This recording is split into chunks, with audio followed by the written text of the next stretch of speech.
Hello and welcome, ladies and gentlemen, to an all-new season of the Next Gen Racing PROTO GT3 Championship, as brought to you on the premier sim racing platform available only on PC, known as iRacing. And that's right, ladies and gentlemen, we are back for the third instalment of the ever-popular and ever-growing series, which pictures prototypes and GT3 racing class machines against one another around circuits around the world for the right for our drivers to claim that they are champion in their respective class. No finer multi-class racing than this, while drivers taking to the field on a variety of machines, and for this season there's plenty of new things in store. And while our drivers roar the way on around, we are here today in the United States of America at the infamous Watkins Glen International Circuit for a season opener, which is definitely going to feel the circuit come alive with the roar of machinery. Indeed, as you see the pictures in the background as we get ready to take you through the schedule for today, you may be able to hear the definitive engine notes of some machines that haven't previously been on the grid, but we'll talk more about them in due due course. But as we get ready to go racing today, we welcome you all to this live broadcast being brought to you from circuit side on the Premier Sim Racing platform, available only on PC, known as iRacing. And this broadcast is available on free media platforms for your viewing pleasure. Firstly, if you're following on one of the Next Gen Racing official media platforms, you'll be tuning via either what is the YouTube channel, that's youtube.com, search on Next Gen Racing, alternatively at Facebook, at facebook.com/groups/Next Gen Racing, and welcome to you if you're tuning in via either of those. But we also have a Twitch-based platform which you can tune in via, and that's at twitch.tv/TX141. And who is TX141, I hear you ask? Well, allow me to introduce myself. My name is Paul Walsh, also known as TX141 or Brit in the Spit, depending on what media you follow me on. Now we bring you all your racing action over the entirety of this series. And indeed, what a series it's been. It's been a little while since Season 2, and Season 2, I should say, apologies, really coming alive with the introduction of the prototype LMDH class, which we got to see with the arrival of the BMW M Hybrid V8 machine to iRacing, and well, we've got another LMDH machine which will be taken to the grid in the form of the Cadillac, and well, we look forward to seeing how the Cadillac V-Series.R GTP gets on versus its German counterpart, the good old piece of American raw machinery with its V8 engine from General Motors, and they'll be batting at the front of the field. But also other newcomers to the grid this season, we have the LMP3 class being introduced with the arrival of the Ligier JS P320 machine with its 950 kilogram, 460 horsepower carbon composite machinery, and we look forward to seeing how our LMP3 class gets on with their new introduction this season. And in the GT3 class, we also have the arrival of one car in particular. It is the arrival of the Porsche 992 GT3, replacing the outgoing 991 911 class machine, and we'll be seeing that mix things up in the GT3 class. So plenty of new here, and as we get ready to go racing today, let's take you through your scheduled times in British Summer Time, that's BST or Universal Coordinated Time +1, UTC +1. And as we can see, in just over 12 minutes time, we'll be making our way into qualifying, 25 minutes in duration, and looking to kick off with an absolute bang around the circuit, where drivers all vying for the right to be on pole. After that, we'll be going straight to the grid for our first race of the season. Indeed, all the races this season, endurance races, will come to shortly. And it'll be a 160-minute feature race where we'll see our drivers absolutely charging on a round, but also looking to keep it calm and collected and consistent if they want to come out on top and take the checker flag. Now, as we get ready to go, let's go into our calendar. And as we can see, we start off today with Watkins Glen International in what is a reduced calendar compared to what you're perhaps previously used to. Indeed, last season we saw a grand total of 10 rounds of racing in Season 2, but we decided, given the fact it's the summer and there's plenty of league racing going on at Next Gen Racing, that what we do this season instead focus more on the endurance racing aspect, because multi-class racing is normally more associated with endurance racing rather than sprint and feature length racing. iRace is below 90 minutes, and as soon as you go to 90 minutes or longer, it becomes an endurance race based on British motorsport regulations, which we do adhere to here at Next Gen Racing, and therefore we decided to go for longer races, 160 minutes in duration, or 2 hours and 40 minutes with a qualifying session beforehand. And this series alternates on a bi-weekly basis with the GT3 League, so therefore we have 2-week gaps between each round. We start off in the US of A today, and in 2 weeks' time we make our way to Belgium for the Circuit de Spa-Francorchamps on the 19th of July, and what circuit needs no introduction when it comes to endurance class racing? Indeed, the Spa-Francorchamps circuit being one that has definitely been a keystone of endurance racing over the course of the last couple of decades, and well, we look forward to seeing it being taken in the anger by our drivers in round number 2. Round number 3, we'll see our drivers make their way to Spain for the Circuito de Jerez, a circuit which is fast flying, and with it, it's all about the approach to corner and carrying speed from corner apex. That'll be on the 2nd of August there, a very different change compared to the opening 2 rounds, although you could say in a way it's got some similarities to Watkins Glen, and we'll talk a little bit more about Watkins Glen specifically shortly. Then round number 4, we'll be making our way to the Circuit Charles Villeneuve in Canada, a very different circuit compared to all 3 of its predecessors, and they're the hybrid street circuit, if you will, with the fact this circuit is not a street circuit in terms of its actual construction and nature, but it's widely considered to be a street circuit given how close the walls are and the limited amount of runoff space, as our drivers will charge away around Montreal, where it's going to be a challenging one there on the 16th of August, and we could see a few drivers succumb to the World Champions. And in our season finale, in round 5 of 5, we'll make our way back to the United States of America, staying within the North American continent for the Circuit of the Americas. Also known in the abbreviated Dakota, the Texas State Circuit will see our drivers bring things to a close, and who's going to be crowned our champions at the very end of it, we'll find out at the end of August, but we get underway today at the start of July.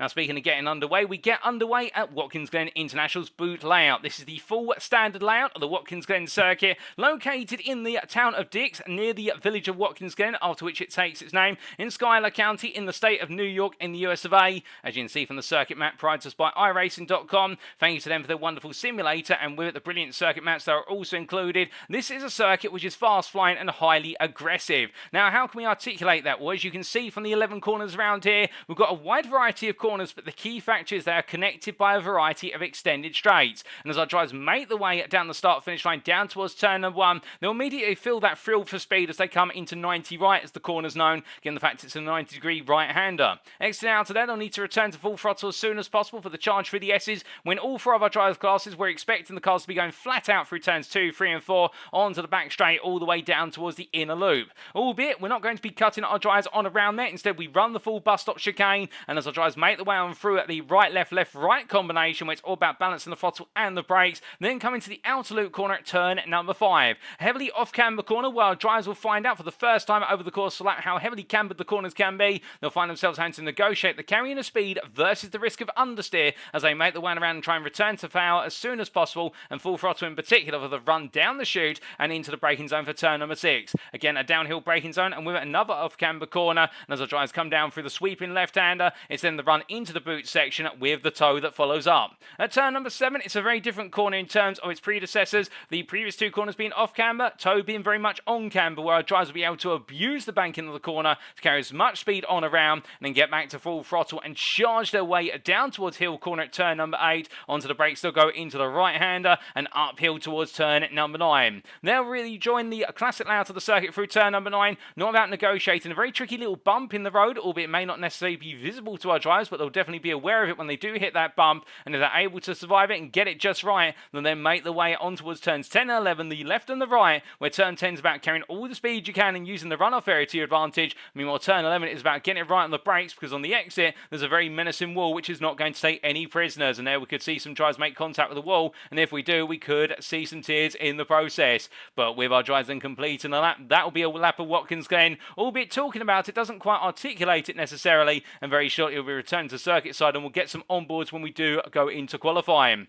Now, as for our rules for today, let's take you through the rules in terms of going racing. This is setup-wise, this is an open setup series where our drivers are permitted to bring setups of their choice on the car to each and every round. Therefore, our drivers will not need to just be fast in the cars by default, but now to set up the car for endurance racing. And each team on the grid shall consist of 1 or 2 drivers. Now, this is a new rule for Season 3, with the fact it's endurance racing, and not all of our drivers will be happy to do the entire race just by themselves. They may not have the stamina or the will to be able to do the full 160 minutes plus qualifying. We've allowed our drivers to be able to join up in teams of 2, so therefore we can see driver swaps midway through the race, or indeed from qualifying into the race we may see drivers change over. Teams may switch car within class up to round number 3, will forfeit 50 points, that's particularly geared at the GT3 class, and teams may change car class at any point, so go from either prototype classes of LMDH, LMP2 or LMP3 and GT3, but will forfeit all the points previously accrued within their class, and this does really encourage our drivers to stay within their class and their choice of car from at the end of the season opener.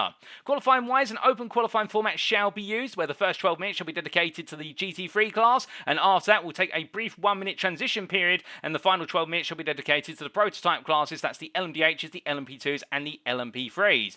Now, coming on to the race rules themselves, the race shall commence via a rolling start within a designated green flag zone, and we are expecting our drivers to line up in class order, and there will be 5-second gaps between each of the classes, that's the anticipated gap, so therefore we get a safe start with the LMDHs starting ahead of the LMP2s, the LMP2s starting ahead of the LMP3s, and the LMP3s starting ahead of the GT3s. Our drivers shall have 3 fast repairs available in a given race, and that encourages them to carry on the race when it goes wrong, come into the pits, get the car repaired, and quickly back out there. A driver shall receive a drive-through penalty, or we should really say a team shall receive a drive-through penalty if they accumulate 40 or more instant points, and drivers are mandated to make at least 1 pit stop, but drivers must take on fuel in that pit stop, but changing tyres is entirely optional, so there has to be a pit stop, and our drivers must refuel, but everything else, if they decide to make more than 1 pit stop on the strategy, strategy. If they decide to change tyres, that's entirely up to our drivers. So therefore, it's open season when it comes to strategy. And as we return to our live pictures here, ladies and gentlemen, all our drivers absolutely raring and set to go. And as we do see Nick Clements from iRacing Esports making his way on around there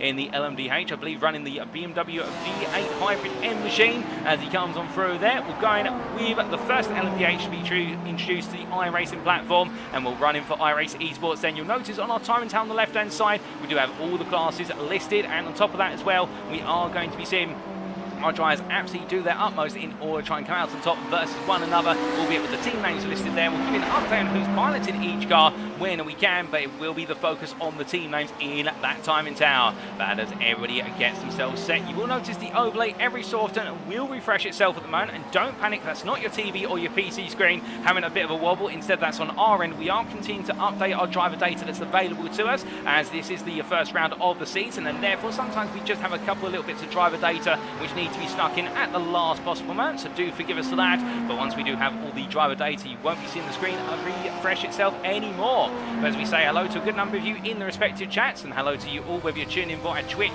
YouTube or Facebook. We firstly say off there into the YouTube chat with Michael Price, we say hello to, and glad to have you joining in today, Michael, and Wagwan indeed. And well, glad to see you absolutely smiling and happy to watch the racing today. But as our drivers get set, we are now only approximately is there about 10 minutes away from going into qualifying, albeit I think the session may be advanced forward given the fact that qualifying is expected to kick off at 7:30 this evening, so in approximately 2 minutes time. And for those of you who were tuning in earlier today, or you've seen the announcement earlier today, we did have the wrong schedule listed on the broadcast notes, and we do apologise for that. We did get a quick update out about an hour ago to say that the schedule was brought forward by 30 minutes. That was an error on our part, so we do apologise for any of the confusion there. There's going to be no more confusion going forward, hopefully, albeit we are seeing our drivers right now get themselves all comfortably set and ready to go. And as they do, we also do look to the car being piloted by none other than I do believe was the Crest Autosport driver of Baz Meacham, albeit he's not currently out in the pit lane,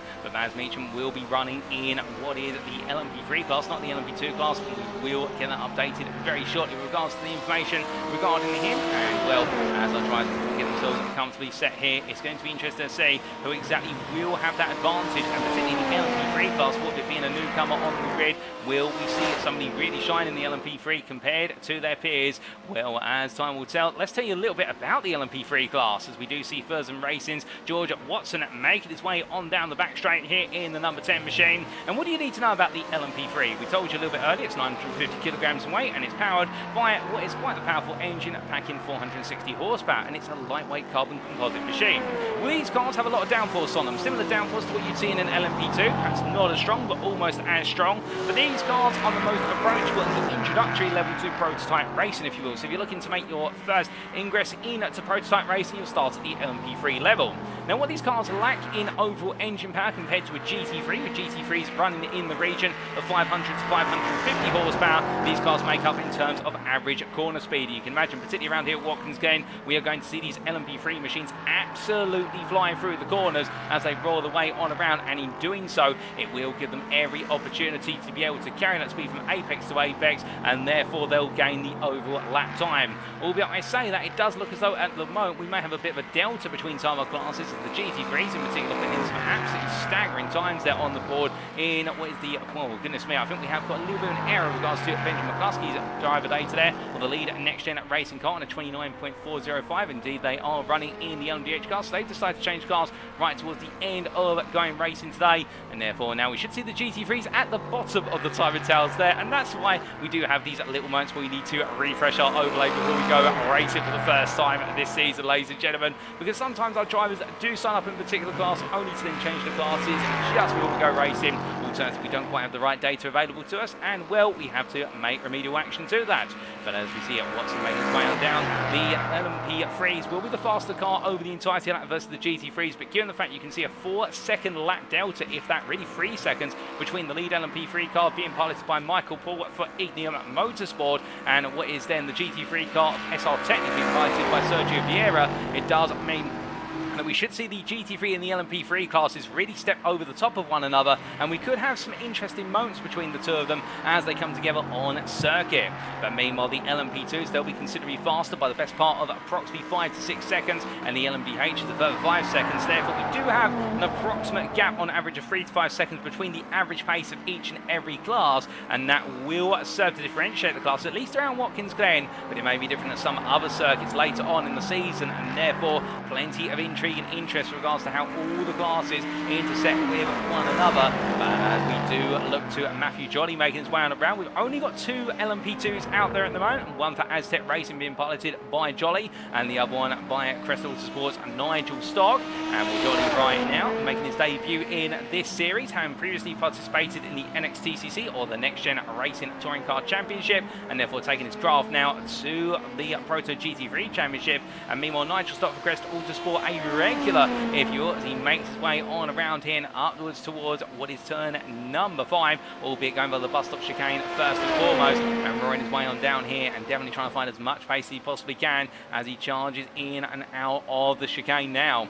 But as he comes around, you can know that Nigel Stock is one of those drivers who can be counted on to definitely put on a great show as he goes racing, and one of those drivers who really comes alive as time goes on, and therefore he should not be underestimated. He may not be on the pace of his Aztec Racing counterpart of Jolly right now, but as he goes deeper and deeper into the season and even into today, we definitely reckon he will be the one to watch out for in terms of closing up under pace. But meanwhile, as we look to the GT3 class, well, here is Alex Meredith, the Chemical E Motorsport driver, making his way down towards turn number 7 there, going through at toe corner, and as he comes on through the right hander, running the Porsche 992, a very popular machine since it's arrived on the iRacing platform, and indeed only arriving a couple of weeks ago as he makes his way on down there. And we've got 3 Chemical E Motorsport cars of boys Bernardo Golbe, Marcello Felix, and also Alex Meredith. Meredith decides to park up there, and well, he has done enough for now, I think he reckons. And meanwhile, Matthew Davies for CBR making his way down towards turn number 1, and as he does so, I do believe CBR standing for Core Blimey Racing,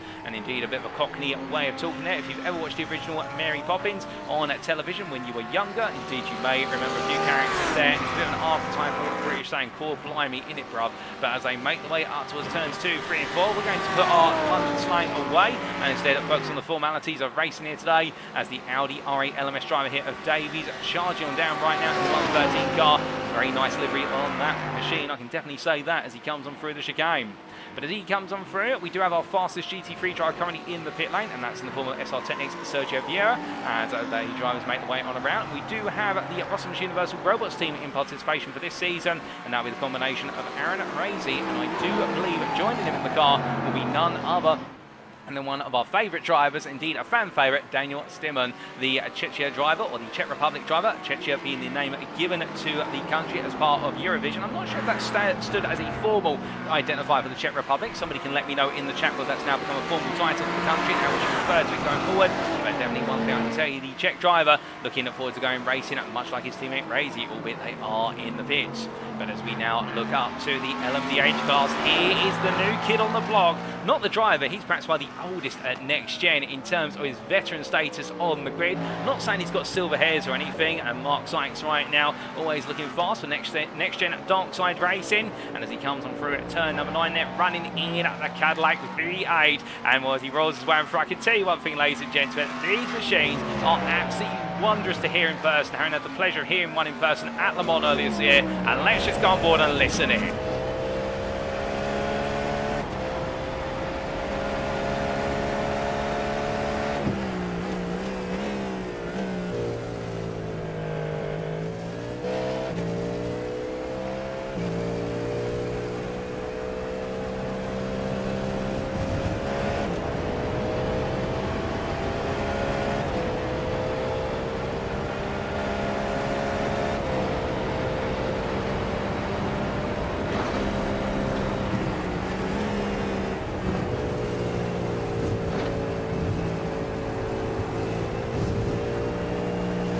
Absolutely wondrous sound there of the General Motors V8 machine making its way on around as he heads down towards what is the shoot corner, turn number 6. We'll Sykes right now, the sole Cadillac on the grid, and the 666 drive deciding to give it its all here in a car that did very well at Le Mans, finishing at 3rd place in its class.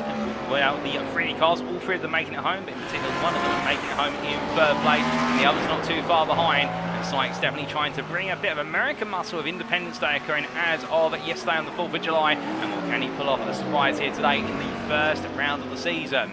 But as he comes on around, we do say hello there to Arctic 2 Gaming, who says, good evening, Paul. I hope all is well. Just grabbing some supplies for tonight. Going to be a long race of my own. And I do believe that may be the Black Flag Bandits driver. And, well, it's going to hear that you're getting your supplies ready, good sir. And I believe in particular that may be Connor Miles putting the message in there. And we look forward to seeing how he gets on, Connor, a little bit later on. And we also do say hello in the Twitch chat there to Kamara75. Good evening to you, Kim. And I hope you're doing well. And, well, you're all set for some PROTO GT3 class and mixed class racing here today, as all drives now only a couple of minutes away from going into qualifying. We are running a little bit behind schedule at the moment, ladies and gentlemen. It does seem as though qualifying, which was scheduled to kick off at 7:30 this evening, has been pushed back by approximately 10 minutes. So therefore, we will be kicking off qualifying now at a revised time of just before 20 to 8. And that means the race will be getting underway at 8:05 instead. But still, hopefully you've got the patience here, and I'm sure you'll be a little bit patient. We're not too far away, as we also say hello to Katie from the Facebook chat. Good evening to you, Katie, and I'm doing fantastic, thank you.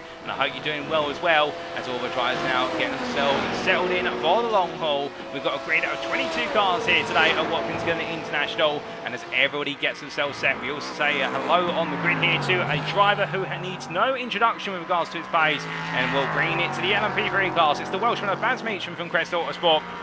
As he makes his way down towards turn number 6, he could be tipped to be one of the favourites in this class, given the fact whichever class he puts his hand to, he is proven to be very fast. Last season, competing in what was the GT3 Silver class, if my memory serves me correctly, and absolutely kicking up a storm when he was on the grid in terms of outright pace. As he makes his way on around now and upwards towards Hill Quarter at turn number 8, he definitely could be the one to put down a marker. As he comes in towards the braking zone for turn number 8 here, absolutely all set and ready to go. Meanwhile, we do look to Matt Shaw to the CSA driver here as he comes on through and making his way up towards turn number 5, and while the South African rolling his way on through here. And well, Matt Shaw, of course, you were seen on the grid in the GT3 League when it kicked off last week, season 4 of that, and well, a very fast driver in the GT3 class machine, taking his hand to LMP3 class machinery, and can he find a way to carry on that pace? Well, that will be the challenge as he comes on through at turn number 8. But roaring on around there, and well, we are expecting a few more drivers to potentially join, but if they are going to join, they'll be joining in qualifying very shortly. We're only 30 seconds away here, ladies and gentlemen, and as we do see Shorter making his way on down, it's not the most pleasant day here in the state of New York right now. I can definitely tell you that, with weather conditions are not ideal, but in terms of how those conditions do look, we can see on the right hand side of your screen that currently we do have very overcast skies with an ambient temperature of 18 degrees centigrade. It's 3 o'clock in the afternoon simulator time, and with regards to what is, excuse me, the current track temperature is 25 degrees centigrade, which means it's quite a warm circuit, and therefore our drivers will be aware of the fact it is going to be a bit intense out there. But as now we head into qualifying, all of our drivers absolutely set and raring to go. Well, as Schultz makes his way on down, we now transition into qualifying, and well, who's going to come out on top? Let's find out.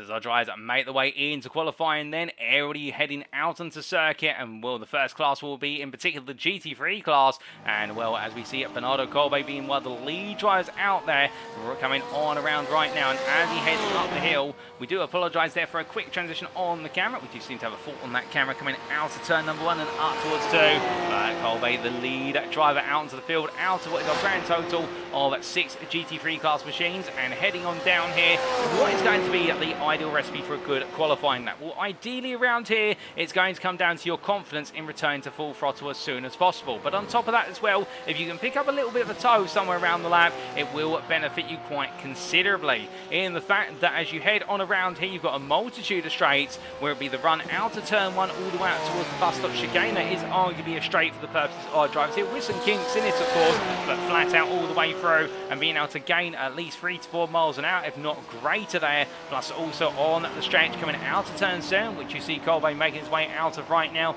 and down towards turn number 8. That's been gained a couple more attempts, and also on the start for this straight. So therefore you want to put in a good banker, which is a lap which is an idea of exactly how fast you can be without the toe and nailing the lap, and then you'll want to try and find a little bit of slipstream over the course of the lap as Bernardo Colby, I think, recognises he's on camera, flashing the lights there for the sponsors and the team all tuning in, and as he makes his way in towards turn number 9, we're coming on through there and up towards turn number 10, well, Colby coming on through, and meanwhile we look at some other drivers who are still building their way up to lap, including what is the CBR machine there of Matthew Davies. He makes his way up towards turn number 9, and with the Audi R8 LMS, a car which has previously not necessarily been the fastest in its class, albeit handling circuits, it's proven to be quite a handful and perhaps the most potent of all. But as he makes his way on around here, getting himself set right now, it takes a little bit of a moment there to go wide in the run out of turn, turn number 10, but now brings it back together and gets it set up very nicely as he heads on to what will be his first flying lap of this qualifying session.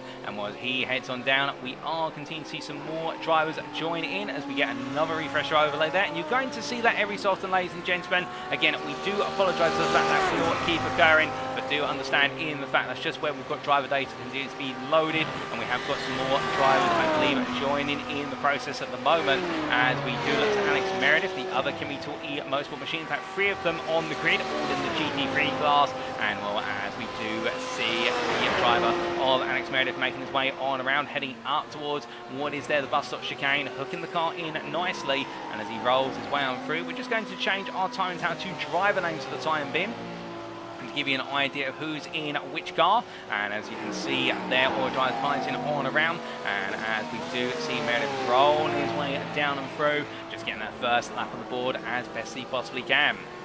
Going up towards turn number 7, we look from him to Sergio Vieira, and we do see the BMW here running in a very bright livery machine, the BMW M4, and I do believe they're currently running with a temporary livery on the 135 at BMW M4 GT3, and we'll get to see their full and true livery in round number 2. It wasn't quite available today, so therefore they've decided to go with an improvised livery, and then they'll be bringing it full force as of next round, and completely understandable, and at the same time great to have them on the grid, and as they make the way on around here and heading towards the end of their first lap under aggressive conditions here, under what is qualifying conditions. We look forward to seeing what kind of lap it's going to be as they make the way to the timing line, and from Vieira it is going to be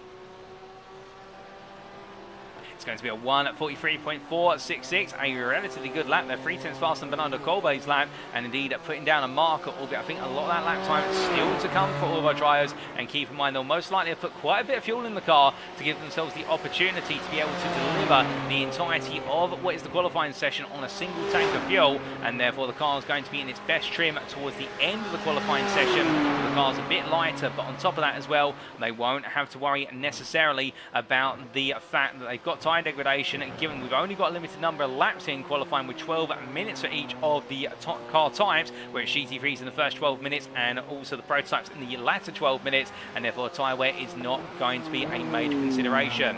But as our driver comes on through here, and meanwhile we do look to Marcello Felix, the third and final Chemical E Motorsport machine, making its way through the bus stop chicane there, coming on down. Well, currently it is Vieira ahead of Felix with Meredith P3, and then Davison Colby not too far behind. But Vieira does seem to be the driver right now with an advantage, and in the GT3 class in particular, we are expecting the Porsches to have a bit of difficulty around here, because the Porsche not having a reputation, despite the 992 machine having rectified this to a degree, but not only having a reputation for top speed.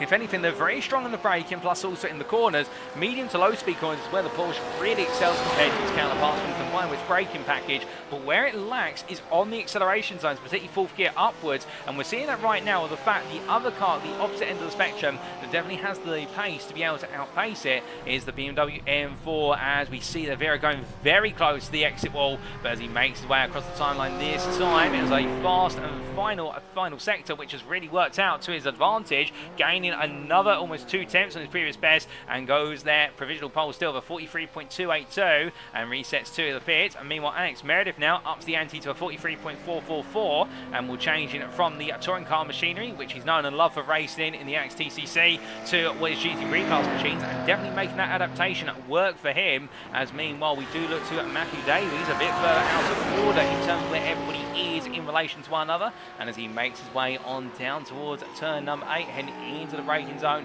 and as he does here, coming on through, overextends there, but our drivers are permitted to run wide on the exit of 8. They are allowed to use that runoff area to a degree. They've got to be conscious of the grass, however they dip a wheel into the grass and the lap will be invalidated. But as Davies makes his way up towards what is turn number 10, well, right now the Audi, much like its Porsche counterpart, is going to struggle around here in terms of top end speed. The Audi known to be a very strong handling car, but a little less stable compared to the Porsche, and therefore it's a risk versus reward car, whereby if you're able to take the risk and balance it out, you'll be rewarded massively. But Davies makes his way across the timeline, not able to find an improvement that time around as he heads in towards turn number 1, and as he does, we'll very shortly be getting on board with one of our drivers. I do believe we'll be getting on board with Bernardo Golbe for a lap around the Watkins Glen circuit in the GT3 class, but for now our drivers continue their way on around, and well, we've got quite a limited number of GT3s out there, with Aaron Razy yet to go out onto the field. And we do wait to see him making his way out on the circuit, and I believe the Rossum's Universal Robots team just waiting to see when they're going to get the car out onto circuit. Both of them bringing what is the Mercedes AMG Evo, which will be interesting, but we haven't got them out there at the moment. I do wonder whether they're saving it all up towards the end of qualifying, alternatively whether they're deciding to start from the back of the grid and opt in to try and push through from the back. Well, either way, as everybody gets themselves comfortably set, all the drivers right now who are out on circuit trying to deliver as best as possible, and Bernardo Golbe making his way through turn 10 up towards 11 as he comes on through the final corner. Well, right now he's improved in subsector 4, and as he heads towards the timeline, I think this may be a bit of improvement. We're going to jump on board him now for another lap as he heads across the line, finds way to improve to 43.584 and breaks his way into turn number 1 at the 100-yard board, and well, let's take you through the lap. Now powering his way out to 90 right, and up here we go through the S of turns 2, 3 and 4. Flat out all the way here, building his way up, staying in 5th gear initially, before he reaches the peak of 5th gear, up to 6th he goes, and as he makes his way through turn number 4, flat out now in the charge, all the way up towards turn number 4, 5, oh goodness me, and it's gone very, very wrong there, and I believe that may have been with the car of what was, if I'm not mistaken, I do believe that was teammate Alex Meredith there, and the two of them not negotiating one another, and will come into Motorsport there having a bit of a mix-up between their drivers, and will both be towed to the pit lane. And well, you can see that I think Meredith being caught out at the last moment by the approach of Golbe, but something did not get through when they were trying to communicate to one another, albeit all the team were able to get the message on through, and therefore with that mix-up it ended in tears. But as we do see Marcello Felix making his way on through the bus-stop chicane and coming charging on around, and no such issue for him as he heads on towards the second half of the lap, but definitely a shock there for many a driver, particularly for the Kimi Motorsport team, but thankfully they are able to reset to the pits and go again.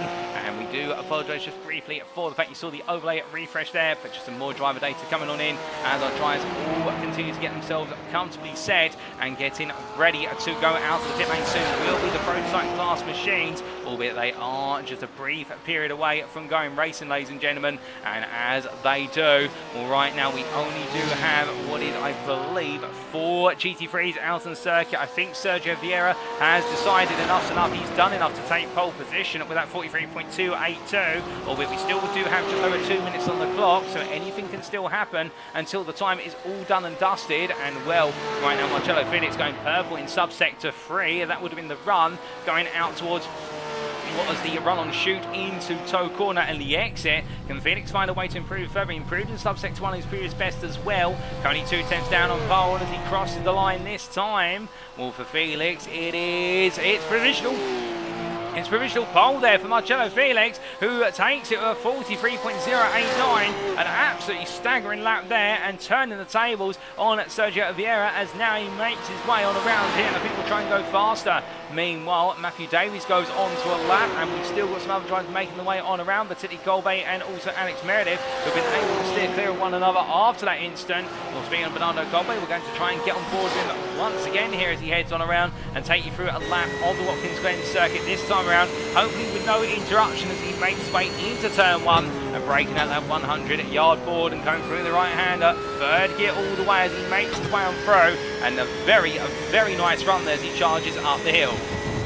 Now heading up through turns 2, 3 and 4 in quick succession, building up the speed as fast as he can up into 6th gear and heading on towards the bus stop chicane, and will now hit an excess of 150 miles an hour. By the time he gets to the chicane, he'll be hitting 160 plus as he looks to his left-hand side for his brake marker, braking there and just gone the 300-yard board, scooting up between the curves and doing the same on the left-right combination to exit the chicane, having to reset the car there as he battles with oversteer on the lift up of the throttle in to turn number 5, and on the outer loop the car going wide as a result. That's going to compromise the lap significantly as he comes down into turn number 6, coming down through shoot corner here, taking plenty of apex to rotate the car. Now heading up towards turn number 7 at toe. Here you'll see he'll brake as late as possible, brake at the 100-yard board and going for the latest possible apex so he continues to turn through. As he now makes his way out and up towards turn number 8, powering up through the gearbox here. Well, I wonder if he's lacking a bit of tire temperature, given this is his first flying lap after that return to the pit, and braking down here into a hill corner at turn at number 8, connects the apex together absolutely spot on as he makes his way up the hill, braking into turn number 9 here, and as he comes on through in 3rd gear, you'll notice the car will bounce a little bit here as he comes out, and that's the road surface transition from the boot course to the classic layout. And as he makes his way into turn number 10, lift off the throttle, stay in 5th gear, put the throttle back in now to settle the rear down, power up into turn number 11, drop a gear to 4th and power out, use the apex curve to rotate the car, running to the wall, and as he charges down for Bernardo Colby, it's not going to be an improvement, but it is an onboard lap as brought to you by the Portuguese German as he makes his way down towards turn number 1. I do believe born in Germany, but having lived quite a bit of his life in Portugal, and well, we can only show you one nationality in the broadcast, and we'll see Germany in reference to where he was born, but he does identify both nationalities as he makes his way up through turns 2, 3 and 4. But as he comes around there, he's gone into one more lap. I think that lap has started after the 12-minute mark, so therefore this will be an in lap, and for Alex Meredith the same behind, and Matthew Davies is coming towards the end of what will be his final lap. He has gone onto this lap in time, as he did start this lap, what was in fact, looking at the time of that, I believe he started this lap after the 12 minutes were struck, so therefore GT3 class qualifying is complete, ladies and gentlemen. But the key point being here, Marcelo Felix has taken pole position by 2 tenths on a 43.089 over Sergio Vieira, and the other surprise in the field is that both of the Bosch Universal robot cars of Aaron Raisey and Daniel Stillman not taking it to the field for qualifying, and therefore we start from the back of the grid. But meanwhile, making their way to the end of the pit lane at the moment, it is traffic jam season, albeit they've been released now as the GT3s have been told they need to come in. And well, here go the prototype machines. It's going to be all 3 prototype classes out of the circuit at once, and that does mean LMDH, LMP2 and LMP3 as we look to Michael Ball making his way up to speed in the Ignium Motorsport LMP3 Ligier P320, and as he makes his way onwards here, well, now this is where it gets a bit more difficult in qualifying for our prototype drivers. They need to negotiate one another in terms of the classes and also find that lap space. But meanwhile, for our GT3s, they just have to worry about finding some space on the circuit to put their laps in, and that makes it a little bit easier in the GT3 class. But of course, they have the more difficult races. They are the slowest class in the field, so they can expect to have to be negotiated by the prototypes more times than not. And meanwhile, Paul makes his way on down there through turn number 6. We do look to Callum Jenkins as he comes storming on through there in the number 19, and we're coming up towards turn number 7 for Thurston Racing, heading into the braking zone here, getting himself comfortably set. We do also have, making its way down the pit lane at the moment, the LMP3 being piloted by Mike Riedner as the German driver makes his way out of the pit lane now and onwards in the LMP3 class machines. It's taking a bit of time there to get out. I think they've just decided to get the car a bit of space on circuit, which isn't necessarily a bad thing. But meanwhile, heading on towards his first flying lap of this qualifying session as he makes his way out of the final corner, it's Jamie Dory here, the next-gen racing driver, albeit weaving from side to side, so therefore deciding he needs another lap before he's in the zone. And Dory here still trying to bring himself up to speed, but will everybody else behind feel that same way as Nick Clemens for iRacing Esports makes his way out towards what is there, I do believe, at turn number 8, and right now in the all-black machine, well, the car with definitely the distinctive colour of just being black, rolling its way in towards turn turn number 9 and 10, and right now Cliven's on an outlap as well, trying to get as much temperature as possible. And well, you may be asking at this point, besides the amount of aerodynamics on the cars, what's the difference between the LMP classes, or the prototype classes, if you will? Well, let's start off with the fastest class out there, the LMDHs. They firstly have a combination of what is your standard petrol motor, but also they do have a hybrid battery which helps power the car as well, which gives them a combined power output effectively when the battery is in deployment in excess of 700 horsepower, albeit the engine alone in the Cadillac, for example, is 670 horsepower tuned to regulation. And then these cars as well do not have any anti-lock braking system, so no ABS. Our drivers have to modulate the brakes themselves and get a brake temperature in. Meanwhile, they do have traction control to a degree on these cars, and that makes them very tricky cars to get right under braking time and time again, but that's all part of the thrill of the LMDH class machinery. Now, meanwhile, in the LMP2 class, which you'll see Matthew Jolly, one of the two LMP2s here today, also Ben Bennyworth in the class, they run with full anti-lock braking systems and traction control, have a bit more aero compared to the LMDHs, but they have less engine power by comparison, and therefore they're able to gain speed through the corners compared to the LMDH class, given the fact they've got great manoeuvrability by default plus the electronics. How they lose out on the straights, given the fact they have no hybrid deployment, there's no electrical battery in an LMP2, it is purely engine power alone. The engine power pushing upwards of 600 horsepower effectively, and meanwhile, as we see at the LMP2 Jolly making its way into turn number 1, we then look at the LMP3 machines here, which are quite similar to the LMP2s, albeit a much more restricted engine, around 460 horsepower, similar weight in the car as well, in terms of the fact around 1,000 kilograms. We talked about earlier 950 kilograms to be a bit more precise, but the MP3 is lacking that overall engine power, and therefore they do manage the speed in a similar way through the course, much like the LMP2s, but they lack that power on the straights. And purely engine power on these cars, no hybrid battery to talk of, as we see Mitchell making his way down on his outlap. And well, speaking of lap steel being put in on LMDH drivers at the moment, trying to put some more time on the board, including Jamie Dory here, making his way on down towards Hill Corner, and as he comes on through the right-hander and uphill in the charge now towards the next braking zone, coming on through turn number 9, will very shortly be getting an on-board lap with the LMDH driver, and I think getting himself set up as Gaz Williams, current provisional pole sitter in the LMDH class for Next Gen Racing, making his way on around. And as he does, well, here goes Dory making his way on through, and as he heads to the timeline, it's going to be a personal battle. He's got some traffic in front of him here, which may compromise the next lap. We jump on board regardless as he heads in towards turn number 1.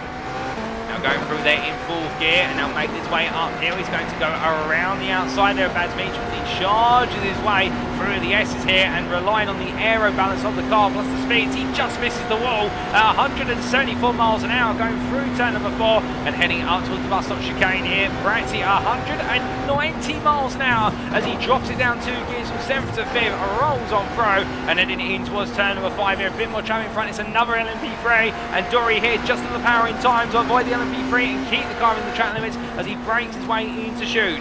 Now coming down the 3rd gear here, returning to Vottel, immediately able to come off the brake and heading up towards toe corner. Now he's going to be looking to brake as late as possible without locking up as he comes on through, takes a nice late apex, 3rd gear at the apex, now powering out, delivering all the power there through the rear wheels. He makes his way up towards turn number 8 and charging down into the braking zone here for Hill, coming down to 3rd gear, down to 2nd, in fact, one of the slice scores on the circuit, if not the slice in these machines. And as he heads uphill towards turn number 9, we'll head down to 2nd gear once again and going for a left-hander, quite a lot of oversteering. That's a snatch at the steering wheel as he gets the power down, just about catches it in time, and in towards turn number 10, go as close as possible, flat out. There was a small lift initially, and then into turn number 11, staying in 5th initially, dropping down 2 gears, and only to come into the pits. In fact, he's not happy about how the lap's gone, and has decided to abort carrying on there as he makes his way. Well, it was a fast, a furious, but also an impeded lap for Jamie Dory, just timing it at the wrong time as he makes his way down pit road.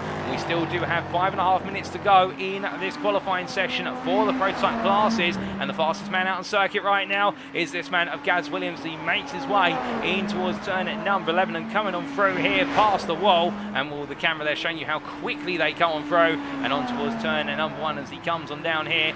Williams right now pushing on as he comes in towards the right-hander. It's going to all work out for Williams as we say hello there to Daniel Stimmen in the YouTube chat. It says, we hope in carnage on start or some game crash that will get restarted and we could join it. Well, I'm very sorry to hear that, Daniel. It does sound as though something's gone very, very wrong for yourselves, but with regards to that, and I can just see in regards to what the issue has been. And well, we're not able to see you on the grid today. We do hope to see yourself and Aaron Racy on the grid in round number 2 in 2 weeks' time, but very unfortunate with regards to what's happened. But I don't think, unless there is a major error at the start now, we will be getting a restart of the lobby, and therefore we're sorry to see you not on the grid today. But as we do see Williams making its way through turn number 7 towards 8 right now for the composite, the LMP2 class of 2 machines, which is there, Matthew Jolly and Ben Bennyworth going on through turns 10 and 11 right now is Jolly, and we're 2 seconds faster compared to Bennyworth in the Dallara P217 machine, the sole LMP2 available in iRacing currently. In this car really hadn't done the mileage over its time in the real world of motorsport, but now coming down towards turn number 1 in the 21, and with the Aztec Racing driver here, I think feeling very comfortable with regards to his pace.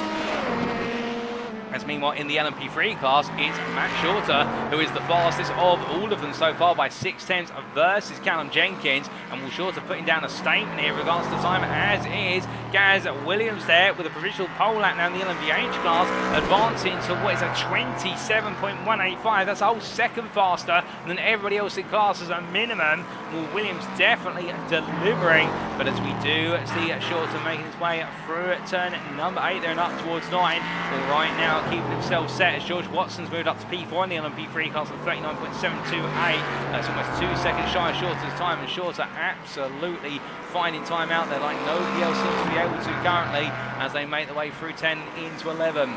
But as they head on around and up towards the timeline here, well, for Shorter, is it going to be an improvement? I don't think so, but he is going to go on to one more lap. We jump on board here with Shorter as he takes us around for another flying lap.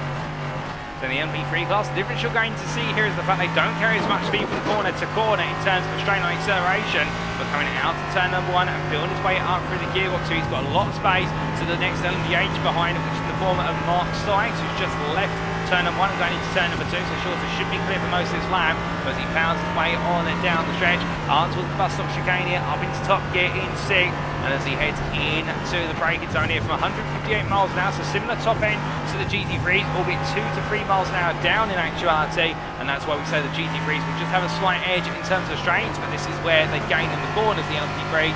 Going out of outer loop into shoot now, down to 3rd gear, hitting the apex at 93 miles an hour, rolling off the corner and up towards turn at number 7, into toe he goes, onto the brakes from 5th down to 3rd, gets a nice medium apex there as he makes way out, that's the 5 of the steering wheel, oh goodness me, and Shorts there just getting a little bit too greedy with the throttle early on, and the car into the wall. But as our drivers charge on, we look to Callum Jenkins making his way on around, and as Jenkins charges his way across the timeline, can he find a bit more time? I don't think so at the moment. I think for Jenkins it's still all about trying to find that time out there, and well, with there being only a 10 between himself and Shorter on an out lap, Shorter will get one more lap in just about potentially. Well, in fact, he won't get another lap in because he's behind Jenkins at the moment, and Jenkins will most likely squeeze in one more lap after this one, so therefore it could not have come at a worse time for Shorter. Jenkins still trying to find 600s to take that LMP3 class pole, but meanwhile Mark Sykes goes P2 in the LMDH class there. We're 27.770 and immediately pushed to P3 by Gavin Gardner, as we see at the NXTGEN Racing at Darkside driver making his way up towards turn number 4 and trying to regain the hybrid. Meanwhile, Gavin Gardner going on through in the BMW M-V8 hybrid machine, making his way onto the stretch up towards the bus stop chicane, and as he does so here, will Garner right now absolutely storming to cut the field in half with regards to that gap to Gaz Williams, now only 3/10 as he heads out of the bus stop chicane and onwards towards turn number 5. But as he comes on down and around here through the long right hander he goes. Meanwhile, we do have, I believe, Gabriel Yilmaz trying to put his first time on the board. Yilmaz yet to get a valid lap in the LMP3 class. We briefly lose him and he rematerializes from the ether, and well, Yilmaz will need to get a lap time in this time around, otherwise he'll be starting from towards the back of the field, as we do continue to see some connectivity issues for Yilmaz. But as he makes way around, Baz Meacham moves up to P5 in the LMP3 class on a 39.531, so P5 currently. They're still trying to find a bit more time. Meanwhile, elsewhere out there, more drivers are coming towards the end of their qualifying sessions. Nick Clibbins makes his way on through the final corner. What's it going to be here for Clibbins? As checker flag is out, he crosses the line, and for Clibbins, currently P5 in the LMDH class, he does not improve. Meanwhile, Gaz Williams behind does not improve from pole position either. What about Jamie Dory? He comes out of the final corner here. He's gone at personal best in subsectors 1, 2 and 4, and as he comes to the line, he improves in the final sector as well and goes from P6 to P3 on a 27.627. We've then got Benjamin McCluskey coming on through. What can McCluskey do? He goes P4 on a 27.770, and well, we've had our LMP2s, well, one of our LMP2s into the pits. That's Matthew Jolly. We've still got Ben Bennyworth out there. Most of our LMP3s are into the pit lane as well. Shorter, Jenkins, and also Watson and Paul are in the top 4. But meanwhile, as we look to Baz Meacham making his way on down the backstretch of what is the run from turn 7 to turn number 8. He's coming into the braking zone right now for Hill Corner. He'll be the last car to come on around, given the fact that Bennyworth is not too far behind, but the LMP2 driver, in fact, may stay behind him to the end of the lap, given the compromise he'll have to make otherwise. But as Gabriel Yilmaz heads towards the timeline, what's it going to be for the Aztec Racing driver as he comes on through? I believe we need to get that lap on the board, and will this be valid? It is indeed a 45.496, but it'll put him last in class. Meanwhile, Paul Scott cross line goes P4 on a 39.084 in the LMP3 class. And then we have Baz Meacham coming to the timeline. And as he comes across the line, what's it going to be here for Meacham? It is going to be a 39.070 with Ben Bennyworth not improving. So that is qualifying complete, ladies and gentlemen. And well, with regards to position, it's going to be NXTGEN Racing on the front row for the LMDH class, with Gaz Williams taking the pole position. In the LMP2 class, it's Aztec Racing's Matthew Jolly. In the LMP3 class, it's CSA's Matt Shorter. And in the GT3 class, pole position will go to Chemical E Motorsports' Marcello Felix with an absolutely staggering lap there. 2 tenths clear of SR Technics' Sergio Vieira. But as we now close out this qualifying session, the first of the season, we will be going racing shortly. And well, how will it play out when we do go green flag racing? Time will tell. And indeed, Watkins Glen is going to prove a change for everybody on the grid.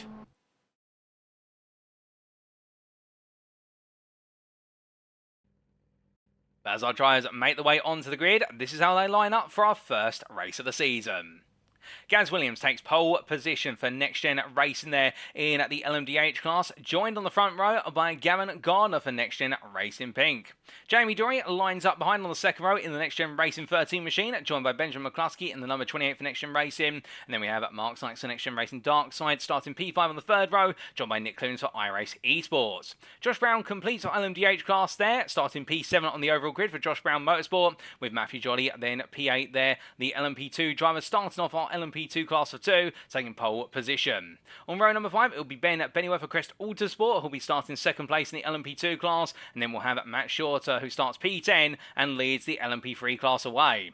Now behind him on the grid, it will be Callum Jenkins and Michael Paul. They'll start on your 6th row together for Furzon Racing and Ignium Motorsport together, and then it will be on row number 7, Baz Meacham for Crest Autosport and NXTGEN Racing's Paul Scott, followed up by George Watson for Furzon Racing and what is Mike Riedner. We then have Connor Miles of Black Flag Bandits, I should say, and Gabriel Yilmaz at Aztec Racing White, with then the GT3 class starting on row number 10. P19 over on the grid is Marcello Felix for Chemical E Motorsport, joined on that row by SR Technics' Sergio Vieira. We then have Alex Meredith, the next Chemical E Motorsport car, the number 20, starting behind the number 5 and starting P21 on the 11th row, joined by teammate Bernardo Colbe, who starts in the 3rd of the Chemical E Motorsport cars, P4 on the GT4 grid, and then we have GT3 grid, I should say, and then we have on row at number 12, Matthew Davies for CBR, who starts ahead of Aaron Raisey and Daniel Stimon, but unfortunately the Rossum's Universal Robots drivers will not be on the grid due to a technical issue, and therefore it is going to be only 5 GT3 cars, not 6, as we did expect Raisey and Stimon to be sharing the car, but still we'll look to get that result for round number 2. But as all the field now is in position and we are set and ready to go racing, ladies and gentlemen, well, the gridding process is complete, and now we do await for the safety car procedure.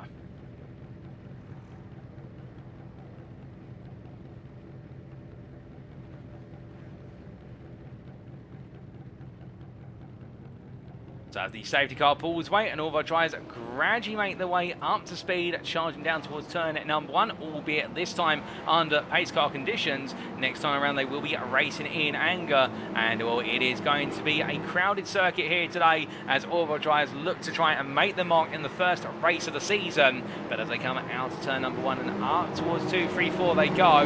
Keep in mind, of course, each class will start with a separation of approximately 5 seconds from the next one. Our drivers have been briefed about this. So the LMDH is ahead of the LMP2s, and there will be the LMP3s ahead of the GT3s. But we do look to what is there, Josh Brown at the back of the LMDH group, and as he just gradually comes up through the Josh Brown Motorsport driver in the number 25 car from the island. Well, right now he'll know his work is cut out for him as he looks to bring himself up to speed, but as he comes out to turn number 4, everybody right now holding in their lines and trying to do a little bit of brake warming and also tyre warming, albeit the opportunity to do so being rather limited as they head up towards the bus stop chicane. But meanwhile we look down the order to Baz Meacham, who we sit on board with. And the Welshman here starting from what is the second row of the LMP3 class, and I think he'll be feeling as though he can try and make some early gains versus the likes of the Evening Motorsport driver of Michael Boy in front and Callum Jenkins as well. But as he gets ready to go racing here, it is going to be for Meacham a challenge one, that's for certain, in a machine that he's not necessarily acquainted with and therefore coming to terms with. I think CSA's Matt Shorter starting on pole for the LMP3 class feels though he's got all the speed in the hand, and that may give him the opportunity to try and run away with things. But again, we'll have to wait and see. Qualifying is one part of the story. Going at green flag racing is entirely a different conundrum. The Shorter makes his way down towards turn number 6, coming up and down through the left hand here. All our drivers right now just gradually coasting their way on through, and then up towards turn number 7 he goes, and as he does, Shorter right now will be eager to go green flag. He'll want to try and break away as soon as he possibly can. But meanwhile in the GT3 class, Marcello Felix starting ahead of SR Technics and Sergio Vieira for Kemi Torti Motorsport. And well, can the BMW M4 drive find a way to charge back? And keep in mind, the GT3s have started a very long way back compared to the prototypes. I think they will need to try and catch up in terms of the gap, because right now that is definitely more than a 10-second gap. In fact, it's more than a 5-second gap, I should say. That's about a 20-second gap to the prototypes up the road, and therefore I think there's been a bit of miscommunication. They'll start safely, but they'll start a position. There may be a bit of a warning to all the GT3 drivers after today, if not a penalty applied to Felix, who dictates the pace of the group. But still looking towards the front of the group here, it is going to be Gaz Williams now makes his way out turn number 9. Only 2 corners to go under pace car conditions. You can see that already backing off from the safety car. The LMP2's forward in behind, and then the LMP3s. A lot of LMP3s on the grid, 9 of them in total. Our most popular class today. And as I try to make the way through turns 10 into 11 here, we are only moments away from going green flag racing for the first time in season 3 of the Next Gen Racing at Proto GT3 Championship to on iRacing.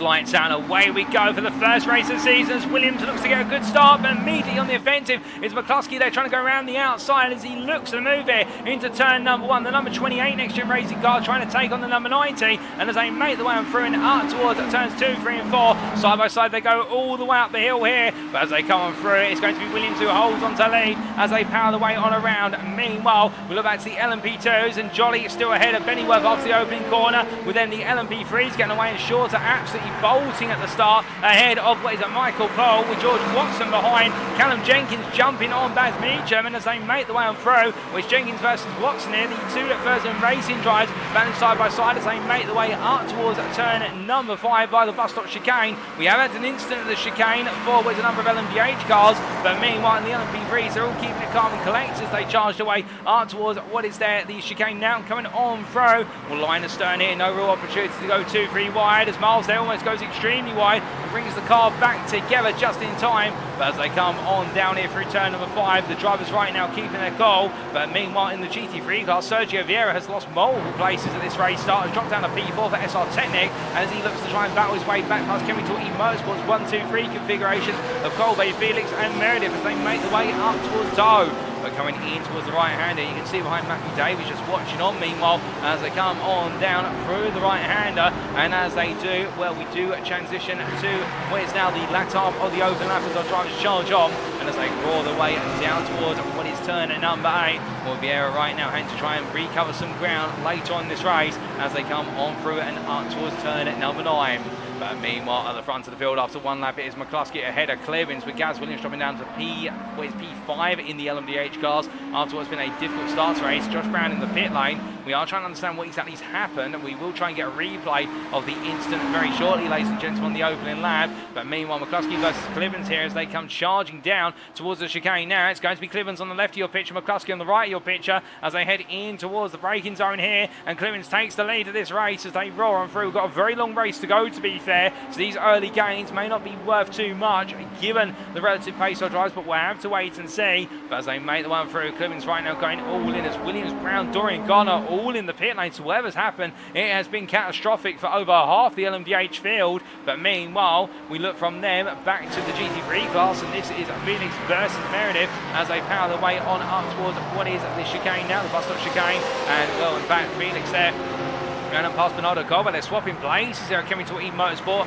and I think deciding to try and work some strategy here to gain lap time on each other and also gain on the field. But as they come down for turn number 5, it's Felix ahead of Colba now with Meredith P3, and then we do have Sergio Vieira, the next car P4, trying to still battle his way back into this race. He looks to try and find a way past Alex Meredith. Coming down through the long left-hander, can't quite find it at the moment as he exits chute and up towards toe corner, albeit in the charge. But as he comes on down, he's going to look for it now on the brakes here. He goes, but he can't quite find it, and the SR Technic try hand to wait again. And that's why the disadvantage is the BMW. It does not have the brakes compared to the Porsche, and therefore he's going to have to really nail it under brake if he wants to get it done versus the sister machinery from Germany. But meanwhile, they make the way into the braking zone for turn number 8. We do say hello there to John Meredith in the YouTube chat, who's cheering on Kemi to E-Motorsport, and in particular we're cheering on son Alex Meredith, as right now he holds onto the rear guard of what is the 1-2-3 for Kemi to E-Motorsport in the GT3 class, but does have growing pressure from Vieira as he makes his way in towards turn number 10. We look back from the rear of the number 20 driver as he comes in towards turn number 11, and we can see there the BMW M4's grille looking ever more menacing by the corner.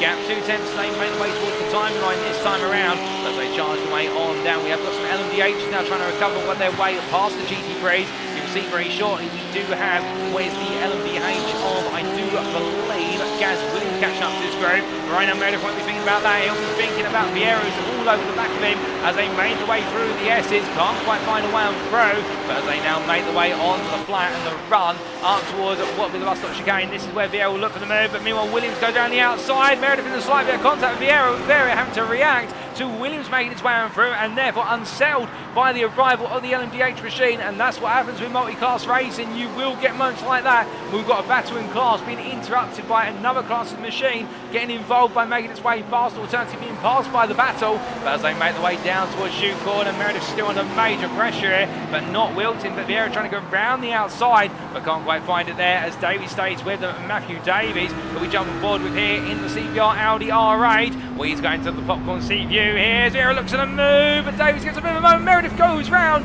I think there may have been some contact between Meredith and Vieira as they both try and bring it back together. Vieira has gone on, but Meredith has had a slight spin, and we will try and get a replay of what exactly happened there very shortly. But meanwhile, whilst all this has been playing out, we have been looking towards what is the LMDH class, and Mark Sykes here, P3 for Next Gen Darkside Racing, making its way on through the bus stop chicane. Only half a second clear Matthew Jolly, and right now I think he's had a mistake somewhere in circuit, and he's actually been caught up by the LMP2 class. The lead of the LMP2 class of Jolly keeps them honest as they roll the way up towards turn number 6. But as they do, well, from them to the battles further on behind. Meanwhile, we do look to Marcello Phoenix here, your race lead from the GT3 class, as he goes on to another lap, and he looks to try and break away from Colbain. Already putting 1.5 seconds of daylight between the two of them. I think feeling as though that gap is now growing more and more, albeit as he comes on through. We do look to your LMP3 class leaders, and here are the top 3 of Shorter ahead of Paul, with Jenkins behind as they all come down and around through the outer loop here. And we'll much like the battle at the front of the GT3 class, we've got a battle that's extended at the front of the LMP3 class with the leading motorsport car, Michael Bull, definitely trying to stick the fight here as the number 26 comes down to the braking zone. The Scotsman looking for that move, but can't quite find it at the moment. And Jenkins waiting there as they come out of the right-hander, but not able to find a place, albeit here, nose to tail, all three of them. And well, they do gain quite a lot of speed on the straights in the tail one another. They're sure to defend hard to the inside. And remember, this is only the opening 10 minutes of the race. We've got, well, it's 2 hours and 40 minutes to go, but it's battling right now. Could prove critical later on if Shorter is able to hold on to the lead of the battle. As they come out to 9, up towards 10. Well, Jenkins still watching the Thurston racing driver. I think deciding just to play witness here and see if he can pick up both places. If both drivers in front of him make a mistake and take one another off the road, it is a possibility, albeit we're not saying it's going to happen. We don't want to put the commentator's curse or foreshadow it, but as they come down towards turn 1, Jenkins just watching there, and also he can use this to do some fuel saving by running in the toe, and therefore just gaining some natural straight line speed without having to use as much fuel. As they come roaring up towards turns 2, 3 and 4, all the way through they go right now. And you can see Jenkins falling back slightly to 3 attempts. And I think Jenkins here definitely playing the strategy game, whereas Shorter versus Paul, they're both playing the immediate tactical battle, which is who is going to be the leader. As they head up towards the bus stop chicane here, we do have coming up behind Josh Brown, who's going to be made to wait to pass. The LMDH driver has the responsibility of passing safely, and that's something we should have pointed out earlier, that with regards to class interactions, it's the faster class that needs to make the pass safely. But in fact, that is Gaz Williams behind, we should correct ourselves. Well, in fact, that is Josh Brown up the road. Gaz Williams is behind them all, we should correct ourselves, as Williams is trying to look his way past this group. As they make the way in towards toe corner now, Williams will go up the inside of Jenkins. Jenkins will lose a bit of time here, but he'll be able to sweep back into the toe of Williams, and Williams should, in his mind, theoretically interfere with Paul and also Shorter in a similar way, albeit in fact I think Williams is going to go past Shorter and Paul on the inside into the right hand here of Williams' toe, and actually with the right hander of heel I should say, and get things done much more comfortably. So therefore Jenkins will lose a little bit of time, albeit not too much in the long-term process. As they come through, they're sure to make some mistake, and Paul's going to look for the move as they go into turn number 10. It's a brief mistake from the South African, but a key one. But Shorter's still ahead as they come into turn number 11. Brilliant racing between the pair here as they make the way onto the start-finish straight, and as they charge the way on down, with Shorter still under major pressure as they roar in towards another lap going on to what for them is lap number 6 under race conditions. Through the right hand they go, and Shorter right now holding on by a hair as Paul now looks at the move again, going for the drag race here as they make the way through the S's, gets the nose ahead initially, and coming through turn number 3 into 4, Michael Paul takes the lead in the LMP3 class, and Callum Jenkins comes on through with them. And I wonder if Short has decided he's actually just burning excess fuel, as Jenkins is not going to try and just make it 1 but make it 2. Meanwhile, through the middle goes Jamie Dorey as the LMDH driver that squeezes his way into the middle, doing the Moses if you will, but Michael Paul holds on to the lead of the LMP3 class ahead of Callum Jenkins, and now Matt Shorter falls back to P3, but he's not out of this battle yet as they make the way up towards turn number 6. Into the braking zone they go, and as they do, we get a brief opportunity to take a breather as we hear that Baz Meacham has had to be towed to the pit lane due to an instant. But meanwhile, we take a look back at the instant in the LMDH class on the opening lap. As we do see the instant here, ladies and gentlemen, that was Josh Brown going wide, and also Mark Sykes getting it wrong with cold tyres. So both drivers there having a nightmare moment. I think there's a bit more story to that than meets the eye as we do try to get a further replay of what exactly happened. And in fact, as we do take a look back here to the start of the race for the LMDH class, Will Brown here charging up behind Mark Sykes in the run on the straight up towards the chicane. You can see the rest of the field breaking away, but we focus on the Brown Sykes instance to begin with.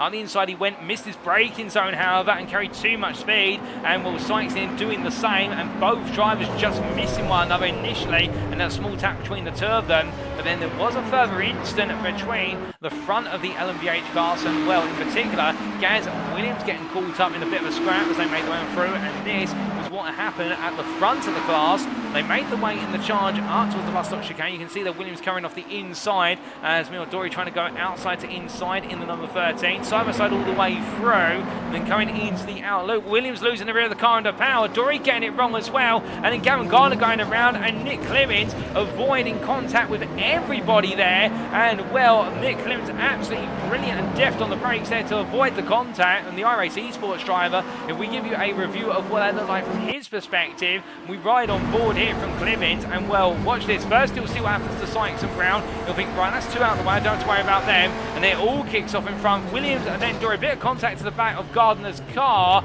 and Clemens locking up the brakes, tapping the side of what was, I believe, Williams' car, but for the most part, avoiding major contact. And for Clemens, well there, that could have been far, far worse. But as we return to your live pictures, ladies and gentlemen, meanwhile, back in the GT3 class, this is Sergio Vieira trying to find his way past Bernardo Colbe. He found his way past Alex Meredith. Will be a bit of a question mark over the pass in terms of was there contact between Vieira and Meredith. Did Meredith lose it under his own impetus? But we will try and get a replay of what exactly happened between the two of them very shortly. But one thing we can say for certain is that Vieira's had to fight his way on past what is a whole roster of GT3 class drivers so far, and is still having to do so as he makes his way in towards turn number 7 once again. As he comes on around through the corner and onto the back straight he goes now. Morton in P3 chasing down Bernardo Colbe, the gap 5 temps. And as he makes his way after his next target, let's take a look back at what exactly happened between Sergio Vieira and Alex Meredith in that battle for what was at the time P3 in the GT3 class. Coming down into turn number 7, and a small tap there by the looks of things to the rear of Meredith's car, albeit it looked like netco contact in the way that Meredith's car reacted to that contact. So therefore the SR Technic driver may not have felt it, but I think Meredith will feel as though he was pushed on around. But meanwhile, as we return to your live pictures, well, that's one that the stewards will take a look at after the race. There'll be no live stewarding, but as our drivers charge on through Vieira right now, looking up the inside versus Bernardo Colbe, and as they come down into the braking zone here, 2 attempts was the gap going on to lap, and it's switched back their way now as Vieira goes to move into 90 right, gets ahead, but do keep in mind that Colbe now will have the run as they make the way all the way up the hill. Now in the charge, all the way up towards the bus stop chicane they go. The BMW on paper does have the stronger straight line speed versus the Porsche, but as they come on free, you can see that Colbe well inside the toe, and will pick up as much speed as possible as Johnny looking for the move. Vieira defends the outside. It's going to be Colbe, cuts back to the inside there, can't find his way through. Jolly, the lead LMP2 driver, decides to back off there and just wait and watch before he can make his way on around. But Matthew Jolly definitely here, showing great patience as George Watson behind P6 in the LMP3 class also waits for his turn to try and look around the GT3 drivers. But as Jolly picks off Colbe there, he's going to interrupt the battle and now make his way around the outside of Vieira in to turn number 7. Meanwhile, Watson there looking to try and make the move on Bernardo Colbe. This is for overall position in different classes, and safely negotiates his way on around as they make the way down the back straight. As they charge the way up towards turn number 8 now, Watson's going to look up the inside of Vieira. This is not ideal for either driver here. They're going to lose quite a bit of time. Vieira in particular, with also the fact you've got there Ben Bennyworth trying to force his way on through. The LMP2 second place driver for Crest Autosport coming on through the long left-hander and trying to get it done. But as they make the way up towards turn number 10, the drivers rolling the way through the left into right here. Definitely a bit of a messy moment for them. But the key artifact is that Sergio Vieira still ahead in P2 in the GT3 battle versus Bernardo Colbe. But with that negotiation right now, he's not been able to break away. Meanwhile, there has been an instant for Matt Shorter, who has recently had to come into the pit lane, and we'll have to understand what exactly has happened to Matt Shorter. Haven't put it on pole in the LMP3 class. It's all gone very, very wrong, and we do have a replay coming up, and here's exactly what happened to your once LMP3 leader. We're coming into the bus stop chicane here in the chase for P2. Bounced over the curb, and you can see the car there going airborne for a brief moment and in to the barrier, and that saw Shorter have to be towed to the pits due to front end damage, and very unfortunate for the CSA driver. And Sergio Vieira gets it wrong at the same place. Return to live pictures, and well, for Vieira it's all ended in tears as he's towed to the pit lane. And while he will have fast repairs available, he will have the delay in terms of the car being towed to the pit lane. But for the 135 BMW driver, that is a nasty pulls to its race as time trickles on. And with that in mind right now, of course, it may go wrong early in the race for many a driver. So this is going to be a long race, and we'll have to wait and see who is going to recover as time presses on. Indeed, George Watson, he finds himself effectively 53 seconds off of the LMP3 leader of Michael Paul. But by the end of the race, you never know where it could go after it's 2 hours and 40 minutes of racing. But as we see the first racing drive charging his way through the left-hander there of turn number 9.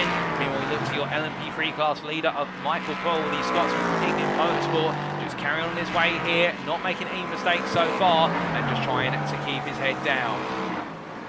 Coming out of the corner here of turn number 6 into 7 he goes, and as he does, well, the field's now starting to spread out to a degree across all of our classes here, albeit our drivers all settling into a race. We had an opening 15 minutes of quite a bit of drama and instance for drivers, and like you say, that John Meredith in the YouTube chat, it's getting spicy. Indeed it has, and not the right way for a good number of drivers. I think some of them experiencing too much spice here today in the state of New York. But meanwhile, we do look from the head of the LMP3 class to the front of the LMDH class, and here is the iRacing Esports driver Nick Clements in at the number 14, making his way on through. Normally his door number is number 13, but I believe that number occupied by Jamie Dory, so therefore Clements has to go with the 14, albeit he won't be too pleased with that, but still the number unlucky for some, but not for Clements or Dory, it would seem. But Clements rolling his way through 90 right at the moment, and with a gap of 10.5 seconds to Benjamin McCluskey, and feeling confident with that gap as the NXTGEN racing drive comes down into turn number 1 as he makes his way up through the right hand of the NXTGEN 28 machine, still giving the pursuit with Mark Sykes a bit further behind. In fact, Mark Sykes a further 27 seconds behind, and the field definitely spreading out. But I think the LMDH class right now a bit topsy-turvy for the simple reason we saw the leading pace setters all in that instant on the open lap at turn number 5, and therefore their race has been turned upside down, and they're having to fight their way back through the order effectively time and time again in order to have an opportunity to go hunting, and that is where we will see the complexities of this race start to be drawn out. But meanwhile, we do look from the front of the field towards the very back of the field. Matt Shorter right now trying to push on here for Team CSA. His next target will be Baz Peach. Will be his first target, in fact, in the battle for P8 in the LMP3 class. And as he powers his way on down the straight here, we jump on board with the number 17 car, and the South African right now doing everything in his power to try and recover in this race. He's a lap down effectively on the leaders in class of Michael Paul, who is just up the road, in fact, going into Hill Corner. So Shorter is going to need to recover an entire lap in this race if he wants to try and come on through to take victory, as he comes on down through turn number 6 and into 7. The instant of his own volition, we just took too much apex curve at the start of the bus stop chicane, and that launched all 4 wheels of the car off the road in quick succession. And right now, as he makes his way on out there, looking the faster of the two between himself and Baz Meacham, albeit Meacham on that last lap was faster by comparison. I think Short's now definitely starting to bring his way into this race. As meanwhile, we are hearing that George Watson and Gabriel Yilmaz are exchanging back places for what is a P5 in the LMP2 class. In fact, as we do look to the pair, they're making their way down towards Toe Corner currently, and the first racing driver had made the move up quite recently. We will get a replay of that move shortly, but he's definitely trying to break away right now as they make their way onwards towards turn at number 8. And well, as they start to get some separation, here is how George Watson made the move for P5. Moves in the run through the outer loop at turn number 5, and you can see that Gabriel Yilmaz just going a bit wide. Watson being made to go around the long way, however, as they made the way to break it. I think Watson here being very bold and brave as he did so, and will exit in the corner there, hooks it up absolutely spot on, and Watson in the end with a pass of the day there, the number 10 driver gaining that P5 in style. As we return to your live pictures now, ladies and gentlemen, you can see the gap between the two extending to 1.7 seconds as they go on to another lap, the 11th. In fact, they go on to their 12th in their race and completed 11th already in the LMP3 class. But as they come on around, meanwhile, we look to the GT3 class, and Marcello Felix, your race leader there, going now on to what for him is lap number 12. And in fact, you can see that relative delta of pace between the GT3s and LMP3s not too pronounced. We're much more pronounced when Nick Clements in the lead and LMDH comes on through to lap the GT3 leader for the second time. So as they make their way up the hill, and as they do, Marcello Felix right now just managing this race at a comfortable rate of knots as he heads onwards towards the bus stop chicane. As he heads on down, we do have Matthew Davies who's had to come into the pit lane. He's had to be towed to the pits, in fact. And what exactly has happened to Matthew Davies, I hear you ask? Well, let's take a look back and find out. Making his way in towards turn number 10 as he went through the left into right. A wobble with the car there, catches it in time, and as he comes down to turn number 11, he slows down here to come into the pit lane, and with that, well, the CBR driver making his way into the pit lane. I'm not quite sure what's happened, but Davies is making his way into the pit lane and having to be towed to his pit box in the end. Perhaps a technical issue with the car, and the 113 driver will be losing essentially a lap on his rivals as he now has to have the car serviced. We return to live pictures, just parts up there, and we'll have to wait and see where he comes back out when all is said and done.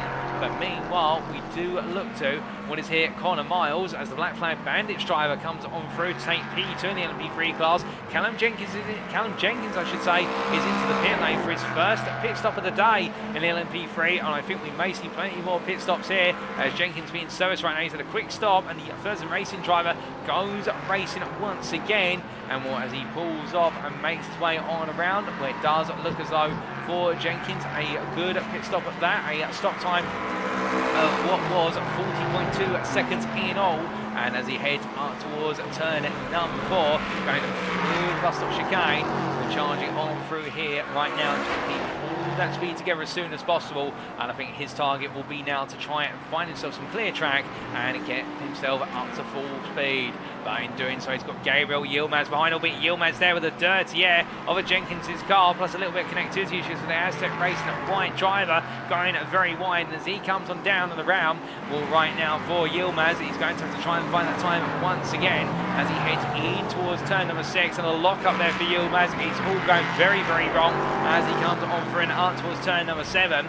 But as he now tries to regain his bearings, meanwhile we look from Yilmaz to what is there, Matthew Jolly, and well, Jolly right now had a little bit of a battle with the LMDH car of Jamie Dory, Jolly being the leading LMP2 for Aztec Racing. As he comes down to turn number 1, well, Dory will find his way on through in the end, but again we are seeing the LMP2 drivers around here running reasonable pace compared to their LMDH counterparts, and it does seem that he's able to find a good amount of speed, as we are hearing, ladies and gentlemen, that there are technical issues for Matthew Davies in the GT3 class, and therefore it is a retirement for the Audi R8 LMS machine. Unfortunate there, and it does mean now our GT3 class is down to 4 machines as they continue to race on here. We've seen some early retirements, particularly in the GT3 class, with Ross Universal Robots, the pair of Stimman and Brazy in a single car, not quite able to get going due to a technical issue with joining the iRacing lobby, and then Davies now with a technical issue on his side, and therefore we are down to 4 GT3s, 3 of which is the Chemical E Motorsport team pool, and then we do have what is the SR Technic machine of Vieira trying to put a stop to their progress, albeit the incident he had earlier on. He's going to have to make a lot of headway now to recover for the opportunity of a podium. But as I try to make the way on around here, Johnny now having to let Gavin Gardner potentially come through, albeit again the requirement is on Gardner, as meanwhile Callum Jenkins there into the wall, coming out of the bus stop chicane, and well, what's gone wrong for the Ferocious Racing driver? It's a nasty instant, and as he is towed to the pits, we can take a look back at exactly what happened. So making his way on down here and in towards the braking zone, I think may have had the car snatch him, and it's a similar thing to what happened to Matt Shorter, just taking too much apex curve, and then the car being launched off its wheels, and when he came back down the terra firma, the car completely becoming destabilised, and Jenkins in to the barrier, and what a nasty knock there for the number 19 driver, and not a happy one at that, as now he looks to have the car repaired. Another fast repair being used by a driver here. That'll be his second pit stop of the day after just taking a strategic pit stop, and Jenkins will be absolutely fuming with that. Albeit we look from one driver who's had difficulty in the LMP3 class so far, so drivers had no difficulty, and that is Michael Paul, as he laps Paul Scott there running P6 in the LMP3 class. So therefore Paul right now 1 lap up on a couple of his peers and continue to make progress as the Indian Motorsport driver, doing everything right thus far. And well, he's just got to keep his head down. It's a long race. We're not even 40 minutes in, so we're not even at the 2 hours to go mark yet. But we are definitely seeing this field now starting to spread out, and with it, well, the battles will come in due course. But patience is key for all our drivers here, and we'll keep our eyes on the pace of our drivers now as they look to try and gain on one another. But looking from Michael Paul to Connor Miles. Connor Miles currently in at P2 in the LMP3 class, albeit yet to take a pit stop, whereas Paul has, well, in fact Paul has yet to take a pit stop as well, but Paul has gained a whole 55-second lead on Connor Miles, and the Black Flag Bandits driver coming on through turn number 7 right now, and as he does so, well, Miles absolutely flying off into the distance as Mike Aridna making his way out of turn number 3, and as we see the Speed 9 Esports B driver heading on down, one of two representatives for Speed9 Esports on the grid in this series. As he heads into the braking zone here, a good start so far for the 77 driver. Hasn't put a foot wrong thus far, gaining 4 places in class and 4 places overall. And as he heads in towards turn number 9, he'll be thinking about just keeping it cool and collected all the way through. And again, slow and steady does win the race, given the fact that we have seen a number of fast drivers get it wrong thus far, and the curbs of Watkins Glen, particularly that bus stop chicane, catching many a driver in the prototype machines out as they make the way around that as quickly as possible. From my reading, we do look back to George Watson as Watson makes his way across the timeline and down towards turn number 1 he goes, and as he does, in towards the braking zone. Well, coming on through here, the first racing driver, I think right now, feeling the need to try and close a bit of a gap to Arinda as he makes his way up through 2, 3 and 4, but as he does so, getting everything right, I do believe in fact it might be one of those instances where Watson right now and Reed are exchanging lap time back to back as they make the way on around here, and Watson in particular matching that last lap, albeit as we do bring up the gap on screen, the gap delta very shortly, and you'll be able to see exactly how that gap is oscillating between the two of them. And here between Watson and Reed, the gap over the last 5 laps has come down and then started to go back up again, so therefore it has come down to 6.8 seconds, albeit it was originally 10.2. so Watson is pushing on here for Thurston Racing,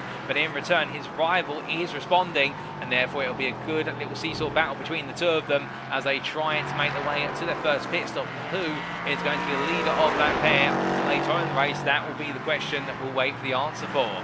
But as we continue to watch Watson make his way through turn number 8 at the moment, up towards 9, we look back to Gabriel Yilmaz. Oh, goodness me, and what on earth has gone wrong for the Aztec Racing White driver? He's missing the whole front end of the car, and not quite sure where that's happened. We can tell you it's gone very wrong for Gabriel Yilmaz, and we do have an instant replay of this, and here we are. And as he made, in fact, this is the bus stop chicane, I think, where it's gone wrong. He's made his way in. The car hits too much of the curve, and much like many of his predecessors, including Shorter, in the end just carrying too much speed, hits the curb high, and with that Gabriel Yilmaz with a nasty noctable rejoins, and as he does so, will making his way on through turn number 5 here, and I suspect this is going to compound his woes as he comes out of the turn number 5 corner up towards turn number 6, coming on down. So where else did it go wrong for Yilmaz? Well, goes overly long there into the barrier, and I think there the car just refusing to cooperate under braking. The brakes probably damaged severely by that knock to the barrier at the bus stop chicane, and that was Yilmaz needing to be towed to the pits in the consequential aftermath. But as he waits to repair, meanwhile we look to your overall and LMDH leader of Nick Clemens. He makes his way on through at turns 10 and 11, charges way on around here, and as he does so, the iRacing Esports driver feeling very comfortable at the moment in terms of his relative pace compared to his peers. He comes on through there and makes his way past Alex Meredith. And for Clemens right now, lap time wise, he's only being matched by one driver out there in the LMDH class, and that is Gaz Williams, who is P4 and is able to match him down to the 100th, albeit everyone else in the LMDH class not quite on the pace of Clemens. But then again, we do have to keep in mind that they do have to top up the hybrid in the pits as well as the fuel, and I do wonder whether Clemens are potentially absolutely going for broke, where other drivers may be backing the cars off a little bit and giving the power units a bit of a rest in order to conserve some hybrid for later on in the race. And as Clemens makes his way in towards turn number 6, well, the reason why you might want to conserve some hybrid is simply you can spend less time in the pit lane having to charge. And as Clemens comes out down towards turn number 6 down towards turn number 7 right now, well, the number 14 driver definitely feeling the confidence. He comes towards the end of the first half now. Behind him is Benjamin McCluskey, albeit the next-gen racing driver from Ireland, currently the best part of 17.5 seconds behind, and still trying to make further headway as he comes in towards the toe corner of turn number 7 himself. And what his relative pace right now sees him breaking away from Mark Sykes. In fact, Mark Sykes under grind pressure from Gaz Williams. As we do look back to the third place runner, the sole Cadillac on the grid in the LMDH class, he charges his way up towards the bus stop chicane. That definitive V8 American note. Indeed, they say there's only one V8 sound which stands out, and it is the American V8, albeit many would disagree. Any V8 does stand out there, but as Sykes makes his way up front, must admit that American V8 does have a different thing to it compared to the German V8 or the BMW V8 hybrid. They're chasing it down as they make their way up towards turn number 7. Now, as they roar their way on through. We do ride on board here with Gaz Williams on the gyro cam. As we can see there, the camber of the road, the bank of the road, causes the camera to tilt slightly as the next gen racing driver in the number 90 chases down his teammate, albeit they are rivals for the purposes of this series, with every driver representing a team onto their own as they make their way through turn number 8 up into 9. Well, there, I think Sykes having to negotiate the LMP3 of Watson as they come out to left hand now and almost towards 10. Williams here will gain some progress as a result as he makes his way through 10, but a compromised entry there of his own in turn number 10 will reset the progress to a degree as Williams charges out to the final corner. Gap now down to the 5.5 tenths. Williams is closing fast, and I think right now he'll be looking for the move into the bus stop chicane. But coming through at 90 right, giving it everything here in order to try and gain another place and go for the podium. In fact, why not to think about going for the podium now? He's already on the podium. McCluskey and P2 being involved in this, which we'll find out more about shortly. But Williams now looking for P2. He's in the tow here versus Sykes. And Sykes puts the car on the right hand side, on the inside towards the chicane. Williams is going to have some traffic in front of him in the form of what is there, Riedner, as they make them through. But Sykes gets it wrong. Williams follows him, and as Williams regains control of the car, he does take P2, and with that, Callum Jenkins meanwhile stays in front for a brief moment, but the LMP3 drive will steer clear now as Williams comes on through, storming on through. Sykes does recover the car, thankfully not ended up in the wall, but the next gen Darkside racing driver, I think definitely feeling the strain there of the situation, as now Jamie Dory comes on front. I think Sykes has got a problem. The car is limping as he makes his way through turn number 7, which is just to let traffic go on through. Weave away Sykes with some damage picked up from that instant, and therefore the pace is falling out of the car as he just tries to reconfigure his bearings and see if he can get the car to the pits or get it to carry on, albeit with some instant of damage in that machine. But as he makes his way out to turn number 8 and up towards 9, meanwhile, as he comes in towards the left hand, and we do see there an exchange for position, P3 in the LMP3 class between Watson and Riedner, as we can see the Ferocious racing driver capitalising on his rival, letting what was Sykes and Gardner go, plus Dory, and where Watson capitalising, being in the right place to do so. Sykes is into the pit lane, he did have to limp home, but George Watson there taking no caution and just focusing on making places. And right now, I think for Mike Riedner, he's going to be thinking the Speed 9 eSports driver, how on earth did that happen? How have I lost P3? Well, thankfully, in his mind, he will have seen P3 right in front of him, and I think he'll have an opportunity to try and come back at Watson when they make the way up through towards the bus stop chicane this time around. As they charge their way on down the stretch now, and you can see up the road Callum Jenkins trying to continue to unlap himself from his LMP3 leader class peers. Well, as Riedner getting close and close here, under braking into the chicane, not quite able to close up enough. In fact, has to back off there as they now come down into the outer lobe corner and rolling the way on through. I think we might see this situation enter a bit of status quo for the time being, as Watson definitely now starting to pull away, and the number 77 car of Riedner falling away as the gap opens up to 1.5 seconds, with a mistake under braking there for the Speed 9 eSports B driver, and instead now having to opt to stay P4. As they make their way out to turn it number 17 towards 8. From them, we do look back towards the GT3 class. And here is Marcello Felix, your class leader, the Chemical E Motorsport driver, continuing his progress. He makes his way up towards up towards the bus stop chicane and then turn number 5. But as he makes his way on through here, the Chemical E Motorsport driver absolutely feeling confident with the car right now, as we are hearing a new fastest lap in the LMDH class for Gaz Williams. But as Felix heads up towards turn number 6, he won't be mindful of that. He'll just be mindful of the race he's running and the pace that he's bringing with. And indeed, it's the Chemical E Motorsports 1, 2, 3 at the moment in the GT3 class, with then Sergio Vieira currently at the best part of 1 minute and 4 seconds behind the top 3. And he'll be looking to try and chase down Alex Meredith in the long term. Albeit, I can tell you right now, Felix is the fastest driver in the GT3 class in terms of 1 lap pace and consistent pace. And then it is the 4th place runner of SR Technics Vieira, who right now is the 2nd fastest and is cutting a grand total of a second a lap, if not more, out of Alex Meredith, and half a second lap out of Bernardo Colbe. So he's got a long way to go, and he has had to take an extra stop already for a fair work. But if Vieira can carry this on all the way through to the end of the race, he will definitely make up the time in the long haul as he heads up the hill, albeit behind the LMP3.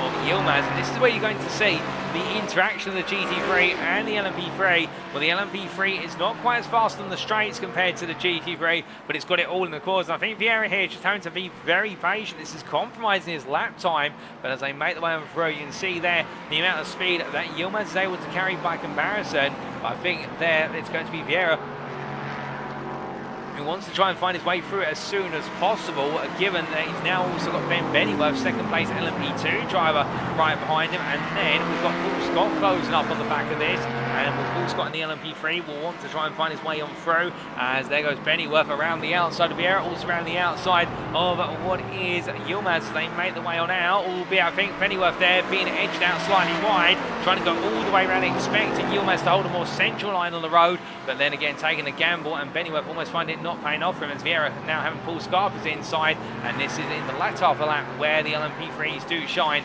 and gain their average lap time by comparison with the GT3s.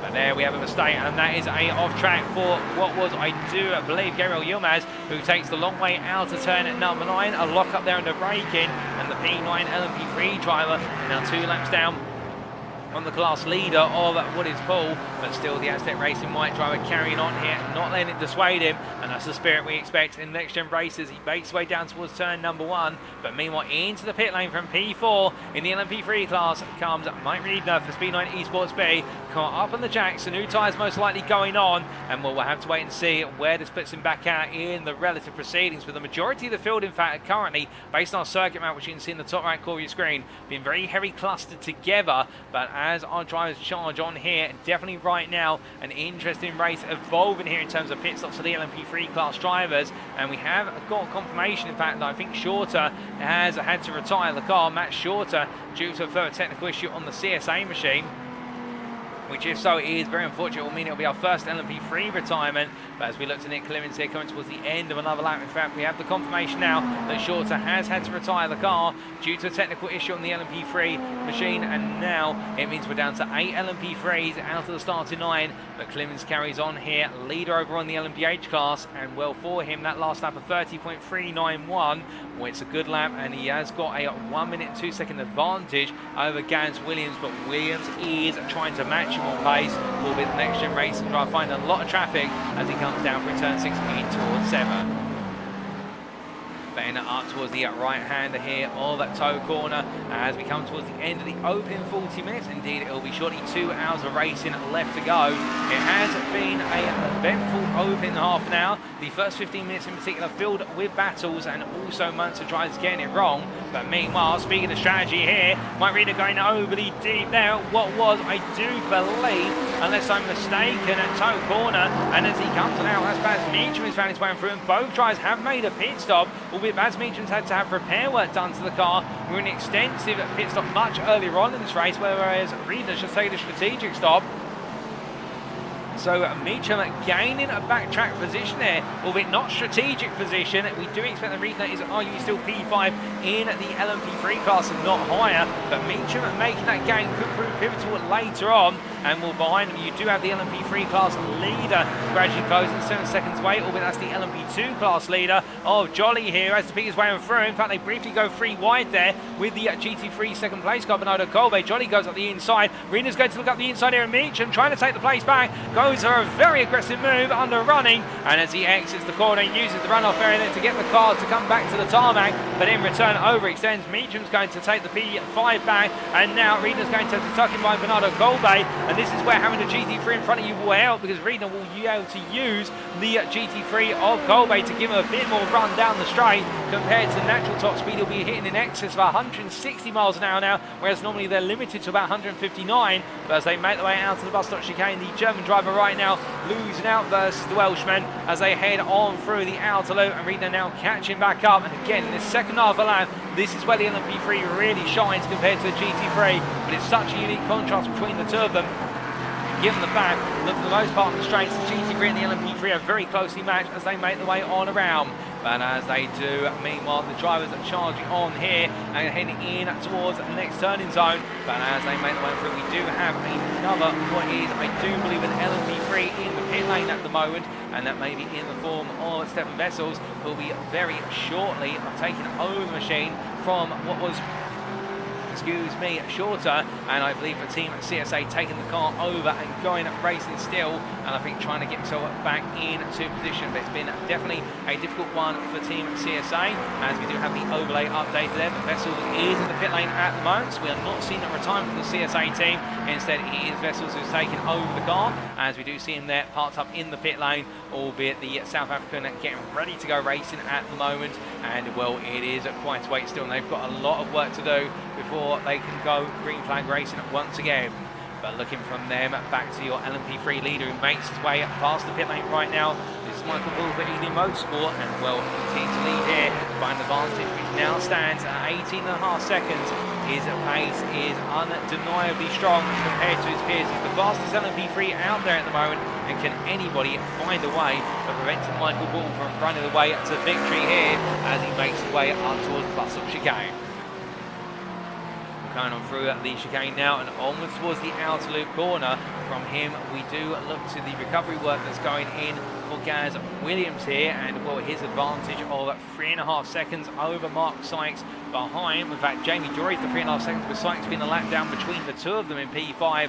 But as they all come charging on through, there's Jamie Dory by comparison, the Next Gen Racing number 13 LMDH BMW driver, still on the charge, and relative lap times show that Dory now is the fastest LMDH out there. He is a matching the pace of his peers, if not exceeding it, albeit on that last lap losing out versus Williams at 6/10 slower. I think both drivers have to negotiate some traffic, and therefore having a little bit of a back and forth between them as they head up towards the S's.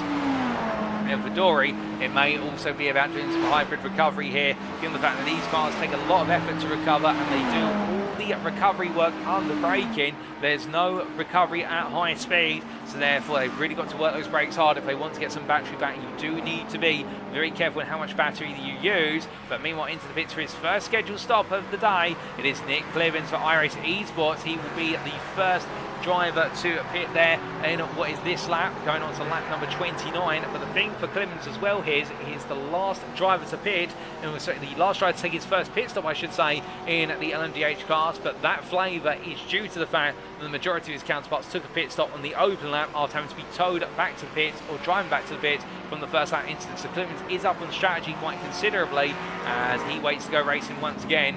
And well, Gaz Williams here tries to chase him down, albeit that gap very long in the tooth as he makes his way in towards turn number 10. Now coming from the left into right, a little bit of trivia for you regarding the Watkins Glen International Circuit, given the fact we do have a bit of time to talk about the circuit as well. This circuit is widely regarded as the mecca of road racing in the United States of America. Now you may be wondering why is that, given the fact that this circuit is technically not the oldest circuit in the US of A. Well, it's seen as essentially where road racing was revived in the US of A after the conclusion of the Second World War. Indeed, this venue perhaps being one of the most popular initially for drawing road racing events, and it all started off through racing through the local township, and then it became a dedicated circuit towards the back end of the 1950s. So the facilities you see here have been in place for a good number of years. They've been constantly renovated and upgraded, but this circuit considered to be a mecca given the fact it's able to draw such large crowds and also major events. And well, it's one of only a limited number of circuits in the United States of America to have essentially played host to every major road racing class in history, including Formula One. Indeed, if you go back to the 70s, you'll find that Watkins Glen used to play host to the American Grand Prix. It did transition over to Indianapolis in later years, and now being held in the state of Texas at the Circuit of the Americas. In fact, we're getting more and more American Grand Prix as the years go on, with the takeover by Liberty Media of the Formula One management group. But coming back to Watkins Glen, this circuit has played host to Formula One. It's played host to most classes, and it's a circuit, therefore, which is widely considered to be the big draw of road racing. And also, it's a venue where you'll hear a lot of concerts being played by famous American bands. And well, that also adds to quite a bit of the hype around the circuit. And on race day, there's also musical events going on, normally to draw even more crowds in. And well, as I try to make the way around the virtual rendition of this circuit, it is a very popular one, and without a doubt, definitely a good one to have on any racing calendar. And we're very happy to have Watkins Glen on our calendar for this season. But as Garen Garner makes his way into the pit lane for his first pit stop, locking up the brakes on pit entry, trying to leave it as late as possible to the pit. Meanwhile, we've had an instant for this man, this V9 Esports B driver, Mike Reed, who's trying to get the car off the grass, but as he tries to, he's got more cars coming on down, and as they make their way through, that's on the inside of turn number 6, he's parked up. It's gone very, very wrong for the 77 driver, but what exactly went wrong as he tries to recover, well, he just reverses slightly. He's been able to get it off the grass now, so he does have some traction to the asphalt there. You can see the rear tyres on the curb stroke tarmac overlap, and now I think he will have the opportunity to reverse the car and through once we do have the number 3, the P3 car in the LMDH class, and Nick Clemens make its way on through. But in fact, I think Clemens getting it slightly wrong, and did Clemens end up in a bit of contact with Reed? And we're not quite sure, but what we can see is that Reed has finally got the car out the wall, and this is what happened to cause him to be in the wall. So coming down through turn number 5 at outer loop into chute, side by side there, moved by the GT3s, and just direct contact between the two of them. Well, that was a bit of a surprise contact, as I think Bernardo Colbe was in contact with.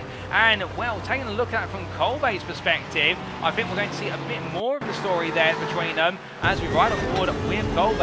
So he made his way on through, coming down into what was, at the time, the outer loop corner, so on the inside.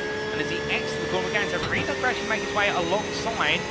In fact, we're not. So this is a slightly different portion of replay. In fact, there's Colbe coming on past. So that was not Bernardo Colbe. That must have been Marcello Felix, who was in the position at the time. We take a further look back, and this may explain. So Felix coming down, and oh goodness me, now that is going to be a hard one to call. I mean, we could have multiple angles for that, and our stewards will have even more angles. I think both drivers there went to share the same space as one another and ended up in that contact.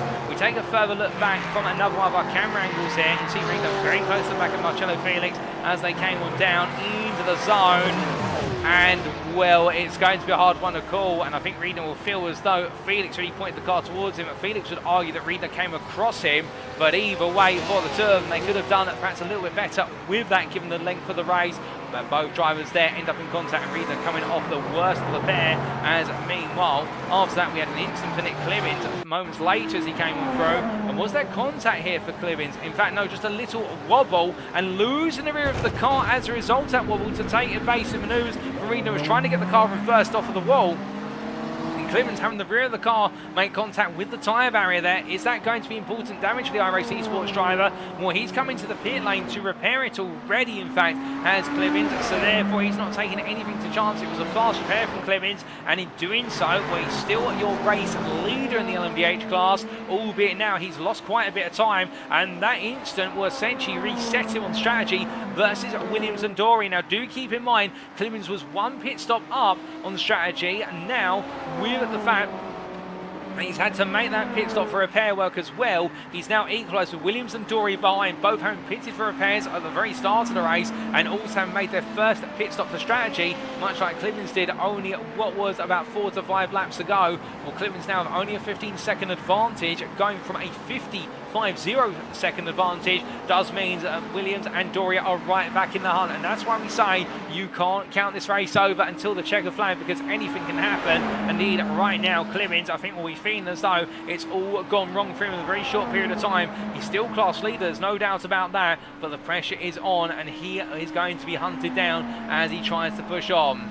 But meanwhile, as he makes his way almost towards turn number 1, heading in towards the right-hander, our drivers charge it on through and up towards what is, I do believe they're the S's, as he comes on through the long 17 sequence of corners. And if it is going to be for Clemens a race now where he's going to be chased down, then Williams and Dory will only matter to oblige him, in the fact that Williams and Dory have been trying to chase him down for the best part of the last 40 minutes and have been doing so gradually. Meanwhile, as we do look to other drivers making their way on through, in particular to Benjamin McCluskey here, who's chasing after Mark Sykes. This is for position in the battle for P5 in what is there the LMDH class, and where it's going to be battle of BMW versus Cadillac. We've yet to see that battle occur in the real world of 2023, I do believe, although we might have seen that Sebring, in fact, in my memory, does serve me correct. We have seen it in the real world, and now we're going to see it in the simulated world here, as McCluskey looking to try and gain the pace on Sykes. He's in the tow, he's going to give it everything he can. German efficiency out to American muscle. No way going to the bus stop chicane, but Sykes under pressure there as they come through. Sykes nailing the run on through as they make the way through the long right-hander at turn number 5 and coming on around and down here with Sykes almost to the wall but just about avoid it, and McCluskey staying with them as they come into the braking zone for the shoot corner. Now going on through there with Sykes being caught up behind Gabriel Yilmaz. McCluskey getting caught in mind as he looks around the outside here, trying to cut it back to get a good run off the corner at toe. But as they do so, McCluskey there bogging down slightly, and Sykes able to steer clear for a little bit longer. But you can definitely see again with the LMP3 car just being in the right place at the right time. Sykes was given an opportunity to defend well, but a lock up there for Sykes going to bring McCluskey in.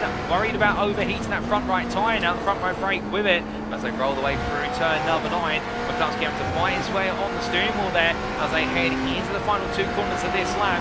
The Sykes doing well to defend here as they head up towards turn number 11. But this is the corner where McCluskey can get it right. However, all the run at 90 right and onwards. 3 attempts they go on to another lap here. Nothing between the 2 of them. As meanwhile into the pits, I look at my commentary booth window is Connor Miles from what was P4 in the LMP3 cars. The Black Flag Bandits driver decided it's time to make a pit stop, and a quick one at that. But as McCluskey here now getting a good run on through the S's. Sykes is only 1.5 tenths clear as they clear the turn 3 apex. This is going to look close to this. McCluskey's ever going to get to make a move in this run, and he looks inside here. Sykes does not defend, both drivers using all their battery, and with that Sykes able to stay ahead just a little bit longer, and really now trying to put down the marker, saying no you do not. But as they come down and around through turn number 5 in towards 6, Sykes under a lot of pressure, and I wonder how long it'll be before he potentially makes a mistake. And there it is as he goes overly deep there. We saw the lock up on the previous lap, and now going overly deep at turn number 6, but still defending here. And Sykes trying to hold McCluskey. McCluskey looks around the outside at toe. Can't quite find it as now they both return to full power. And Sykes able to use the full exit at the corner there in order to power away as they make the way in towards turn number 8. Now as he holds the line here, with McCluskey still not able to find a way on through, and he's right on board and listen back to that wonderful V8 of McCluskey. Well, it's going to the V8 of Sykes as well. A little bit of wobble there for Sykes, some oversteer on entry, and really have to fight the car. Let's just listen into the battle of the 2 V8s.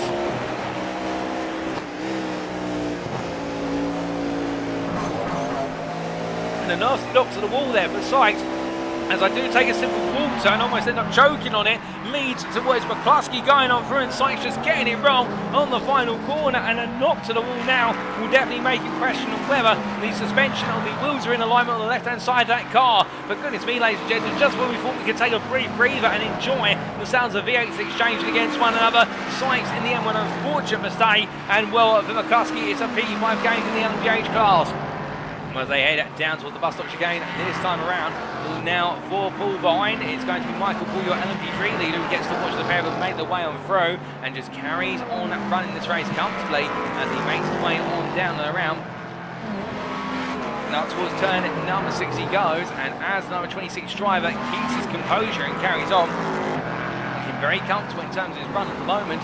Meanwhile, in the GT3 class, into the pits for his first scheduled pit stop of the day, it is Bernardo Colbe who comes on down pit lane. And as he does, parks up there at the garage, and well, I think it's going to be a full service of the car. That's done a good 53 minutes of racing, and what Alex Meredith will take P2 off of him, as we see Meredith here carrying on his way on through the S's. Yet to take his first strategic pit stop. The same for class leader Marcello Felix, who've been a Kimi to eMotorsport 1, 2, 3 so far, as they all push on towards the bus stop chicane. As they do, meanwhile, we do look from Alex Meredith to a bit further up the road, and in particular to what is Marcello Felix now, and well, Felix with an 18.1 second advantage over his sister teammate rival, I should say, and as they make the way onwards towards turn number 8, Felix right now definitely, I think, feeling as though everything is coming on through nicely as he breaks his way into turn 8. He just doesn't need to put anything wrong. A little bit of a black flag over the incident between him and Mike Greener, which I think will be looked at after the race, given the fact all shooting is done at post-race. But we'll have to wait and see on that one. But right now the Portuguese can only focus on one thing, and that is what lies ahead of him, and that is the remainder of this lap and the remainder of this race as we head towards the end of the open hour. And as Felix does so here, it all looks so it's coming on through nicely. As he comes into the pits, it'll be his first pit stop of the day as he makes his way down pit lane as well. You see there, charging past our static camera, the car of Nick Clemens, your race leader. But then here comes what is Gaz Williams, NXTGEN Racing, and well, he now is 16.5 seconds from Clemens, and that gap is coming down little by little as they charge on. I definitely think right now for Williams it is a long charge which is going to gradually reap the rewards, as that time around a 28.690 sees Williams set a personal best of the race, and versus Nick Clemens is 29.23. It does mean now it is 4 tenths that he's cut out. In fact, it's 5 tenths and a half he's cut out on that lap. As we do say hello to Catherine Meredith in the YouTube chat, who is cheering on her son Alex and saying, "Go Alex, keep steady." Well, Meredith is into the pit lane as the car being serviced at the moment, and the engineers there just taking a look over the car. But as they do, Marcello Felix also in the pits, in fact making his way out of the pit lane very shortly. In fact, something wrong with Felix's car, and again it started now. I think that Felix trying to find a gear as he tried to get the car underway, and that may have cost him some time.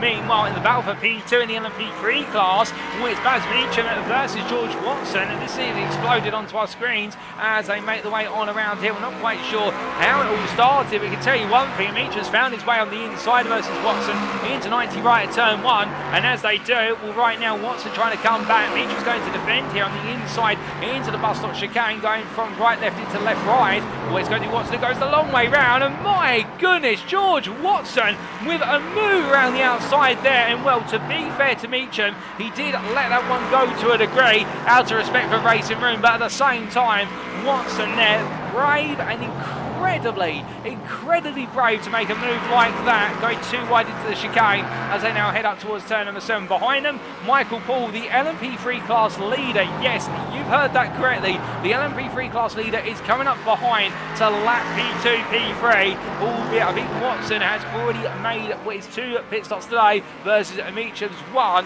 But Michael Paul right now absolutely flying as the blue flags will be waving there for Meacham. He'll steer clear, and Michael Paul is absolutely storming away with this, albeit he's due for a second pit stop quite soon, as is Baz Meacham, who's only taken 1 pit stop so far, and that was 6 laps into the race.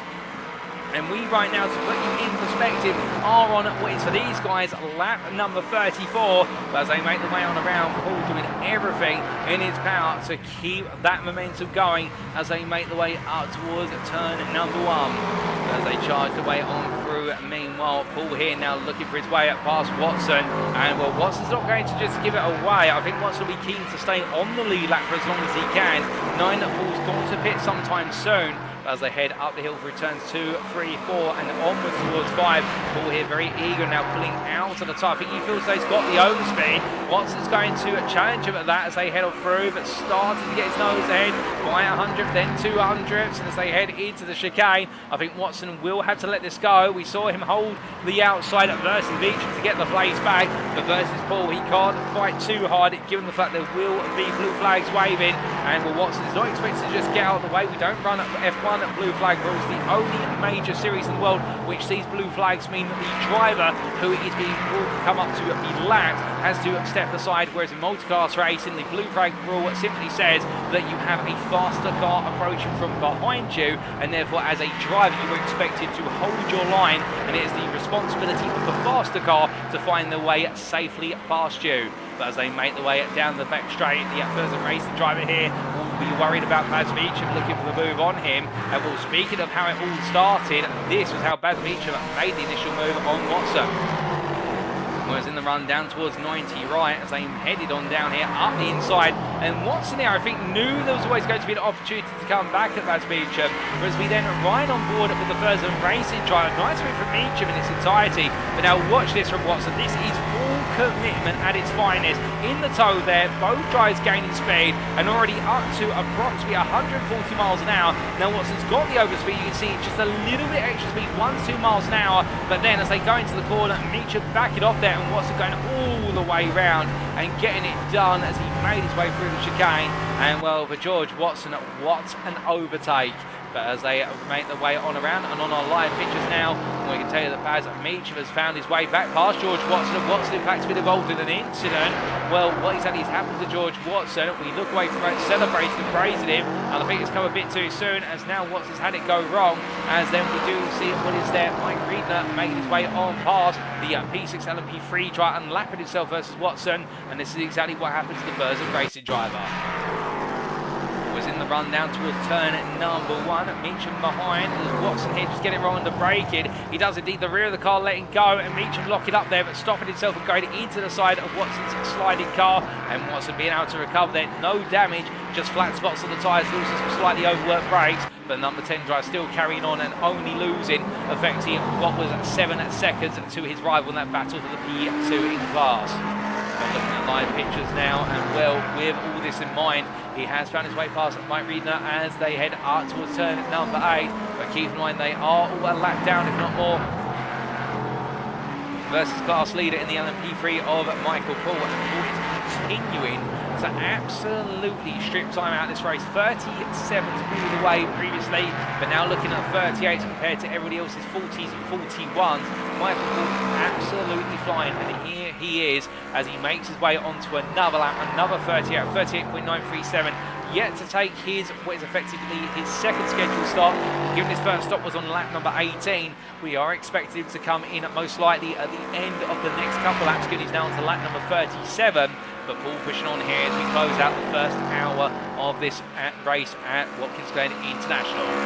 So to give you a recap of how the field currently stands, starting with the LMDH class, we have overall leader and LMDH leader Nick Clemens from iRacing Esports leading by 15.3 seconds over Gaz Williams. Now the story of Nick Clemens has been that he started what was P6 in class after a difficult qualifying session, but the number 14 driver capitalising on what was an absolute conundrum for the leading LMDH drivers, making their way through the bus stop chicane into the outer loop corner at turn number 5 on the open lap. We saw both Mark Sykes and also what was, I do believe, Josh Brown getting it wrong at the chicane, and then subsequently Williams, Dory and also Gardner all ended up in tatters coming out of the outer loop, all by making mistakes under their own velocity.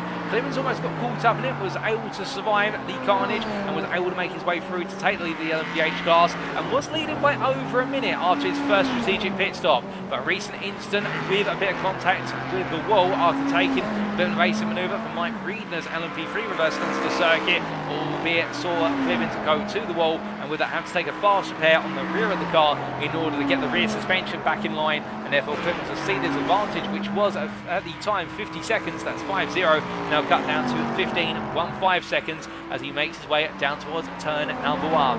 But as he does so, then Gaz Williams, second place in the LMDH class, the next-gen racing driver here, charging on, albeit being impacted there a little bit by LMP3 traffic, being piloted by what is George Watson. And as we see Williams making his way up towards turn number 1, the key point here is that Williams, the pole sitter in class, albeit by a couple attempts in the end over the majority of the field, and as he makes his way on around here, he is the fastest driver in class on paper over a single lap. He is being matched by pace by Nick Clemens, and therefore Williams having recovered after that overlap incident, now back up to P2 and trying to bring that gap down with a further 8 seconds to Jamie Dory in P3, the other next-gen racing car inside the top 3 in the number 13. He's also trying to make headway, and well, in that recovery drive, he's also got next-gen racing in pinks. Gavin Garnett just behind, as we do see the number 11 driver here soaring on through at turn number 5 as he comes on down to the round right now. And these two both trying to make a recovery drive, and I think also eager to try and battle their way past one another. Remember, this is a team's championship, albeit a team is defined as the individual car on circuit, and I think there will have to be a little bit of work on the standings in order to differentiate between the different next-gen racing cars, much like the chemical e-motorsport cars in the GT3 class, but that can be done after today's racing. As we do see it, Gavin Garner making his way down towards turn number 8 right now, and more history, much like Williams and Dory, involved in that first lap incident, which saw the majority of the LMDH class fall by the wayside, and having to recover here as he holds a 17-second advantage over Benjamin McCluskey.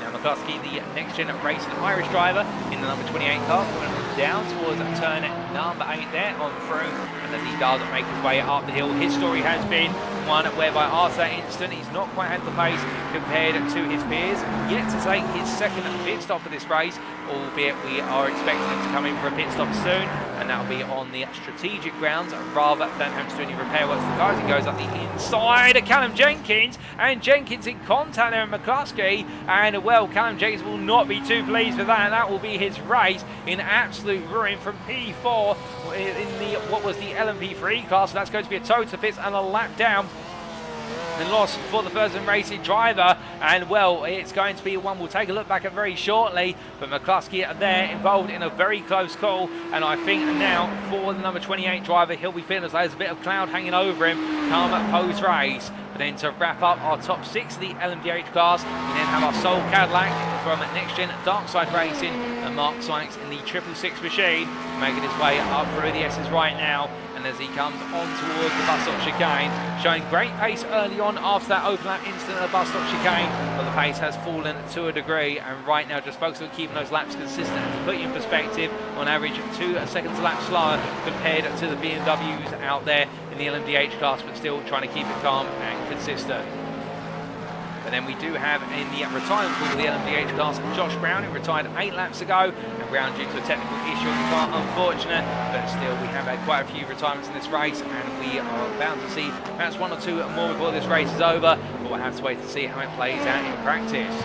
Then coming on to the LMP2 class, we've only got 2 LMP2 Dallara P217 machines here today. Matthew Jolly leads the class for Aztec Racing by 24.4 seconds over Ben Bennyworth. He put it on pole by the best part of 2 seconds, and since then has never looked back. Bennyworth tried to come at him early on in the race, but after defending against the charge of Bennyworth, it's then been about growing that gap. And here is Ben Bennyworth, the Crest Autosport driver, who in return is still trying to find some pace versus Jolly, and I think trying to work out something versus the traffic and strategy as he comes out of the final corner there with the GT3 leader Marcello Felix. Well, just having to hold him at bay for a brief moment where he comes across the timeline and goes on to what for him in the LMP2 class is lap number 42. Now going from the LMP2 class to our newly introduced for this season LMP3 class, the story is Michael Paul absolutely leading the way in emphatic fashion so far. He is a lap up on the entirety of the LMP3 field after an hour, albeit we should caveat that by saying he is yet to take his second pit stop, whereas the majority of his peers have taken a second stop already and therefore are down on time, but Paul has not made any errors so far. Qualifying P3 on the grid, and well, we did see the pole sitter and favourite of Matt Shorter end up in an early instant, which put him a long way down the order, and unfortunately ended up with his retirement. But with all this in mind, right now Michael Paul really has been the driver who has not fallen by the wayside as he's charged onwards towards turn number 1. And as he comes on down towards the right-hander here, his consistency has been absolutely clinical, just as much as his pace advantage been. In terms of that pace advantage, on average per lap, he has been looking to be at least 5 to 6 tenths faster, if not a whole second or 2, compared to some of his peers. And as he makes his way on around here, carrying on all the same in terms of just taking it lap by lap and being conscious of the traffic. Meanwhile, 2 minutes behind, 2 minutes and 6 seconds behind, so a lap down with change. We do have George Watson here, P2 for Ferocious Racing, and he right now is battling hard for this second place. He has been in the back and forth with the likes of Baz Meacham, who are currently in P4 after taking a second stop, albeit George Watson carrying on, and Watson has been involved in a couple of incidents of his own, and therefore just trying to keep his head down and carry on as best he possibly can. Albeit Meacham has taken 2 strategic pit stops, whereas Watson has had to take 1 pit stop for repair work and 1 strategic pit stop. So therefore Meacham arguably is the driver who's on a bit more pace by relative comparison in terms of the long strategy game. We'll have to wait and see if that's how it plays out in practice.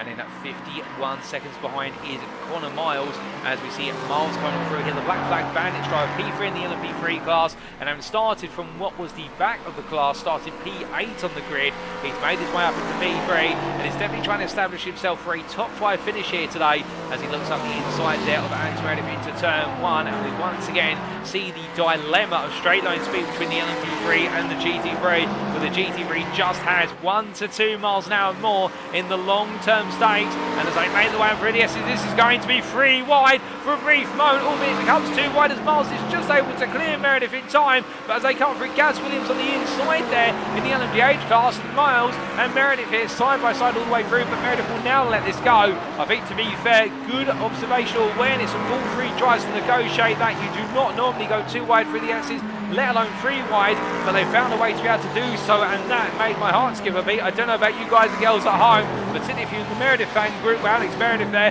I think was in a position where if he'd gone 1 inch further over to the right in the centre of the road, it could have been curtains for all 3 drives, but it wasn't to be, thankfully. And as they make their way through turn in number 7, the Black Flag Bandits driver of Conor Miles right now, definitely pressing on here and looking for that top 5, if not a podium. But then 2 seconds behind him is this man, Baz Meacham from Crest Autosport, who's got top 3 pace here and is looking to try and come back at Miles and Watson, and recently made another pit stop as he comes on down through turn number 9 and up towards turn number 8 and up towards 9 he goes, but find himself caught up behind some traffic there in the form of the GT3 of Meredith as he makes his way on around, and as he does right now, I think Meacham will be able to see what is there Miles in the distance, flashing his lights as well to say to Meredith, look, you've got to let me go. But as they come through the final corner, again, it's the dilemma of essentially apex speed versus straight line speed. The LMP3 are able to carry 1 to 2 mile an hour more through each and every corner, but in return, the GT3 carrying it on the straights. And Meacham's going to go all in here. He's going to throw the dice into 90 right and decide to go for it as Michael Paul comes into the pit lane. As they come out of the corner, well, Miles has locked up and therefore lost a lot of time and making his way out of the corner. In fact, Conor Miles there have a very poor run. There's something wrong with the car. He's going very slowly. Meacham's going to come on through and take P3 back in the LMP3 class. And well, Miles will also fall behind Meredith there with a mistake that's cost Conor Miles very dear indeed as he heads in towards the bus stop chicane. But now with Miles down into P4 and Meacham up towards P3, we then look to P5 in what is there, the LMP3 class. In fact, it's Callum Jenkins, who after that contact with what was Benjamin McCluskey has had to retire the car from this race, so that's very unfortunate, and that is another retirement on our list. We now have 3 retirees in the LMP3 class. Jenkins and his name to the list of Paul Scott and also Stefan Vessels, and then, well, in P6 currently, but we're looking to get him his way back to P5 in a couple of laps' time. Mike Reed of the Speedway Esports B, who's been involved in a couple of unfortunate incidents, including the spin at turn number 6 in contact with Marcello Felix, and therefore Verena right now has had to use a faster pair or 2, but he's not giving up as he makes his way into the bus stop chicane here, coming through the long snake before going in towards turn number 5. And well, his pace has not necessarily been up to the pace compared to the top 5 in qualifying, but still he's keeping his head down, he's not giving up, and that consistency in terms of just keeping it on the track is proving pivotal in terms of his chase for a top 5 here today. Then the last our runners out on circuit in the LMP3 class, Gabriel Yilmaz at P7. He's been into the pits quite a few times due to incidents and damage to the car. The Aztec Racing White driver still here to battle his way. He's running P7. If he can carry on, he may be finishing P6 in class come the end of the day. Given the fact he is multiple laps down on Reedner and company, but he still has an opportunity to find his way past Callum Jenkins, who has had to retire. And well, with that, that concludes our run of the LMP3 class. Then coming on to lastly the GT3 class, only 4 drivers out on circuit at the moment. We've had 2 retirements in the class. It is Marcello Felix who leads in the GT3 class as he makes his way on through at turn number 7. And as the Chemical E Motorsport driver does so, rolling on through.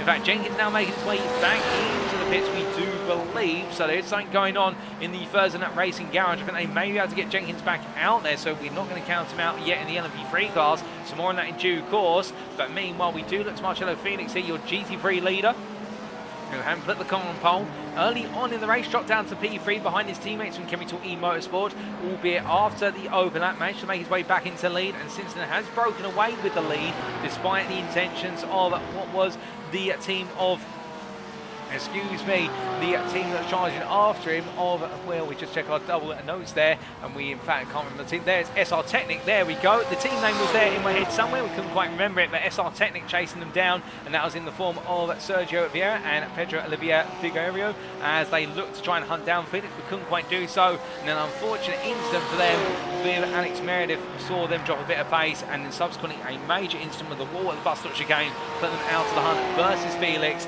As Felix makes his way through turns 2, 3 and 4 right now, the Chemical E Motorsport driver definitely charging on as much as he possibly can, with an advantage of 17.5 seconds over Bernardo Colbe seems to be in control of this race.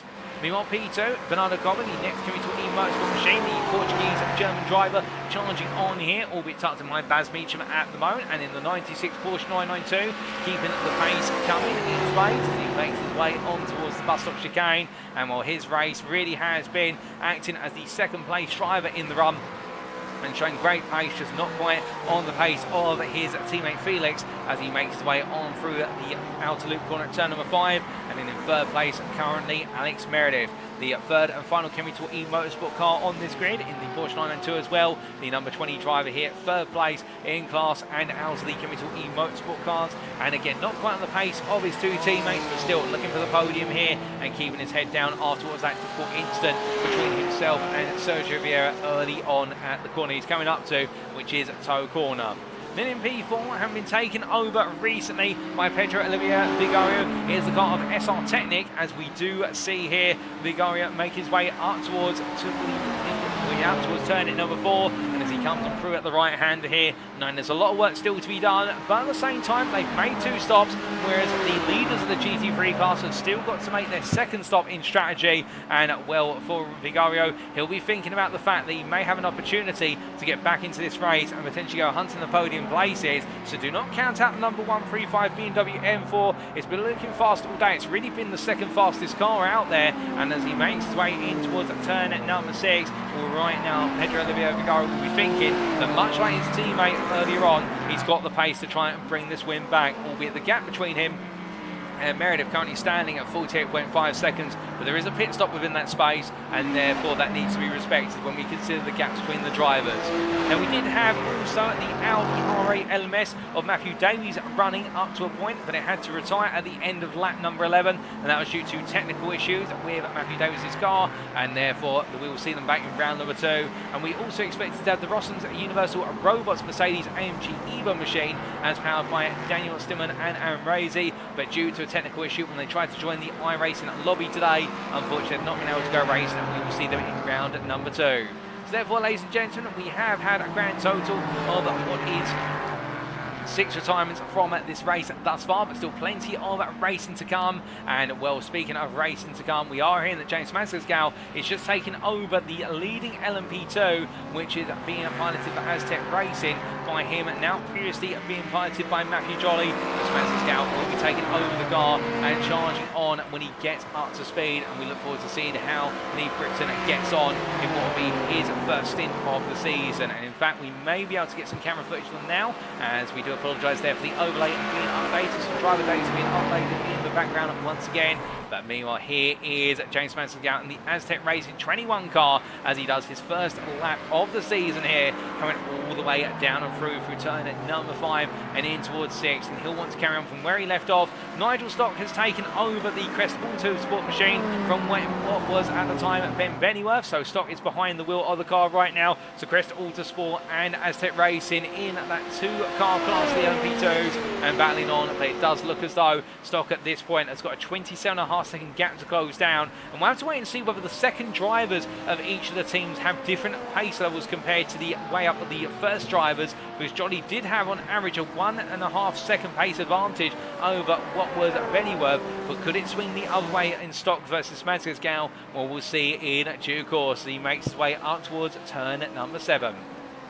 Now, you may be wondering, why is that an important consideration? Well, in endurance racing, teams normally of 2 drivers will have 2 different drivers in the car. Some of them may be even on pace, but also you may have 2 drivers where one is a little bit faster compared to the other. And well, in the pre-season testing and practice they've been doing in the build-up to today, they will have evaluated which of the drivers will have been the faster of the 2. And then you have to make a decision when you go into qualifying and go to the grid for the race start.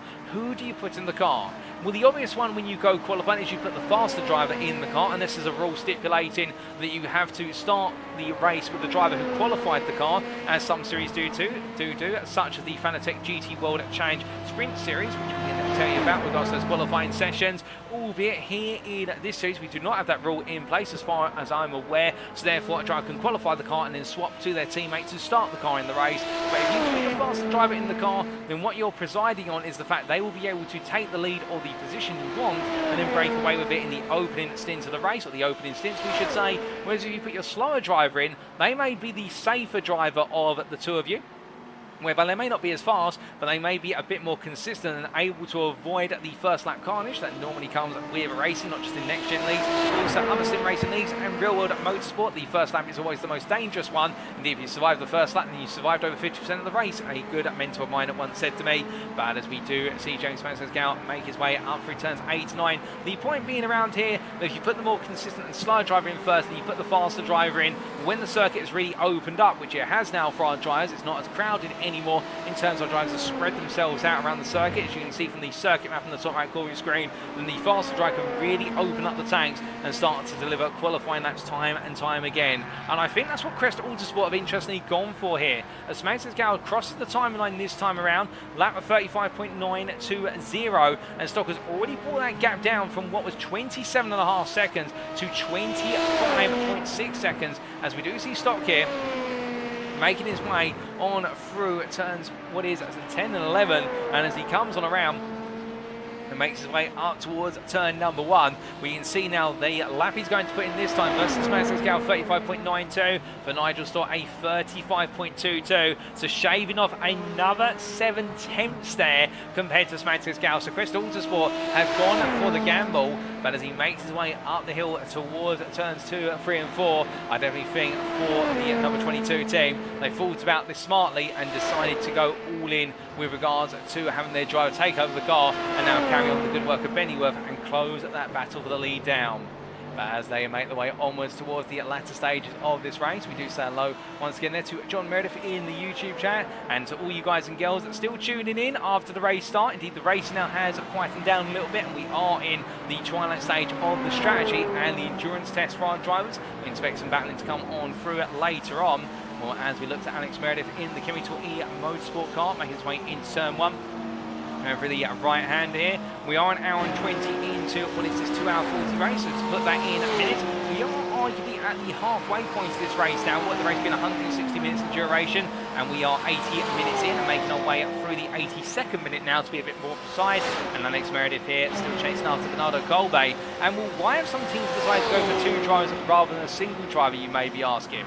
Well, the reason for that is because of the simple fact that when you have a single driver racing on a circuit, as a driver, you do have a limited amount of stamina. Now, in the motorsport and regulations in the United Kingdom, I know we talk a lot about rules, but stay with me here. I'm not going to bore you with the UK motorsport rule book, although I do have a copy available to me, to the right of me. I can tell you that drivers are only allowed to stay in the car for an allotted period of time. Now, depending on the series and the regulations they're under, it will vary, but normally drivers are only allowed to spend a maximum of 180 minutes, if my memory serves me correctly, behind the wheel of the car before they must change driver in the endurance racing event. So what does that mean? That means you can spend 3 hours in the car as a driver, you can do multiple pit stops, but you must leave the car after 3 hours, otherwise you'll be in infringement of the rules. But it's also given the fact that naturally, as a racing driver, we're not robots, even though some drivers do come across as robots, whether it be in interviews such as Kimi Raikkonen, or alternatively with regards to what is the run of their consistency and the pace out there. Well, as we do see Alex Meredith making his way through turn 10 and in towards 11 here. Tiredness does start to kick in as the race goes on, and when that tiredness comes in, then incidents start to occur, mistakes start to be made, and naturally your pace starts to decline. So the teams that have gone for a single driver, well, they will have the advantage of the fact they've got one driver out there who's going to be putting the pace all the way through, and therefore they don't have to hand off, and normally they should have a smoother transition from pit stop to pit stop. But the risk they take with them is the fact naturally their pace will be expected to fall off as the race goes on.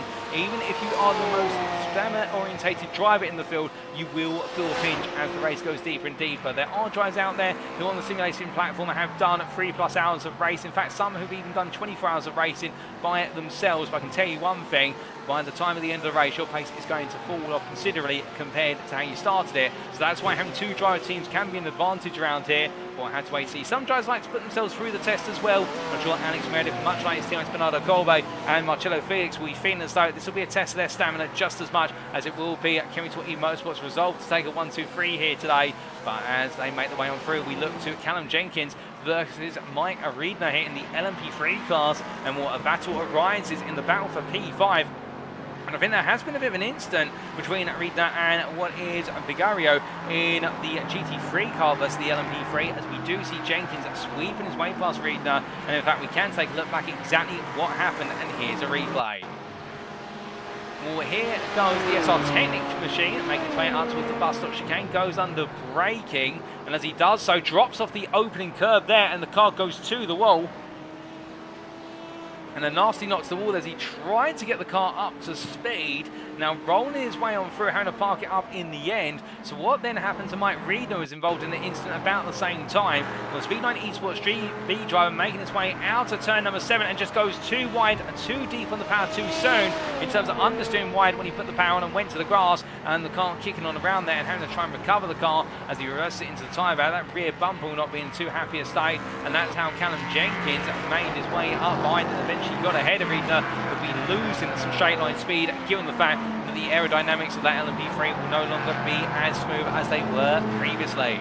But as our drivers make their way on through here on live pictures, well, we do have Sergio Vieira in to the pit lane. He's decided to come in once again then for the repair work on the car. Albeit I think he's still in the pit lane, I should say, after being towed to the pit. So it's been a difficult day for SR Technic, that's for certain, but still it's the first round of the season. There's still plenty more rounds to come.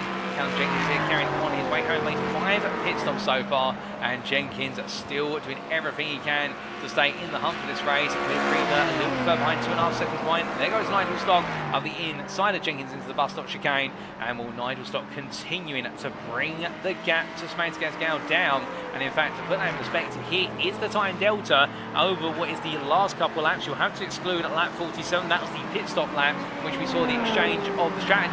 But then you can see how the gap very gradually being filtered on down little by little, and it has come down from 27.5 seconds to 24.5 seconds practically as our drivers make the way on around here. And as they do, well, we do continue to watch Stock charging in the Dallara P217 machine and keeping his court and carrying on as best as he possibly can. And I think feeling as though here, for Stock at least, that this race is coming to Crest Autosport very gradually.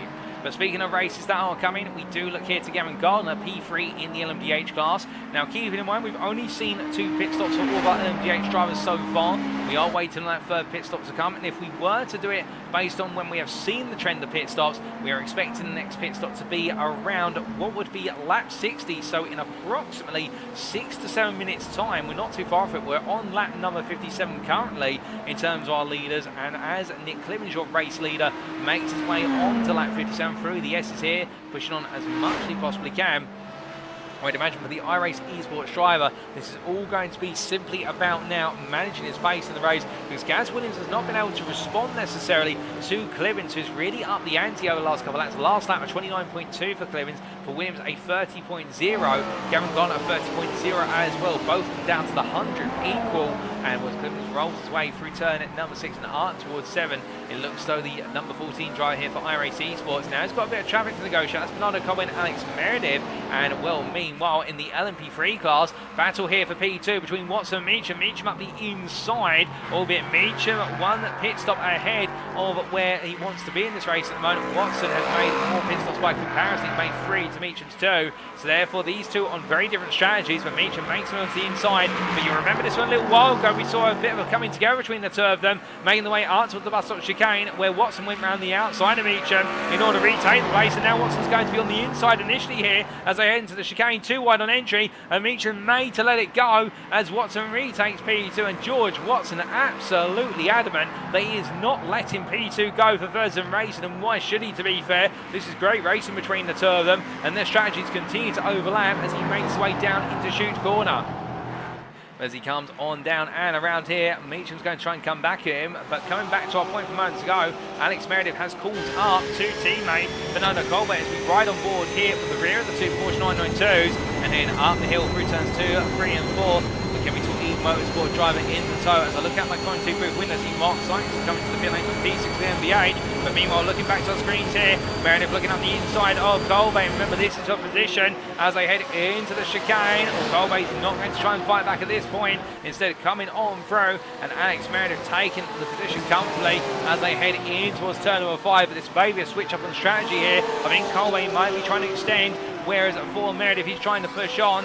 Meanwhile, making the way to the buzz last lap chicane, we can see here Gavin Gardner versus Jamie Dory, and in fact, Jamie Dory making the pass on the inside there between the two Next Gen Racing drivers. Next Gen Racing Pinks, Gardner losing P3, and Dory there clearing Callum Jenkins as he exits out of outer loop into chute, and Gardner following suit. Gone there losing the place, and now trying to come back a little bit later on in the race as they head up towards turn number 7. And from then we look back to Colby versus Meredith. You can see that Colby taking a little bit of a sneak peek to try and make a counter attack into Hill Corner at turn number 8. The Chemical E-Motorsport driver not quite able to find the moves. He also looks for into turn number 9. This is starting to get a little bit scrappy between the two of them. I think the metaphorical boxing gloves are going on, and will Colby now trying to get into the mix, albeit Meredith here simply trying to pull away. And as they come through 10 into 11, gap up to 3.5 tenths as they roll off of this lap and onto the next one, going on to lap number 51 for them. Behind them, they've got Michael Paul, the LMP3 leader, on their inside. Nigel Stock clearing both of them in haste as they come down towards turn number 1. And onto the race they go, and I think for now Colby is going to relinquish that P2 to Meredith. Meredith's got it done, and new fastest lap overall. And in the LMDH cars from Jamie Dory, well, Dory on that lap with Gavin Gardner being the driver gave a bit of a tow along the S's onwards towards the bus stop chicane. Dory's made it count. Gavin Gardner let the place go coming into the pits at the end of the lap, so Gardner has decided enough's enough for now. But meanwhile for Jamie Dory, he's got to press on, but he's got a lot of traffic here for the bus stop chicane, and all that time, the 3 seconds he gained on Clemens on that previous lap is now going to be absolutely thrown to the wind, given the fact he's going to make his way around the outside. Oh, but where's the Colby? He's now got Paul right in front of him.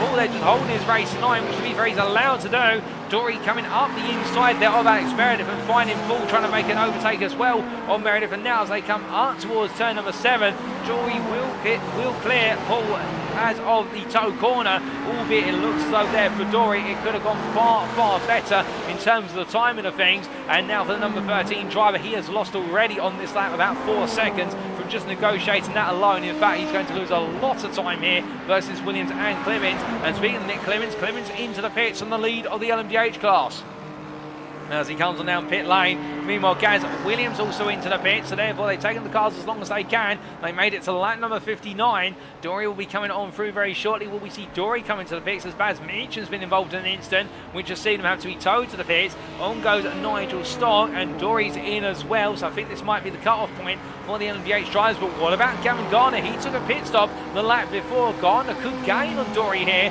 for all of this as they make the way on down. We look to Gavin Gardner as he comes on through the bus stop chicane. It's a long pit stop for the LMDH cars because they have to change the tyres plus also take the fuel and recharge the battery. And as Gardner comes on down through turn number 5 in towards 6, we're looking on around the outside there on Marcello Felix. Felix not really in the way there. Gardner not losing any time, not gaining the toe either, but getting it just right and smooth as he makes his way up towards turn at number 7 now. And he'll know he's not got long on this lap left to go, and he'll be aware of the fact that Dory is into the pit lane, so he will be able to come back. And like you say there, John Meredith, it's getting spicy again. Indeed it is, and this is where strategy starts to play its big part as Clemens starts to make his way out of the pit lane and retakes the lead of the LMDH cars again. Remembering he came into the pits with a 17-second gap. He'll be hoping to hold that gap for as long as he possibly can.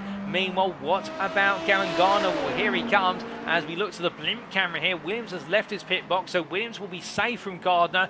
Dory's leaving his pit box as well, and in fact, he's not got that long a run down the pit lane. So as Gardner comes on through, here is Dory already exiting the pits, so a much shorter pit stop for Jamie Dory. In fact, only 43 seconds compared to Williams' 51 and Gardner's 50. So Dory has decided to cut his pit stop short. Now, is this intentional? Was it always planned? Or is this in reaction to the amount of time he lost? Because on that previous lap, he lost a grand total of what was 5 seconds compared to Williams and Clemens. I think here, Dory may be changing up his strategy to stay ahead of Gardner and also to give himself track position clear air, given the fact it's going to be Williams only 5 seconds up the road.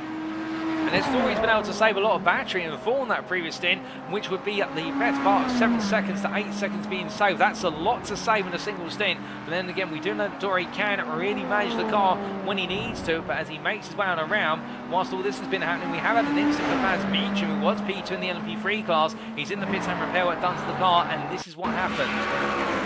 To making his way up towards the bus stop chicane versus what is there? George Watson looks up the inside, takes too much apex curve, however, and the car, much like we saw to Matt Shorter early on, we've seen many a driver get it wrong there into the wall and just not able to get it stopped. And for Baz Meacham, an unfortunate end to that run in the battle for P2. But now, as he has the car repaired, and if we look back to your live pictures here, Meacham will need to try and come back, but he has got a long time in the repair booth, and then it will be all about getting his way back up to speed and seeing where he comes back out. The good news for him, however, is that Jenkins and Reedner are 6 laps behind him in the LMP3 class, so he will stay P4. And in fact, I can tell you that Baz Meacham is leaving the pit lane right now as he makes his way on down, and he will come out with plenty of clear track, but he is now, what is it, 3/4 of a lap down versus Connor Miles, and therefore Miles right now very safe from Meacham, and the strategy plays a part. In fact, Meacham now classified as 2 laps down versus the race leader in class, Michael Paul. Well, that makes sense given the fact that Paul is almost the end of lap number 56. Meacham's just going out onto what is lap number 54, and as he rolls his way on through here for Meacham, the Welshman, it's now about just getting his head down and seeing where the rest of the race takes him. Charging on through the bus stop chicane. They're going a bit deeper first. Cold tyres as well. They've put a fresh set of boots on the car in order to take on an all-new stint. Most likely to put the fuel in the car as well. They may as well, given the fact he'll now be out of sequence on his pit stops, but he can adjust the strategy as needed. Or the 511 driver then to get himself up to speed. And then there's still a way to go at just over an hour remaining here at Watkins Glen International. And as he heads in towards turn number 7. Meanwhile, we do look to what is the... In fact, we had a retirement in the GT3 class from SR Technics. Sergio Vieira there deciding that the car's not in a fit state to continue. So we have had another retirement in GT3, and therefore it's effectively a guaranteed 1-2-3 for Chemical E Motorsport in the GT3 class, so long as their cars can make it to the end of the race. Mugello Felix still leading by 29.2 seconds over Alex Meredith and Bernardo Colbe P3. And as he makes his way down towards turn number 8 right now, the Portuguese driver here in a very safe spot and able to manage the pace of this race quite comfortably. He doesn't have to worry too much about pressure behind him as he heads in towards turn number 10. He's got plenty of time to play with, and therefore this race just carrying on to his advantage. But meanwhile, in terms of battles that could arise, well, Alex Meredith has broken away from Bernardo Colbe since making that move in the run towards the bus stop chicane 2 laps ago. Chemical E Motorsport driver from the United Kingdom. You can see there his rival Colbe just behind, but clearly has a pace advantage at this point, and Bernardo Colbe by comparison not quite on the pace anymore, albeit this could just be the midpoint of the race. Perhaps he's back in the car and deciding to try and extend a stint, trying to do some fuel saving perhaps in order to cut off a pit stop later on. Here's a possibility, of course. We're not quite sure what the optimum strategy is for our drivers here. I think the optimum strategy is make it to the end of the race unscathed with regards to damage or fuel capacity and keep those tyres alive. Whereas Colbe makes his way through the final corner here with Mike Reedner just behind. The Speedline Esports BLMP3 makes his way up the inside, and Colbe will let him go as they head on to their next respective laps. For what is at Colbe, it's on to lap number 55. For Reedner, it's lap number 51. But as the drivers charge on around. Meanwhile, we do look back to the LMDH class, and fastest lap of the race now, Jamie Dury just setting the lap a 27.991, and will the next gen racing driver here absolutely storming. That lap was 1.5 seconds faster than Gaz Williams' P2 lap, and almost 2 seconds faster than Nick Clemens' lead lap, and that goes to show you that Dory is not pulling any punches right now when it comes to pace. I think he feels as though by taking that shorter pit stop compared to his peers, he can now really push hard in this stint, essentially go for a qualifying lap stint where every lap is going to be as aggressive as possible, and then see how close that gets him come the next round of pit stops. Albeit the only question is, has he forced himself into one extra pit stop compared to his peers? He'll be hoping he hasn't done so, but it could be on his mind that he may have put himself into that difficult spot. As he makes way out to turn at number 7 and onwards towards 8, a little bit of traffic there in the form of what is Callum Jenkins, with Jenkins involved in an incident quite recently, and we can brief on what exactly happened to Callum Jenkins, and here is a replay. Well, Jenkins making his way down towards the bus stop chicane, hits the opening curb hard, the car slides, but thankfully he's able to keep it out of the wall. He just slides sideways and puts the car in the middle of the road and lets it roll out of the racing line. So for Callum Jenkins, a near miss there, as he then has to wait for all the traffic to come on through, uses the grass behind him and a bit of time behind him to turn the car around, and the first in racing drive, they're keeping the car and the dream of a top 5 finish alive, as meanwhile we do look to Callum Jenkins on the live timing pictures now, and here he is making his way into turn 1, and why it's important is because he's closing up behind Mike Riedner as they make their way out of turn 1, up the hill they go towards the bus stop chicane in the long charge. Gap 1 second here, and Jenkins may be looking at a top 5 overtake very shortly. As he charges his way through turn number 4 and on to the long stretch. You can see it reading on the right picture briefly, but now they all figure into a line, and Riedner in fact backing off there with Meredith coming on through, and Jenkins now trying to chase after his position rival. Bernardo Colwell and Gavin Garner coming up behind this. Gavin Garner the first, you can see him there in the television camera inside Jenkins' car. Garner's going to look around the outside in order to try and go past the LMP3s and the GT3 driver. He's going to take all 3 of them in a single corner. Meanwhile, Meredith goes deep. He lets Riedner go. Jenkins as well will go around the outside of Meredith here under braking into turn number 7. And when Meredith backs off there, no, he's got the place and the time behind him not to have to worry. But Jenkins here now with a clear shot versus his rival as they charge their way onwards towards Hill Corner. Jenkins getting closer and closer, peels the inside, goes around the braking, and as he does so, Riedner there, well, lets it go, and Jenkins goes way too deep under braking.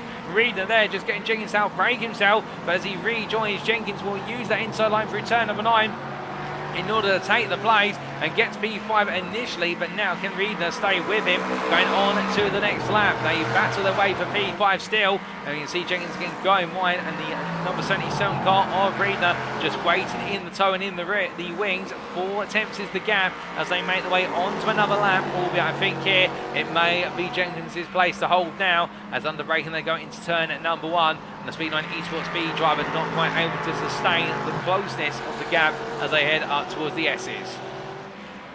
As they charge their way uphill, we look from them back to what is the battle for the lead, already your race leader at the moment, and give you an update on that battle for the lead of the LMDH class. And it's Nick Clearance from iRacing Esports who currently sits the best part of 16.5 seconds clear of Gaz Williams still. And will that gap continue to not fall below 15 seconds? It's oscillating between 15.5 and 17.5. Clearance doing everything right now to keep Williams at bay.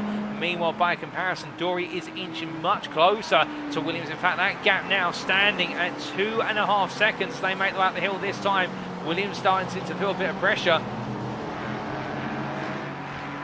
As he comes in through turn number 10 very shortly, well, Jamie Dory has got some traffic to negotiate. He goes past 2 of them already. That's Paul and Felix, who's made his way through, and now it'll be Miles just in front as they come into the final corner. A lock up there from Dory, I think in reaction to Miles' car briefly disappearing and reappearing from the ether. But as they charge their way up towards turn number 1, the NXTGEN racing driver now with just under an hour to go.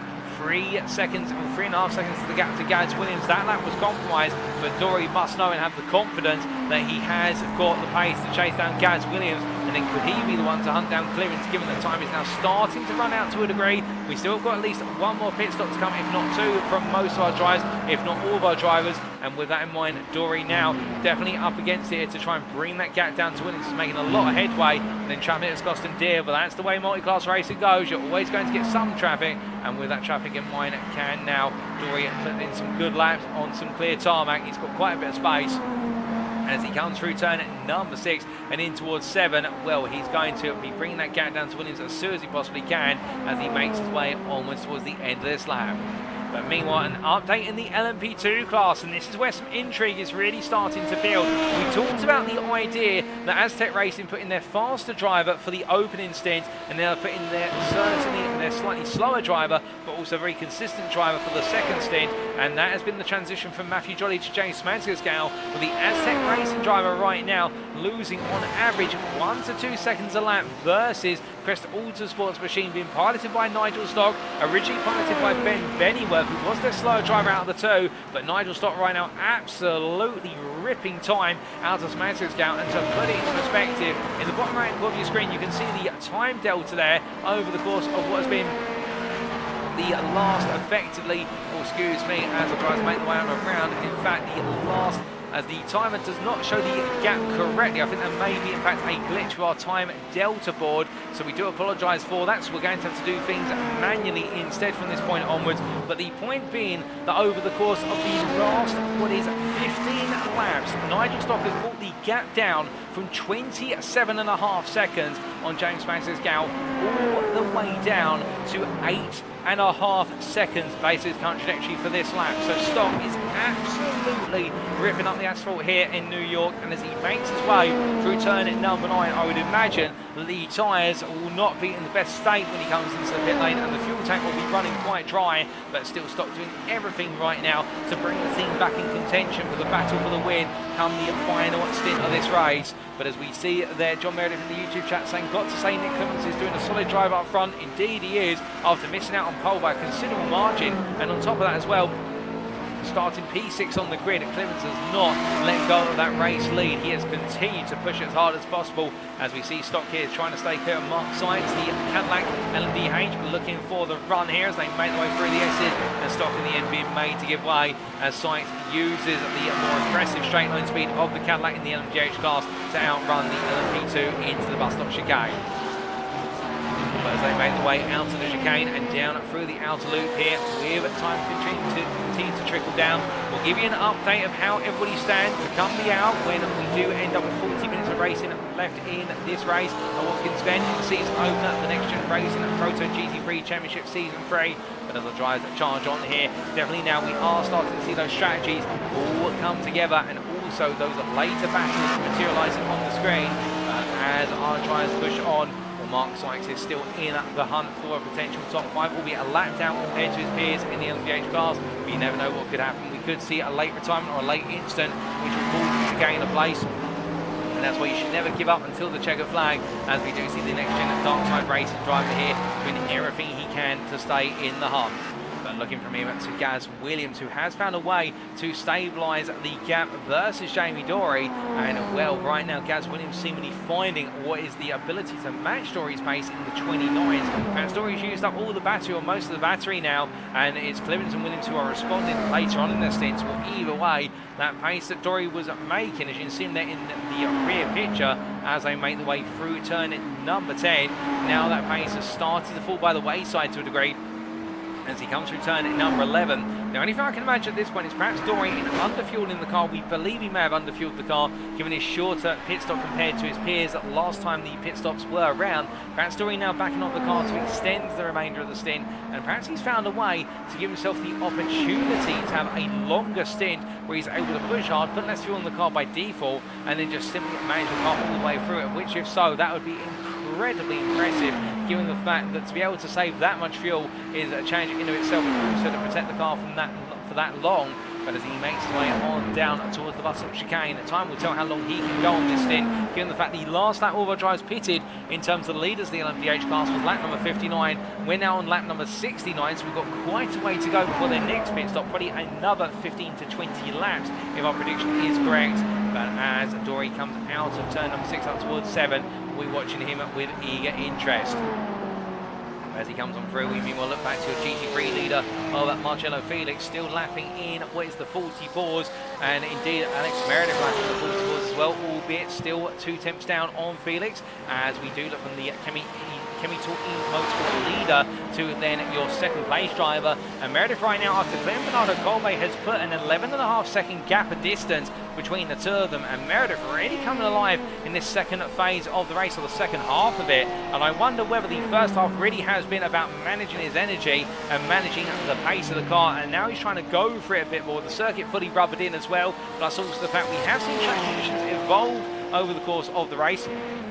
You may remember we started with track temperature today going into qualifying at 25 degrees centigrade, and now that track temperature up to 26 degrees centigrade, and the ambient still staying at where's 18 degrees centigrade. Interesting, however, in the fact that given the conditions here and the fact we've got overcast conditions in particular, track temperature not really coming up, it's staying static, and the only temperature rise that is occurring is due to the cars making their way around on circuit. which does normally occur when you do have a lack of sunlight. The more sunlight you have on the circuit, the more aggressively it is going to come up to temperature. So therefore, our drivers are really being given a circuit which is rubbering in nicely, but also it's not getting too hot, it's not getting overly cold either. So therefore, everybody with an opportunity to really enjoy the run around here, as Meredith making his way through turn number 7 and enjoying one of these very static conditions by comparison. But as he does, meanwhile, we look to George Watson, who's into the pit lane. Coming on in from P2 in the LMP3 class, and well, a close battle between him, Baz Meacham and Con Miles for what is the second spot of the podium. We believe effectively the runner-up spot, given the pace that Michael Paul has pulled out, and well, with Miles in for what we believe, well, in fact Watson in, we should say, for what we believe is going to be his first strategic pit stop. He's had more pit stops than that for repair work on the car. Here is your race leader of Michael Paul in the LMP3 class, and well, the Indian Motorsport driver has made 2 pit stops thus far. He's got another one coming up shortly, given the fact he took his first pit stop around lap number 20, his second pit stop around lap number 42, and he's on lap number 65 already. So the trend would say he's got one more pit stop to come around the hour mark, so probably the next 5 to 12 minutes, and then after that it's going to be a run to the finish for the Indian Motorsport driver, who really has been in a class of his own today.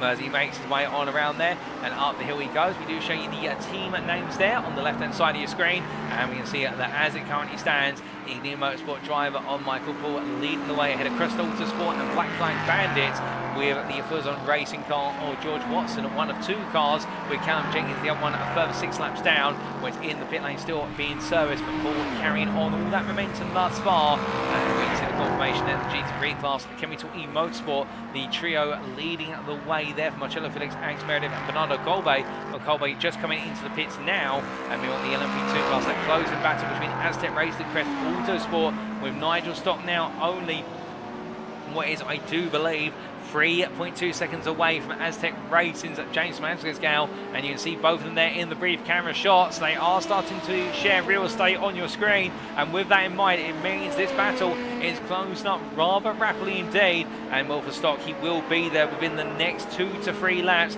and looking for that move as he makes his way on through towards the timeline, charging on around here, and as he heads up towards turn number 1, heading into the braking zone. Well, for Stock, it's all now going to be about that opportunity, and will it arise before he potentially has to make another pit stop. Remembering, of course, that the teams that stopped on alternating laps, the Crest Autosport Garage stopping on lap number 46, Semantics Gal and Aztec Racing stopping on lap number 47, with Johnny handed over the keys to Semantics Gal. Their next pit stops are expected in approximately what is 2 to 3 laps time as well. So Stock will want to get this move done before he then comes in for his stocks. He gains track position, and if he needs to hand the car back to Bennyworth, then Bennyworth has the track position for the remainder of the race. We suspect they will only have this one more pit stop, and that'll be it, as Gaz Williams there up the inside of Stock. So Stock is going to be held at bay for a brief moment as he comes on down and through towards turn number 7 he goes. Well, right now Dory also siphoned his way around the outside, and Dory has closed even further to Gaz Williams. In fact, Dory on that last lap taking a tenth out of Williams, but it does look as though this lap Williams has been severely compromised, and therefore Dory absolutely storming on behind as they make the way on through at turn number 8 on towards 9. And will can Dory here find a way to get the move done on Williams before their third, well in fact their 4th pit stop. Indeed, all of our LMDH drivers have made a grand total of 3 stops so far, apart from Benjamin McCluskey. He's the only one on 2 stops so far. He's not had to come into the pits for just repair work, a fast repair. And as Dory makes his way on towards the timeline, we can see there Williams looking up the inside of James Mansfield, in fact of Nigel, that is Mansfield's gal. Let's correct ourselves there with the fact the LMP2 leader has come up so quickly for the LMDH drivers, and Mansfield's gal there just holds his racing line going around what was Mike Reedner, the LMP3 car. Then Dory having to take a bit more of an evasive manoeuvre in order to take the two of them as they make the way onto the S's and now onto the stretch. But meanwhile, there goes Semantics Gal, and then here comes Nigel Stock. That gap 3 seconds right now. But Semantics Gal being given a bit of a breather, given the fact that Stock had to deal with the negotiation of the LMDH drivers coming on past him on the latter half of that lap. And Semantics Gal not being as severely affected, so Stock has lost a little bit of time as he comes on through the outer loop here. And again, he may lose some time in negotiating his way around the LMP3 of Reedner as they make the way onwards towards turn number 6 and 7. as they head up towards the right hand of toe corner here. Will stop now, try and get himself back up to speed and find a way into this battle, as meanwhile X in the pit lane once again, having taken his final pit stop of the day. We believe Marcello Felix for Chemical E Motorsport making his way on down. Alex Meredith meanwhile being serviced here. We had a 10-second advantage over Bernardo Colbe when he came into the pits. Will it still be that way when he exits the pits? Our gut feeling says the gap will still be there of some description as they come down off the Jags, but he is currently just taking on the fuel he needs. And I believe very shortly will be leaving his pit box, albeit Bernardo Colbe. Where is Colbe? He's making his way through turn number 7, so quite a way away. In fact, Meredith already leaving the pit lane now. Just after he cuts away, they have let the car go. So therefore, Alex Meredith, I think, will feel as though that P2 in the GT3 class is coming more and more towards him. When they're identical pit time to Bernardo Colbe, down to what was the second. Both of them 41 seconds in the pits, and only Bernardo Colbe, who was 700 faster in the pits. So Alex Meredith definitely in control of what is that P2 position, as Colbe P3 now. And well, as the top 3 at the GT3 class make their way out to their final stint, I think we will see things locked up there unless there's an instant. Meanwhile, Gaz Williams at P2 here. He's got behind him Jamie Dory, and Dory closing fast as they make their way on down through shoot corner. Williams with a little bit of a wobble there as he comes out and having to negotiate his way past the car of what was Connor Miles, the LMP3, and now Jamie Dory is going firmly in his sights as Nigel Stott's coming to the pit lane. So Crest Autosport could not get the overtake done on circuit on what's the penultimate stint. They'll have to do it in the pit stop, and on the final stint, we believe as James Francisco will likely react come the end of his current lap in the LMP2 battle for the lead. But Williams here battling for P2 versus Dory, and Dory thinking about it here, coming up into turn number 9 on the rejoin to the classic loop, but instead does not go for it and just waits as they come up towards turn number 10. Now coming into left-right combination, because these drivers having pitted only about 14 laps to go. They will have one more pit stop, we believe, before the end of the race, but that will come in the closing half an hour. And as they charge around through into the pit lane, does go Michael Paul from the LMP3 lead, but Dory all over the back of Williams here as they make the way through 90 right, and up the hill they go. And as they charged away on through, well, Dory right now staying close here, and this will be his prime opportunity to make haste and headway. The NXTGEN Racing drivers here, both good friends of the circuit, but intense rivals on the circuit in every series they compete in. And well, Williams puts the car in the middle of the road, brings over to the right. Dory made to go to the left instead. Looking around the outside here, too wide they go into the chicane. Williams holds the lead. Dory backs off as they roll the way and through, but it's not over yet as Dory now tries to build the speed coming through the outer loop. He's going to try and slingshot the car off the corner to look for the movement to shoot. Can he do it? However, within 1.5 tenths they come down. No, he cannot. Has to back off again as they come down through the long left-hander, and up towards turn 7 they go as they charge in towards toe corner. You can see Williams there gradually bringing the car onto the racing line, and interesting there, Williams not feeling confident that he's got enough of a gap to just simply take his racing line. Dory there instead having to wait behind as they make the way down the back straight. Williams defends the inside once again. Dory looking around the outside and the braking into turn number 8.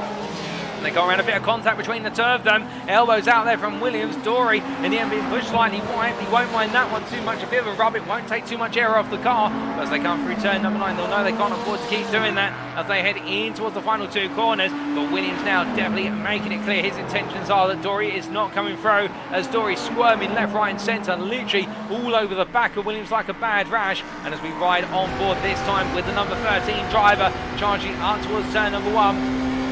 Into the braking zone he goes here, and well, Williams nailing his apex, with Dory gaining greater momentum here. They've got a bit of traffic in front of him in the form of George Watson, P4 LMP3 driver, and as they head up the hill, well, Watson's going to get Williams to go around the outside. Dory doing the same. Well, Watson holding his line, and therefore everybody go comfortably on through. But here Dory will gain the toe within a tenth now as he gets ready for the bus stop chicane, but again has to wait this time. Williams goes a bit deep. They may cost him the speed coming through, but Dory now gets a face full of the LMDH in front of him as they roll the way on through. Deja vu this time around, and Dory not as close as they come down towards shoot corner. The gap now 3 tenths under braking, but the key context here is the fact that Williams, with that brief mistake and having cleared the last bit of traffic, now Dory has plenty of a run. The next car up the road is the LMP2 leader of Matthew Jolly, who is yet to come into the pits. In fact, he has come into the pits, and Dory goes wide there into the wall on the exit at turn number 7. He'll be damaged on the front left-hand side of the car, and for Jamie Dory, well, that is damage he cannot afford to take on the car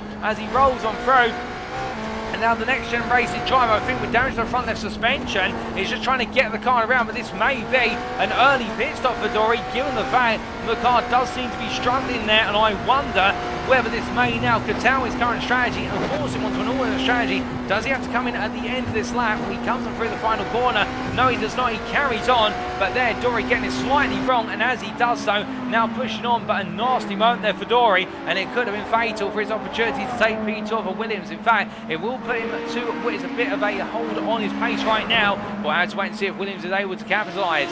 Meanwhile, to give you an update in the LMP2 class, Matthew Jolly has taken over the car from Nigel Stogg, and Aztec Racing have put their #1 driver in terms of pace back in the car. It was a good stint from what was the driver, James Macegal, to be fair, so therefore they've given an opportunity to put in a great stint. His consistency really proving important, but Johnny's taken over the car, and it was a short stop for the team. They decided not to change all 4 tyres. They've only changed 2 tyres, if that, and they've put the fuel in to go to the end of the race. So Johnny right now on what is a fully fueled car, but a car that's got tyres that have definitely seen better days. Meanwhile, Crest Autosport, by comparison, still got Nigel Stock in their car. And the stop makes its way on around here through the bus stop chicane with the number 22 driver, I think now has got a fresh set of tyres on the car because they spent 1 minute and 15 seconds in the pits. So they've changed all 4 tyres, and in fact I think the tyres have changed separately from the fuel. They have to be changed afterwards. So therefore, Aztec Racing have only got a full fuel tank. They've not got fresh tyres. Meanwhile, Crest Autosport got fresh tyres, a full tank of fuel, and they've also got the best part of 41 minutes plus the final lap to chase down Jolly. And the gap is at 30.5 seconds as Stock comes out of toe corner. So now it's all going to be about who's made the right corner strategy. Both teams have got their #1 driver in the car, and therefore it is going to be a close one. But as they make the way on around, Johnny right now had to negotiate traffic here. LMP3 traffic in the form of Baz Meacham. It's not going to cost him too much time. It'll cost him the run off of a 90 right to a degree. But the Aztec Racing driver here carrying on as he means to do so. But meanwhile, in the LMDH P2 battle, Williams and Dory back together again after that instant for Dory, and well, Williams now having to defend as they make the way too wide through the bus stop chicane. It's too wide all the way through. Williams is still there as they make the way into turn 5, but has to back off there with the sideways Callum Jenkins on the run into outer loop, and Dory gets it done. And well, what an absolutely brilliant move from Jamie Dory. Great respectful racing between the two of them, but Dory there making it look like clockwork. And well, I think we need a replay of that, and thankfully we have one immediately available, and this is how Jamie Dory made the move for P2 in the LMDH class. Cuts it to the outside and going into the chicane, this time fully committed, takes the inside, going into the second half of the chicane. Williams still there, but you see Williams wanted to push it into the outer loop, but then he saw the stricken car of Callum Jenkins on the inside the apex and decided, no, I can't, otherwise I'll be in an instant with the car that's pointing the wrong way, and had to let it go. But Jamie Dory absolutely there, brazen as anything, brazen as a bull, getting it done for P2, and the next gen racing driver now charging on, albeit Nick Clemens is 20 seconds clear of this battle.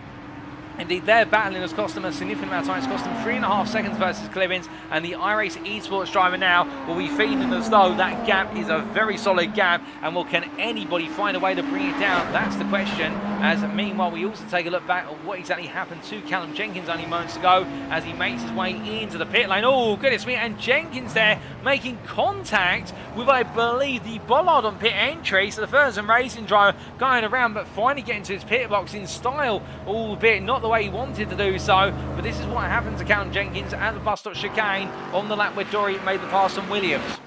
And we briefly lost him there for a moment, and making his way on through, bouncing off of the initial apex curve. A nasty hit to the tyre band for Jenkins, the car just sliding to a hole and having to reverse it off the road as quickly as he could. Oh my good lord, and Mark Sykes coming straight into the front of Jenkins' car, and Sykes there in a nasty instant. And well, taking a look at that from Sykes' perspective, as in fact we only get to see the tail end, and I think we are going to get to see the replay now of what Sykes saw effectively, as in fact we ride on board the next gen dark side racing driver. And what we're hearing, won't know about yellow flags initially, and I think he will get the yellow flag call right about now, but he can't see anything, so he's carried on, and as he comes on through, there is Jenkins' car, and wham, right into Jenkins' car. And then for Sykes, well, in the end the car had to come to a stop and being towed to the pits. An unfortunate moment for the pair, and Jenkins able to make it round under his own velocity. Sykes meanwhile losing a lap as a result of that, plus the tow time. And well, as our drivers push on here, this race definitely has been a test of mettle for so many. But as we look to Nick Clemens here, your race leader, in the LMDH class, and overall we still have just under 40 minutes to go, and as we have reached the end of the second now, it's only appropriate we give you a recap of the race as it currently stands. Well, in the LMDH class, first and foremost, the leading class, Nick Clemens leading the way for iRacing Esports in the number 14, and well, since the last one we talked about, has not put a foot wrong, has managed the gap between himself and the rest of the field and kept it at 15 to 17 seconds. Now it's got it up to 20, almost 21 seconds with a scrap for P2 between Jamie Dory and Gaz Williams. And Clemens due for one more pit stop in short order. We believe that pit stop will be coming within the next 5 to 6 laps, if not sooner. But Clemens right now, if he takes the win here today, it is going to be a deserved win from P6 on the LMDH grid. P2 behind him, Jamie Dory, who took considerably less time in the pits second time around, and well, as third time around we should say, but second time around on the strategic pit stops, and the next gen racing driver here recently making the move for P2 versus Gaz Williams. But right now the number 13 driver carrying on and trying to find a way to close down Clemens, albeit I think it may be a long slog if he wants to try and get that done here. It's all going to come down to that final stint with Gavin Gardner a further 17 seconds behind, and the next gen racing pink driver, a very well managed race, will be in P3 at the moment, inheriting the position of Gaz Williams, who has taken his final pit stop of the day on the previous lap. So Gardner effectively P4. We'll have to wait to see how the number 11 driver manages it as he goes on to that final stint in due order. Not coming in this time around. And then Gaz Williams P4. Effective P3 on strategy is where to understand it, and looking to try and find a way back against Jamie Dory before then going after Nick Clemens. But Williams' pace has gradually fallen off as this race has gone along. He's had the strongest pace at the start of the race, but then Clemens has been able to match him. Dory's been able to surpass him in the mid-stage, and now in the late stages here, has Williams got anything left in reserve in terms of pulling some pace out of the magical hat, if you will, and being able to come back? Well, that is the challenge. We'll have to wait to see whether he can rise to. In fifth place, a lap down at Benjamin McCluskey here, the next gen racing driver from Ireland, as he makes his way through the S's. Well, a lap down due to some unfortunate incidents, and not quite on the pace compared to his peers, but still carrying on and looking to finish inside the top 5 ahead of Mark Sykes, who's in the pit lane after that unfortunate incident which we took a look at between him and Callum Jenkins only moments ago. But the sole Cadillac LMDH on the grid, currently bruised but not broken, and the next gen dark side racing driver looking to get the car repaired one more time before he goes racing for the final stint of his race. We have had one retirement in the LMDH class, and that was Josh Brown, who retired after what was 22 laps of racing with a technical fault. And as we come onto the LMP2 class, it's Matthew Jolly who leads for Aztec Racing in the number 21 car, and Aztec Racing have put their faster driver back in the car after giving James Mansell an opportunity. But Jolly here back in the car to respond to the growing pace of Crest Autosport, and well, they've not put fresh tyres on the car, they've only put fuel in the car for their final stint, and Jolly right now doing everything to try and make sure they stay in the lead, albeit meanwhile Crest Autosport 31 seconds behind decided to put a fresh set of tyres on, put a fuel tank of fuel in, and keep their faster driver of Nigel Stock in the car, who took over from Ben Bennyworth after what was their first pit stop, and as he, in fact their second pit stop I should say, and as he makes his way on around here, the Crest Autosport driver carrying on. But both of the LMP2 classes have got their faster drivers in the cars, and we do not have a defined stint timer for our drivers, or indeed an overall driving time length for our drivers, after which they must have a rest I should say in the race. It is the case that our drivers and switch drivers whenever they want, so long as both drivers do complete the race. They will compete in the race at some point, we should say, and therefore right now Crest Autosport handing over to Stock for the remainder and seeing what he can do in the car. But meanwhile we go from the LMP2s to the LMP3s, and here is Michael Paul from Ignium Motorsport. He's your race leader in the LMP3 class, 2 laps ahead of Baz Meach, and Michael Paul, every lap has been like clockwork. It has been an absolutely robotic drive with regards to the number 26 driver's run here. He has not put a foot wrong. He's been in a couple of months where it could have gone wrong in terms of other drivers around him with negotiated traffic, but he's never made a mistake, and that is really proving right now in terms of the fact as he makes his way on around here and up towards turn number 1 with the Ignium Motorsport driver delivering. But meanwhile, we have to pause the thought for a brief moment, ladies and gentlemen, because we have had drama at the front of the field in terms of the LMDH. Jamie Dory now leads in the LMDH class, having yet to take his final pit stop of the race. But the key point is that well, in fact, I've beaten Nick Clemens and Connor Miles are coming together. Well, Nick Clemens has had something go wrong. He's in the pit lane there with a car that's absolutely smoking. It's been towed to the pits. And let's take a look back at what exactly happened to Nick Clemens on the lead for iRacing Esports. Well, there's the aftermath as then Miles has come into the scene. The instant, my good lord, and Clemens being sent into the stratosphere in the very lightweight LMDH prototype car. Thankfully, this is just on the simulator and driver is okay, but he'll definitely be shaken up by that. But meanwhile, what exactly happened to Nick Clemens is the question, and here is the proof. As he made his way into the bus stop chicane, bouncing it over the curbs and falling off the second apex curb, and that's what led to the car sliding loose and into the wall. And after that, Connor Miles going into the scene of the sideways iRacing Esports BMW V8 hybrid, and well, unfortunate for the pair of them, and both drivers having to be towed to the pits, and that has served to shake things up no end in terms of their respective classes. With Clemens now in P5 and still being repaired as the car's up on the tracks. In fact, it has been repaired now, and he's looking to go out for what will be his final stint of the race. Meanwhile, Connor Miles, P4 in the LMP3 class, currently falling out of the battle for the podium. I think he'll be best to rest at this point, but that has meant that effectively in the LMP3 class, it's Paul ahead of Meacham and George Watson, and Miles will fall effectively, I do believe, half a lap down to Watson, albeit he's still in the hunt. But now for Miles, he's going to have to do it the hard way to get onto the podium, chasing down George Watson, who is the best part of 27 seconds up the road from him. And we'll come on and give you a recap of the LMP3 class in its entirety shortly. But also, whilst we're doing our recap of the LMP2 class, we had an incident for Bernardo Colbe, which has seen him, I believe, lose the front bumper of the car. And this is what happened to the third place, well, in fact, not the third place GT3 driver. In fact, it was the third place GT3 driver, goes off circuit there, rejoins, and into the pit lane he went here. But what exactly happened to Colby? Just a bit of a wobble there, so nothing major. So in fact, no major incident for Bernardo Colby. So we did see a GT3 missing the front bumper, however. In fact, it was Marcello Felix who's missing the front bumper, and this is what happened to Felix on what was lap number 71. So a lap, 2 laps to go, coming through the bus stop chicane. Connor Miles just in front, I suspect. The Kevin Motorsport driver is going to come into the rear of Miles, and there they go, both into the tyre barrier. And well, for the number 5, he's had to carry on with the damaged car. Alex Meredith still 29 seconds behind him. So for Marcello Felix, he's not really lost too much in the long term. And you can see Felix there, the Kevin Motorsport driver, carrying on. But I wonder how much time he's going to be losing in the long term here as he carries on missing that front bumper. That will cause a lot of aerodynamic drag on the straights around here, particularly on the run through the S's up towards the bus stop chicane, and also the run down the back straight from turn 7 at toe up towards hill at turn number 8. And can Felix manage this? He's got 30 minutes to go. That's 3-0, and therefore he can afford to lose on average a lap, 1 to 1.5 seconds, and still hold on to lead come the end of this race.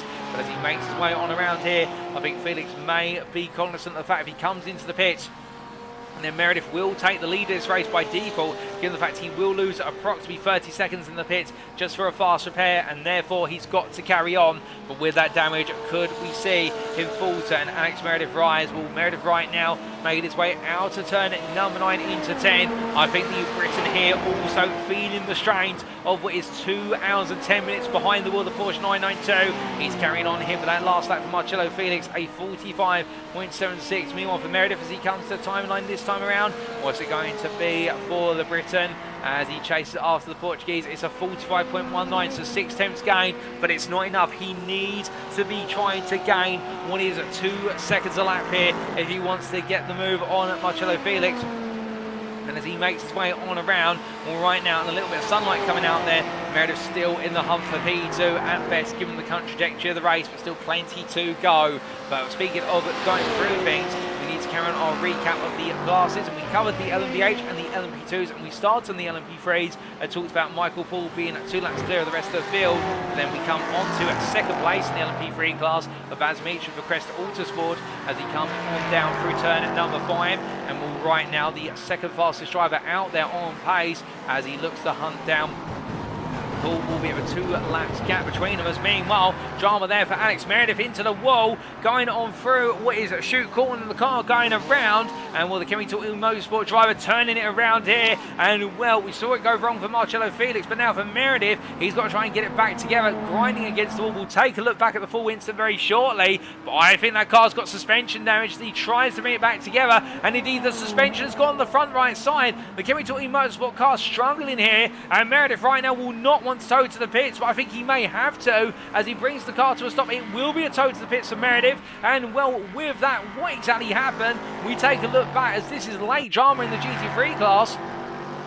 And coming out of turn number 5, under braking to 6, catches the grass down to braking on the front right tyre, and that causes it to go straight to the wall, and that explains why the suspension was crabbing or not pointing in a straight line, as the nickname crabbing is, or the term of crabbing is given to. And Meredith there in a late bit of drama drops to P3 in the GT3 class. There's only 3 GT3 runners left, so thankfully he will not drop out of the podium, but a P2 which looked to be coming his way for some time now is going a long way away, and that is a disaster for the 20 driver, and now he'll be looking to just have a calm and collected end to this race as he sits in the pit lane.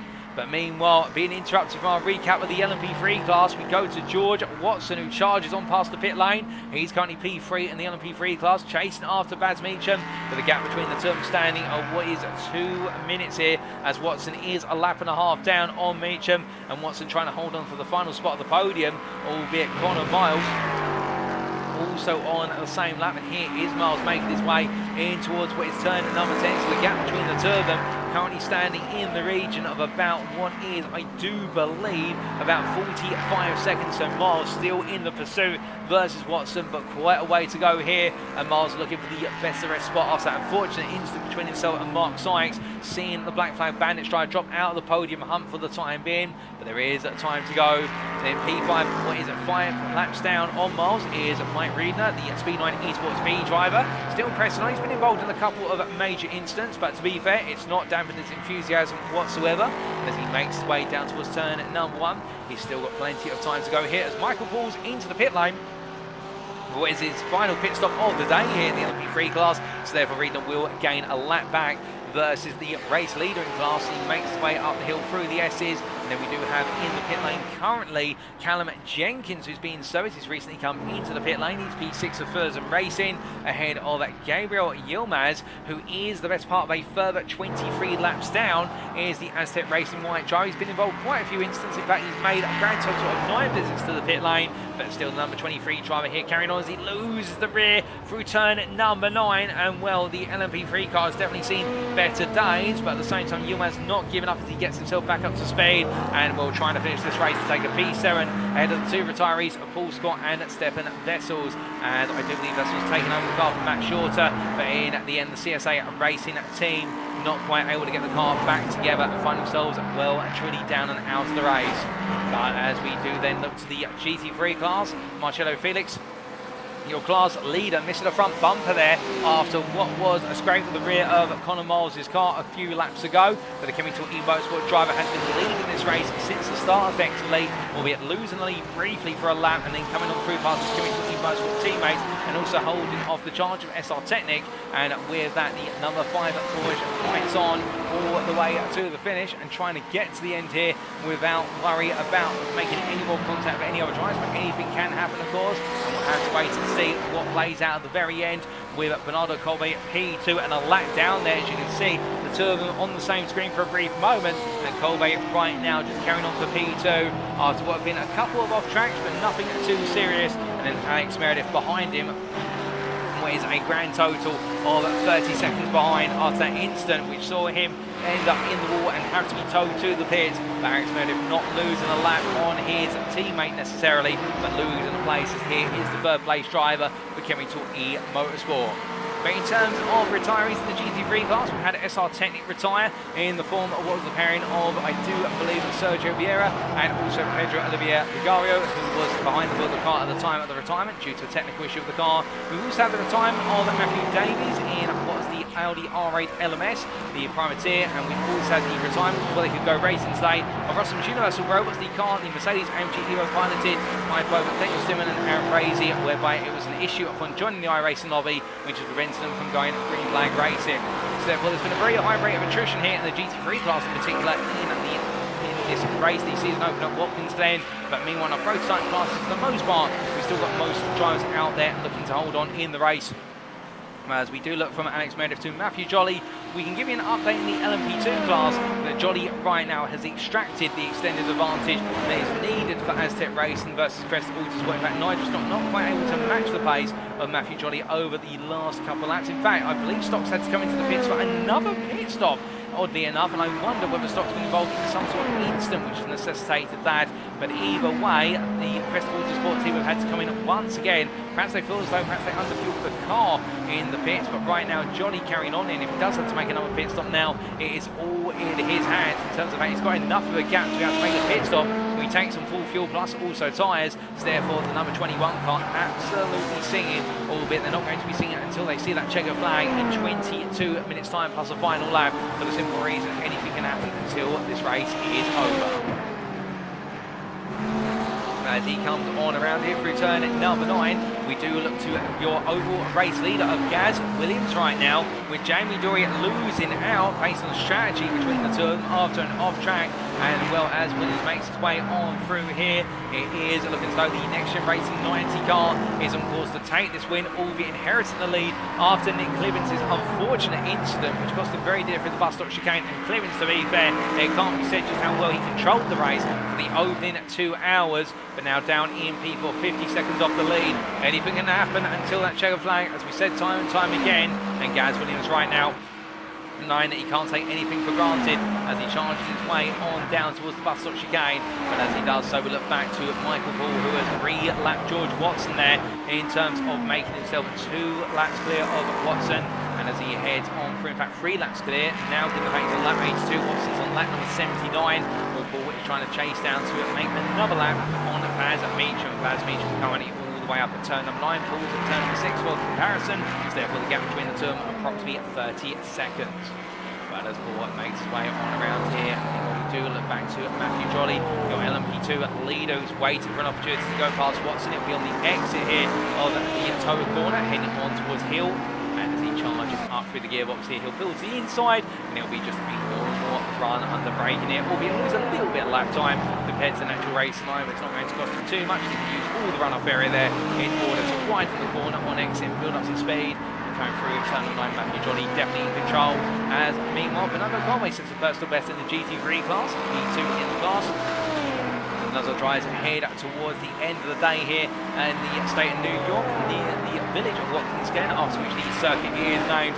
This international circuit has definitely proven to be the beast that's called out and many a driver here, but our drivers now in the closing stage of their race. And as we speak of closing stages, here is Gavin Gardner, who right now in P3 for NXTGEN Racing Pink is only 6 seconds clear of Nick Clibbins, and Clibbins is matching him for pace, and will NXTGEN Racing trying to make it a 1-2-3 as Gardner there takes a very scenic approach to turn number 9, missing his braking point, and that's going to cost him a second if not more. Also add to his track limit infringements. He can only afford a certain number of those before he does end up potentially having to come into the pits for what is a drive-through penalty. He won't want that at all as he makes his way on around, and as he does do so, heading up towards turn number 1, charging in towards the braking zone.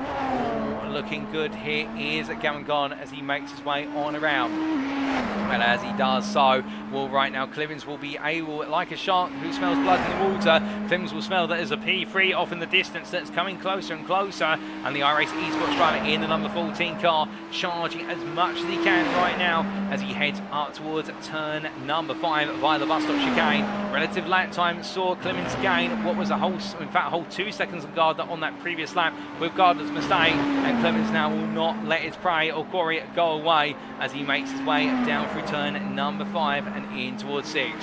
Now when Clibbins gets close, given the fact we're right at the end of the race, Gardner will throw every trick at the book to try and hold that P3, won't want to miss out on a podium. But I think Clibbins' pace here may be quite overwhelming, and Gardner will find that given the way the Watkins Glen circuit is, you can overtake at most corners around here, minus the bus stop chicane, albeit we've had a number of tries to prove us to the contrary. You can overtake at the bus stop chicane, but given the fact all 11 corners plus the chicane are overtaking spots, therefore Clibbins will have a whole selection of places to be able to go for the move, and Gardner will have to show his mettle with regards to being able to put a defensive line up from corner to corner and lap after lap.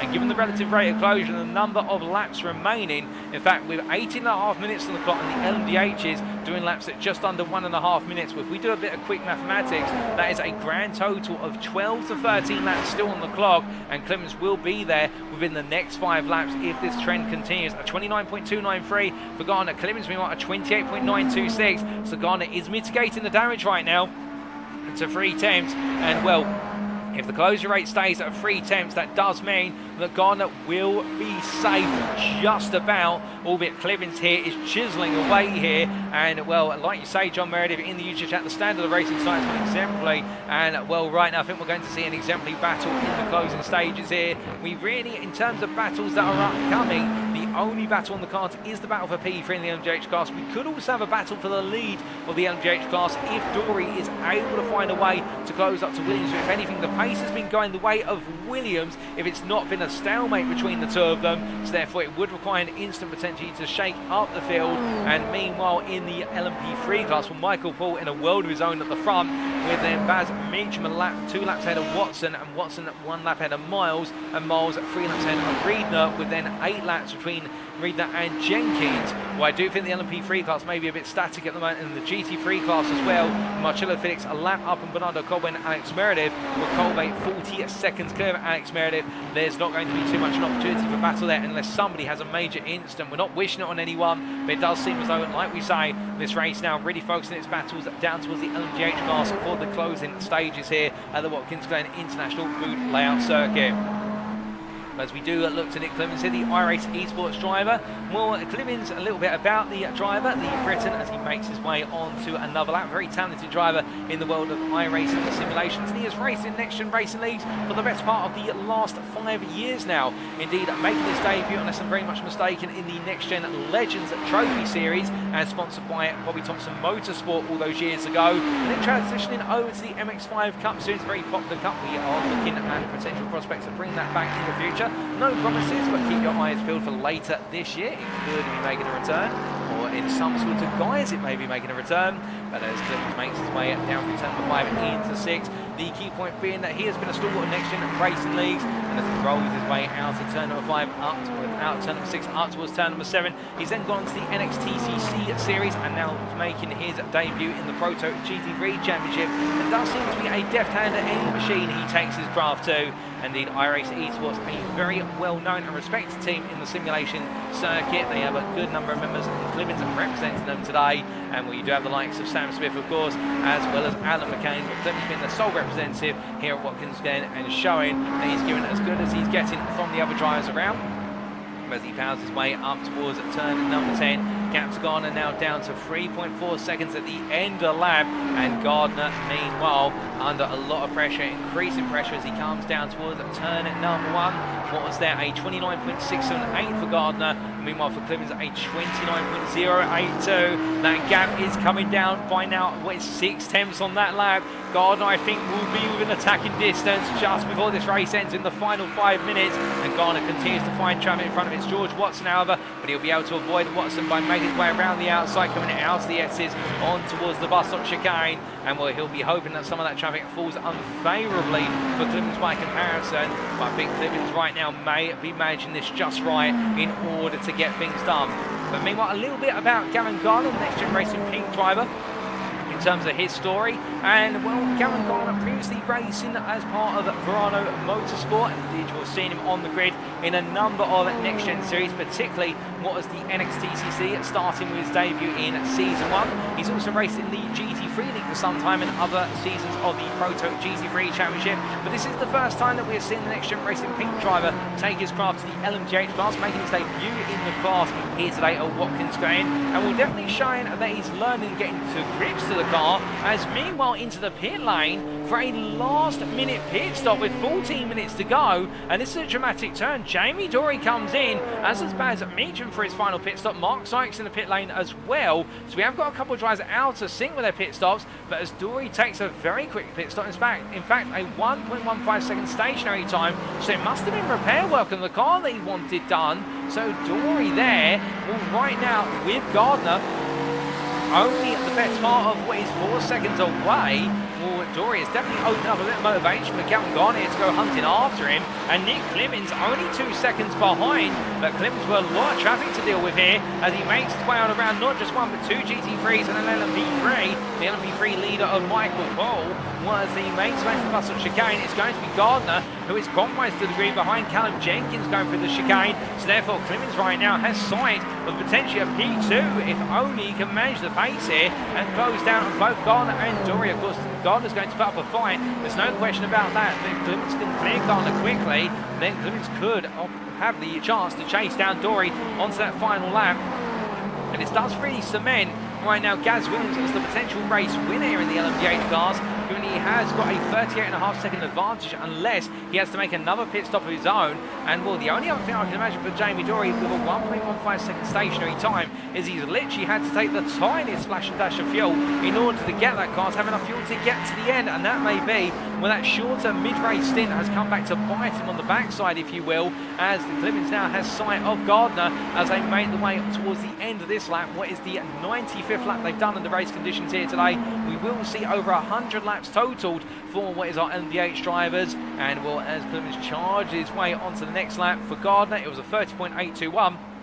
For Clemens at 29.505. It's 1.3 seconds gain once again for Clemens, and now he can see his prey. He's got a clear run. They haven't got too much traffic for some time. The next driver is Matthew Jolly in the Aztec Racing LMP2. That's just gone through the bus stop chicane and into outer loop, so therefore they have got at least 3 to 4 laps before they finally catch up to that traffic. Albeit I say that, in fact the traffic they may be coming up against is an LMP3 which Jolly is just passing, and I believe that LMP3 may be the LMP3 leader of Michael Paul, albeit I can't quite confirm that. In fact, it's not the leader of Michael Paul. I believe it is instead the P2 car of Baz Meacham.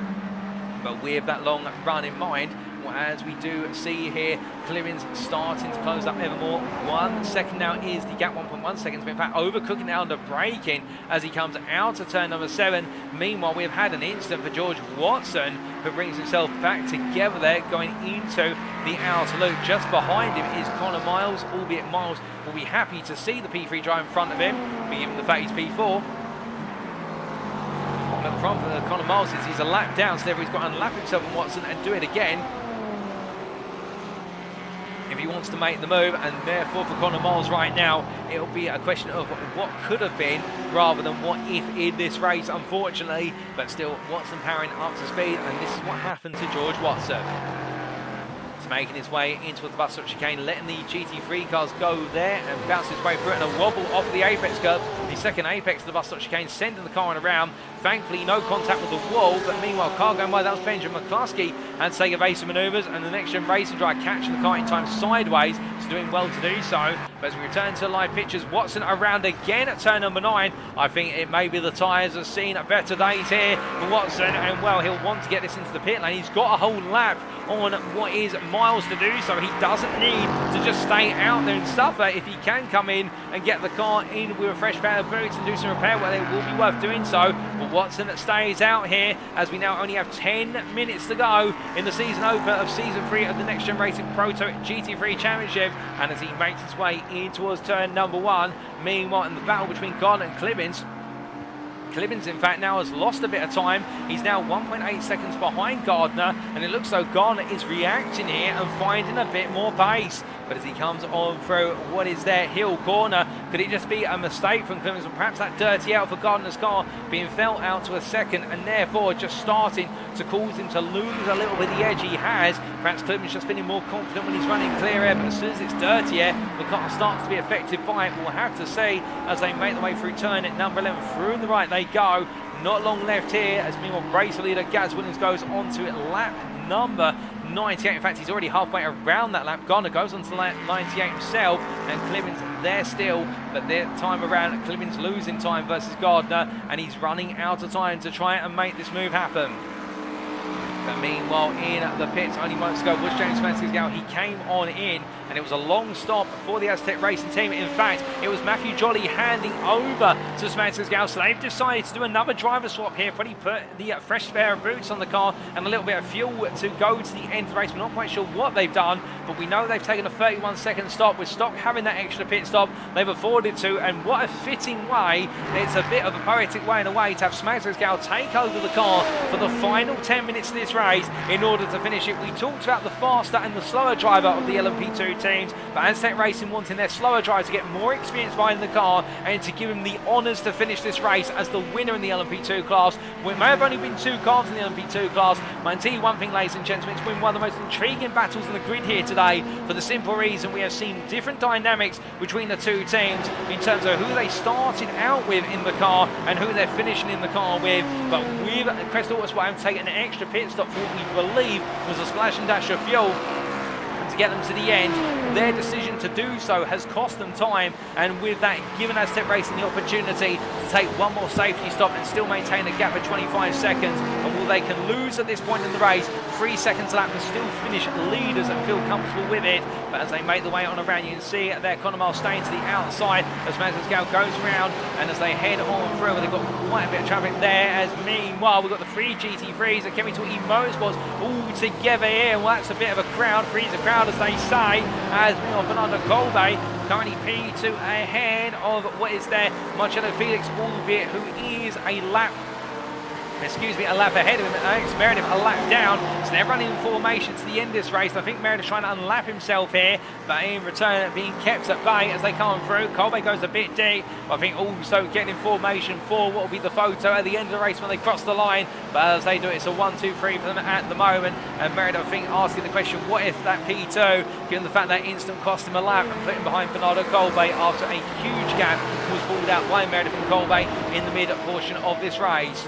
But as he comes on through, meanwhile we look back to Gardner versus Clemens, and here is your P3 drive, there's your P4 driver Clemens, and as we ride on board with the iRacing eSports driver trying to come back for a podium here as he heads up the hill and in towards turn number 9 they go, and as he rolls on through here, not long to go in this race, albeit Clemens knowing now that every corner and every lap matters as he tries to hunt down that final podium spot and salvage a podium out of what was looking to be a 1.8 guaranteed win. But nothing is guaranteed in endurance race until you cross that final finish line. And as he makes his way up towards turn number 1, well, right now Clemens all in the draft here, 3.5 tenths of the gap as he exits 90 right. Up the hill they go through the S's, and this is where he needs to be. He'll gain plenty in the toe here as they make the way up the hill. Speed encroaching in excess now as they make the way up towards the bus stop chicane of 190 miles an hour. In fact, we can see him as he builds up the speed, getting closer and closer, but can't quite find the move. And as they make the way through, getting so close, that inside all that barrier, absolutely hard metal there. If you hit that, your race is over. And Clemens there right behind as they come out of the corner and down towards turn number 6. Staying close, taking an aggressive approach there, trying to offset the dirty air off the back of Gardner's car. The effects of lots of downforce there, Clemens well and truly aware of it, and as he makes his way in towards turn number 7, we do say hello there to previous teammate, or that Garen Gunn, in fact still teammate to be fair. They transferred over from Verano Motorsport, both of the pair of them to NXTGEN Racing Pink, but right now taking a hiatus from racing. We're glad to see him in the YouTube chat, Chris Staines, an LMP legend in his own right, champion of the inaugural season of the PROTO GT3 Championship, and I believe season 2 competitor in the LMDH cars with some of the most memorable battles of the season versus what was Benjamin McCluskey at the time. Good evening to you, Chris. I hope you're doing well and glad to see you tuning in. And as Clemens here chases down Gardner, making the way out, Gardner getting it clear of the wall. Clemens having a brief brush with the exit wall at turn number 11, giving some more paint to that wall as they make the way into 90 right, and Clemens here eager to make sure he clears Nigel Stock as he makes his way on through. Gardner goes deep, however, and Clemens right now charging as they make the way up the hill through the S's, roaring on through, and Clemens here not holding anything back. He'll be deploying every bit of battery he can, and as they make the way on through onto the stretch, it's going to be Clemens looking around the outside of Gardner, who defends the inside, but Garner hasn't got too much pace, but look at all the traffic ahead of him. Clemens wants to get this done. He goes around the outside and gets it done there before they clear the bus stop chicane. Garner tucks in behind, but now as Garner giving himself an opportunity here with a huge amount of traffic. As you can see, Clemens there tries to go around the outside. Garner sweeps the inside initially. Now under brake, and it's going to be about Clemens coming back as Garner finds himself on the outside there of the Chemical E Motorsport train. And as they do, Garner loses out. Clemens finally finds P3. It's a dramatic transition where Clemens thought he got it and then lost it and has got it back again. But meanwhile, Garner right now having to muscle his way in between all the GT3s and the sole LMP3 and George Watson. And also there, Nigel Stott trying to come on through. But Garner losing out massively there when he could have tried to have got it back by just being in the wrong place at the wrong time. And now the number 11 driver in P4 in the LMDH cars, he may have to languish there with only 3.5 minutes left on the clock. But meanwhile, as he makes his way back up to speed, well, we can see behind him Nigel Stott coming down that gap to the Aztec Racing car in the LMP2 lead. The Crest Autosport driver here doing everything he can in order to go hunting, but he needs a lot more time here, and he alternatively needs Smatus Gal to have a major error, a major loss of time as a minimum. But I don't think that's happening at the moment, given the fact that Smatus Gal has got plenty of track. In fact, here is the Aztec Racing driver. You can see on the circuit mate, he's just made his way through turn number 5 and down towards turn number 6, and he has got nothing to worry about in terms of the fact he has got barely any traffic. The next traffic he will find is the LMP3 leader of Ignium Motorsports, Michael Paul, and well, Paul, to be fair, can absolutely afford just to simply steer clear. He has got a whole 2 laps on the LMP3 field, and Paul right now does not really have to worry about pace at this point. He'll want to maintain the pace because concentration comes with consistency, and indeed many a driver, perhaps one of the most infamous ones being Ayrton Senna of Formula 1 acclaim, whereby if he was ever told to drop his pace, he normally ended up making a mistake which could have been race ending. And Senna, one of those drivers who had to be 100% all the time, and therefore the concentration levels of our drivers being at the utmost. But as we do see Smatus Gal making his way on through it, turn number 10 in towards 11. We right now have the LMP2 leader only laps away from taking the first checkered flag of the season in his class. But looking from them to Michael Paul, we mentioned him only moments ago. It's only fair that we do look to the LMP3 driver making his way up the hill and feeling very comfortable as he comes on through and on to the stretch towards the bus stop chicane. And well, what a run here from the Scotsman to carry this on. But it does look as though all of our battles now have subsided, ladies and gentlemen, and as our drivers continue their way towards that checkered flag, only 1.5 minutes to go. It's not over yet, and indeed we could have anything happen before it's all over. But I think in our drivers' minds they'll be hoping that checkered flag could come soon enough, but some drivers will not, and Gavin Gardner would be absolutely wanting this race to go on a bit longer. But meanwhile, we have had an incident for Callum Jenkins, who's run quite wide at turn number 1. And as he's done so, also through Mike Riedner and the driver for Speed 9 Esports B, where he's got it wrong at turn number 8. And we take a look back at what exactly happened to the pair, starting with Mike Riedner. As he came on down towards turn number 8, under braking it into hill.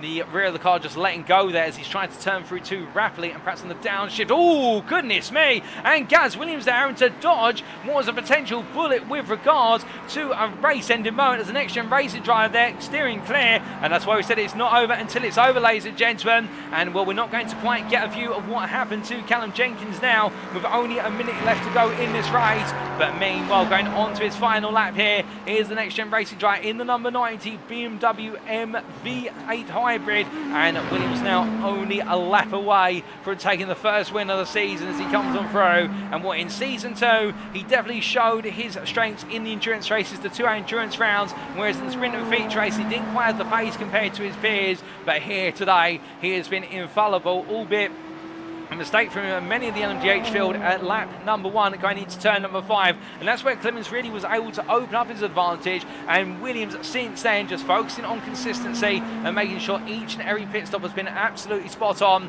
He lost out to Jamie Dory. Dory made the move, but then Dory had to come into the pits for an extra pit stop. And as Williams now comes up towards the final 3 corners, with Clemens falling by the wayside and Dory falling into strategy, now Williams only 2 corners away. Is looking good. He's looking in control. He comes through turn number 10. He knows he doesn't need to push the limits this time around. And into turn number 11, the clock will strike 2 hours and 40 minutes. And as he heads to the line, Gaz Williams will be your winner in the LMDH class for the first race of the season as he crosses the line, LMDH P1. And then very shortly, it will be Jamie Dory who will be coming on through to take P2. But before they do, meanwhile, coming on through will be Mike Reedner to take P5 in the LMP3 class as he takes his own checker flag ahead of Baz Meacham P2 in the LMP3 class, and a valiant recovery to P2 for the Cresta Autosport driver. But then meanwhile, heading through the final couple of corners, Michael Poole, in what has been an absolutely monstrous demonstration of performance from EDM Motorsport, will take the LMP3 class win by 2 laps in the end, ahead of what will there be Jamie Dory, who comes home P2 in the LMDH class for Next Gen Racing. And it will be James Mansell, who in a beautiful drive to the end for the Aztec Racing team completes the run to take LMP2 victory ahead of Nigel Stott by 25 seconds of Cresta Autosport. But behind him then was the car of, I do believe, Nick Clemens, who round off the LMDH podium there after making the move on Gavin Gardner. Moments ago, Gavin Gardner coming through to take P4 in the LMDH class for Next Gen Racing Pink, and then we will have P7 in the LMP3 class coming to the end without a rear chassis cover, and also rear wing Gabriel Yilmaz in the LMP3 class, P7 for Aztec Racing White, ahead of what was their Connor Miles. And then it will be for the LMP3 P4 driver, a race to remember. And meanwhile, behind him, Nigel Stott P2 in the LMP2 class for Crest Autosport, with the combination of Benny Webb and Stott not quite able to overhaul Aztec Racing today. But we still do have one class winner to come, ladies and gentlemen, and well, they're coming in formation. They've been setting this up for some time for Chemical E Motorsport. It'll be Marcello Felix who comes on through to finish 1 lap ahead of P2 driver Bernardo Colbe and 2 laps ahead of Alex Meredith as the trio cross the line there in the triangular formation. Fantastic driving from them all, and Marcello Felix in not putting a major foot wrong apart from losing his front bumper to the rear of Conor Miles' car, but still that one can be repaired, and definitely a day to remember for the trio, with all 3 of them having brilliant achievements. But with that, that concludes your racing here today, ladies and gentlemen, and what a race it has been. And as our drivers make the way into the pits right now, well, it has been a test of mettle, endurance and stamina at Watkins Glen. And well, it may not have been the most packed field, but I can tell you one thing, what we lacked in quantity of drivers today, we have definitely made up for and exceeded with regards to the quality of the race in action from start to finish. I think you'll all agree. And well, as we see Williams making his way on down there, I think in a car that's definitely starved of fuel right now, as McCluskey falls in alongside him. Good friend McCluskey. And indeed these two having really worked their way out together in the sim racing world, as they make the way on down towards turn number, what is their turn number 8. You can see Conor Miles coming through, and knowing the podium was in his grasp today, but it wasn't to be for the Black Flag Bandits driver. But as we look back to Marcello Felix, Bernardo Colbe and Alex Meredith, the trio there for Chemical E Motorsport, they'll be making the way on in, and as they do, let's bring those race results up, starting with the overall classification. And we can see after what was a grand total of 2 hours 40 minutes of racing, it was Next Gen Racing taking the win there in terms of the results for the teams. And indeed a 1-2 for Next Gen Racing in the 90 and the number 13 car, ahead of iRacing Esports, making it a P3 in LMDH. Top 5 being rounded up by Next Gen Racing Pink and Next Gen Racing there. And then behind them, in fact, we do try and get the drivers' names on screens. I do believe we have a little bit of a glitch with regards to our screen, and we do apologise for that. We will try and get that remedied. We can't get that remedied at the moment. It will have to come as of next round's broadcast. We can see Aztec Racing there, P6, the LMP2 team, ahead of Crest Autosport. P8, the LMP3 winners were EDM Motorsport, ahead of Crest Autosport, with Ferocious Racing completing the top 10 overall. And then we come on to Chemical E Motorsport, a 1-2-3 for their cars, number 5, the 96, and number 20, to complete the GT3 podium. We also had to finish behind them Speed 9 Esports B in the LMP3 class, much with Ferocious Racing as well, and Next Gen Darkside Racing there, finishing P17 overall. But then in terms of retirees, we had a multitude of retirees here today, including what was Excuse me, it was the car of Aztec Racing at White. In fact, no, that made it to the end. I do apologise. They made it to the end, albeit multiple laps down. But we did see the retirements of SR Technic in the GT3 class, NXTGEN Racing's 85 car in the LMP3 class, piloted by Paul Scott, and also at CSA, their team being piloted by Matt Shorter, and also Stefan Vettel's having to retire in the LMP3 class. In the LMDH class, we had the retirement of Josh Brown Motorsport, and then we had the retirements in the GT3 class of CBR and also Rossum's Universal Robots, who weren't able to make it to the grid. But in terms of the individual class finishing positions, we start off with the LMDH class. We do apologise there as the LMP3 results came up prematurely, but in the LMDH class, we do see NXTGEN Racing taking the win in the number 90 car, 34 seconds clear of the number 13 of the same team, and then iRacing Esports P3 there ahead of NXTGEN Racing Pink, with NXTGEN Racing completing at the top 5 for the 28 car. Finishing 28 laps down, but still classified as finishing NXTGEN Dark Side of Racing, and in the 666 car in the sole Cadillac in the field, head of Josh Brown Motorsport with the unfortunate retirement early on the race, P7. And then come on to the LMP2 class. And we can see here, it was Aztec Racing who took the win, 39 seconds clear of Crest Autosport. And then we come on to the the LMP3 class here, with the absolutely monstrous drive from Ignium Motorsport in the number 26, piloted by Michael Paul. 3 laps clear in the end, in fact, ahead of Crest Autosport, with Ferocious Racing completing the top 3. Black Flag Bandits P4 there, ahead of what was Speed9 Esports B, with Ferocious Racing, Aztec Racing White completing your finishers. And then NXTGEN Racing and CSA, the two retirees there, NXTGEN Racing 85 and CSA having the difficult end to their day.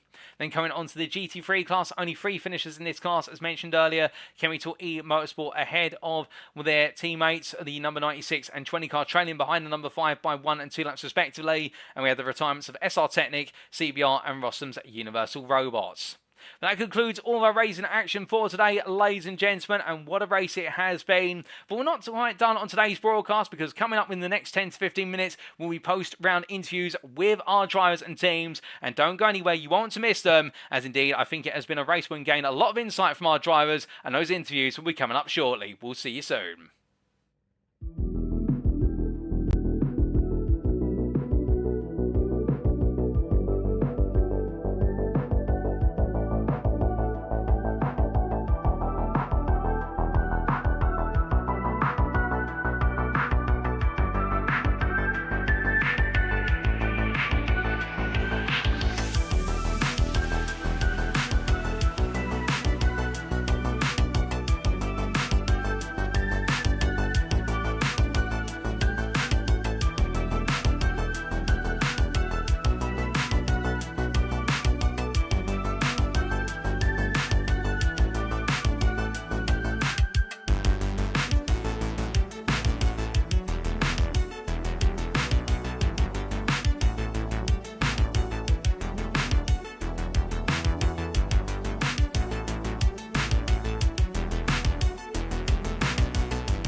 Alrighty, ladies and gentlemen, without further ado, it is time for us to kick off our post-round interviews with our volunteer drivers. And today we've got a medley of interviews available for you, and it will be with regards to the fact we have two Chemical Motorsport interviews lined up first and foremost in what has been an absolutely brilliant day for the GT3 class team. We'll be hearing firstly from Marcello Felix, but because he's a non-native English speaker and his command of the English language is not necessarily up to interview levels as of yet, we're going to have his teammate Bernardo Colby join him in the interview room and therefore act as translator for he and I. And then we'll be going on to Alex Meredith, the other GT3 driver for Chemical Motorsport, and his thoughts on the third place finish today. For then coming on to Aztec Racing's James Smadsgal, the LMP2 class team who won the race today, and well, in particular hearing their perspective on what has been a strong performance. And we won't be able to hear from both him and Matthew Jolly, but at least one of the team, and his thoughts on what has been really a challenging event at Watkins Glen, but a rewarding one at that.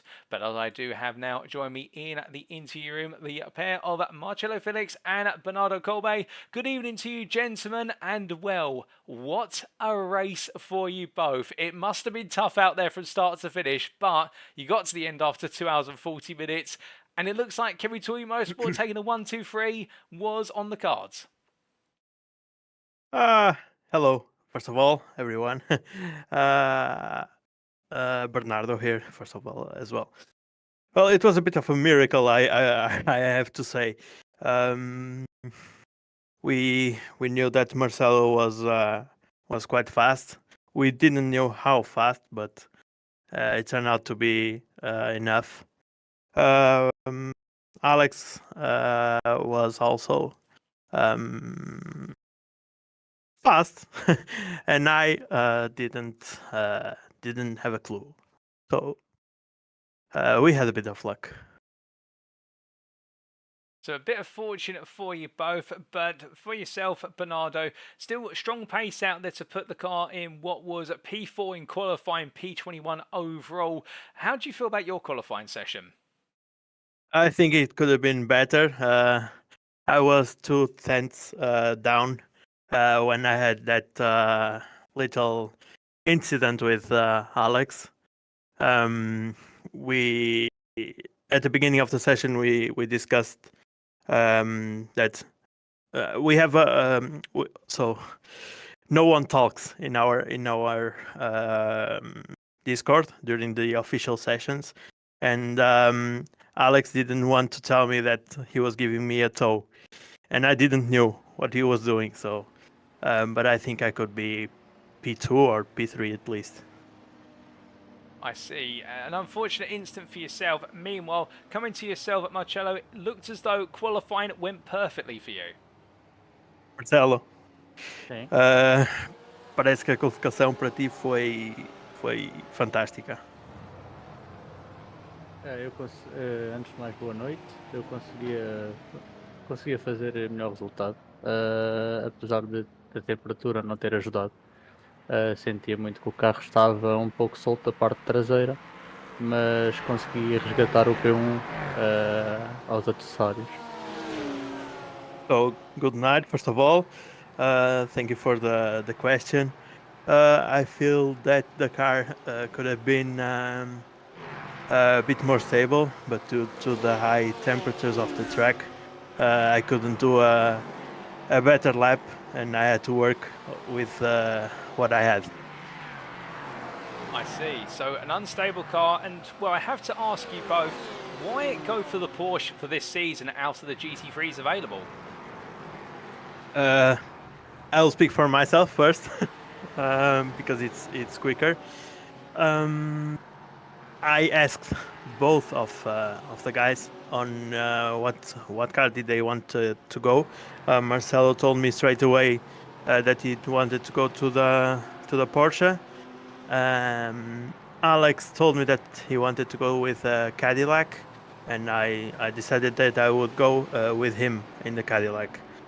2 or 3 days ago, Alex changed his mind and decided to go to the Porsche. So I thought that it wouldn't make sense that I will go alone in the LMDH. So we decided to go with 3 Porsches. Now I will translate to Marcelo the question. Marcelo, porque é que decidiste ir com o Porsche em vez dos outros carros todos? Porque sempre gostei muito de Porsche e acabo por me dar uma experiência que os outros carros não me dão. Estive indeciso entre mais dois carros, mas optei por o divertimento que este carro me traduz. Okay. I had 2 or 3 cars in my mind, but as a Porsche fan, and the good feeling that this car has, I decided to go to the Porsche and suggest to my teammates the same. I see. Well, two different reasons for choosing, but still sensible reasons at that. And, well, coming on to the race itself, qualifying looked tough, but early on in the race, you guys made a lot of progress. And, well, after the opening couple laps, 1, 2, 3 for Chemitool, but you did have the SR Technic BMW always try to find a way back into the race. In the beginning of the race, I think there was a bit of a misunderstanding when starting. It got a bit of confusion. I went straight to P1 and I didn't know what happened. It was a bit of confusion. We did expect the BMW guys to be quick. And when we found ourselves in the position that we were, we decided to put Marcel in front because I knew that he was quicker than me. So I was being I lost the word. I was not quick enough to be on the front, so I let him go, and we tried to play with the gaps, but then they overtook me, and but 2 or 3 corners after they crashed, and the result is this one. Indeed, and well, with that and the risk of crashes being ever present at Watkins Glen, along with the risk of other classes overtaking you, and we saw a few incidents, I have to ask, how did you guys find it over the 2 hours and 40 minutes in terms of keeping it consistent but also managing traffic? Well, it started well when we were lapped, but halfway through the race, I mean, I believe that because of the battles that were going on, we saw some dive bombs and stuff like that, but it's part of racing. Marcelo had a touch with an LMP3, I believe, but as I know it was a netcode, I had a crash that I didn't saw what happened. I only saw LMP3 just crossing in front of me. And I also had a small change of sponsors with Mark Sykes. Alex, I think he didn't have any trouble with the lap cars, but he had a bit of a mistake that cost him the second place to me, and I thank him for that. Well, indeed. And coming on to Marcelo, how did you find the traffic during the race? Marcelo, o que é que tu achaste do trânsito? Ou seja, de sermos constantemente dobrados? Acho que não. Acho que no fundo até se geriu bem a corrida, deu para gerir e souberam respeitar, os LMDH souberam respeitar. Só houve alguns inconvenientes com o LMP3 e porque tem mais ou menos o mesmo pace que um GT3 no miolo da corrida e depois foi só acabar por gerir, porque os LMDs e os LMP2 conseguiu-se gerir bem. Os LMP3 é que foi um pouco mais difícil, mas pronto, dentro do GT3, depois nós conseguimos rolar e conseguimos adaptar-nos também aos movimentos dos LMDs. Oh, with the LMP1 and LMP2 guys, it was easy because they flew past us, and but with the LMP3 guys, there were some moments. I had a small touch with one. There was some crazy overtaking because we have more or less the same pace in the straight lines and braking. But we had some some heated moments, but all good. I see. Interested in the differences between the types of traffic. We did see the LMP3s and the GT3 machines having very similar pace, particularly on the first half of a lap around here. But still negotiating that traffic, then coming towards the end of the race, we saw in the final 20 minutes, the three Chemical E-Motorsport Porsches still standing. Everybody else is retired at this point, and then going for the formation finish at the end. It must have made you all proud as you crossed the finish line. Yeah, I think we start to work on that a lot earlier than expected. We caused a bit of a mess with the LMDH guys one time, but yeah, of course, is a good result for the team. We had also a good result a few weeks ago, and another championship.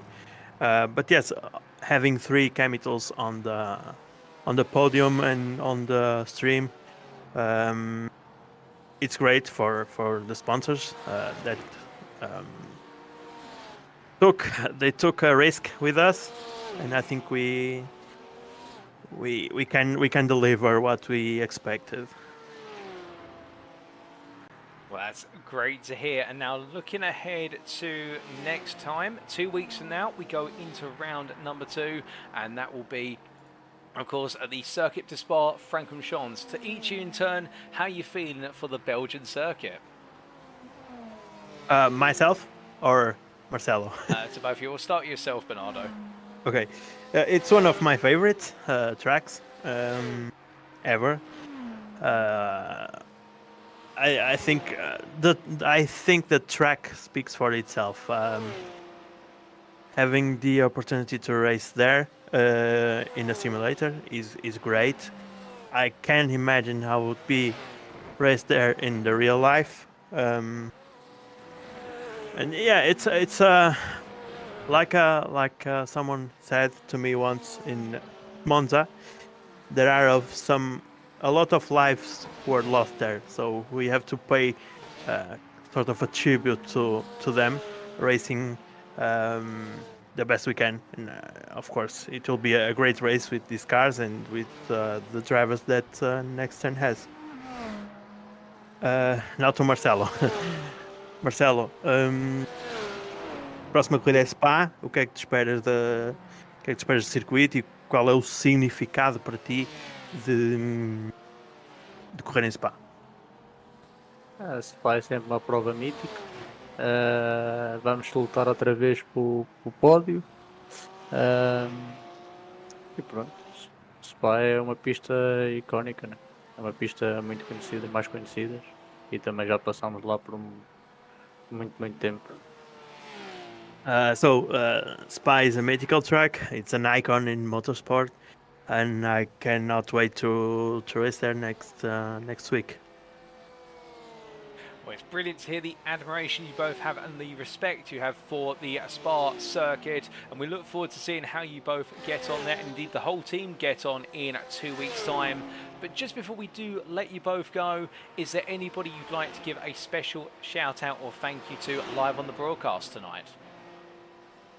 I think to my drivers as a team principal, let's say like that. To a person that helped us some weeks ago, that gave us a little hand with these cars. All for sure, all the sponsors that support us, and honestly, to you, a special thank you for the broadcasts and the comment. And yeah, it's a general thank you to everyone. I know that Marcelo has some words to say as well. Marcelo. Queria, Uh, queria agradecer à equipa, queria agradecer à família, queria agradecer à namorada e também ao coach. Marcelo wants to thank his girlfriend, uh, his family, and his sim racing coach. Well, gentlemen, it's been an absolute pleasure to have you both in the interview room. Thank you, Bernardo, not just for being here to interview, but also for acting as translator. And a thank you to Marcello for joining me in the interview room. Congratulations to you both on your performances today, and we look forward to seeing you on circuit 2 weeks from now. Thank you. Bye. Take care.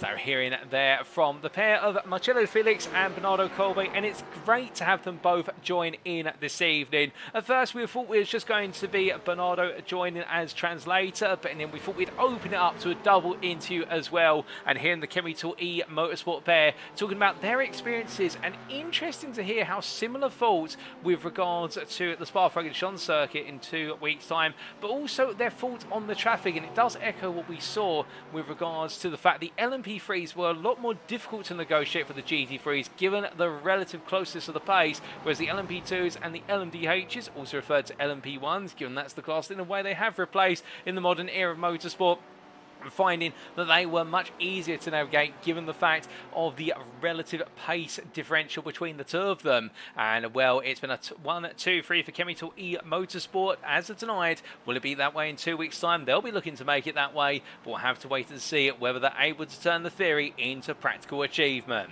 But thank you to them for joining me once again.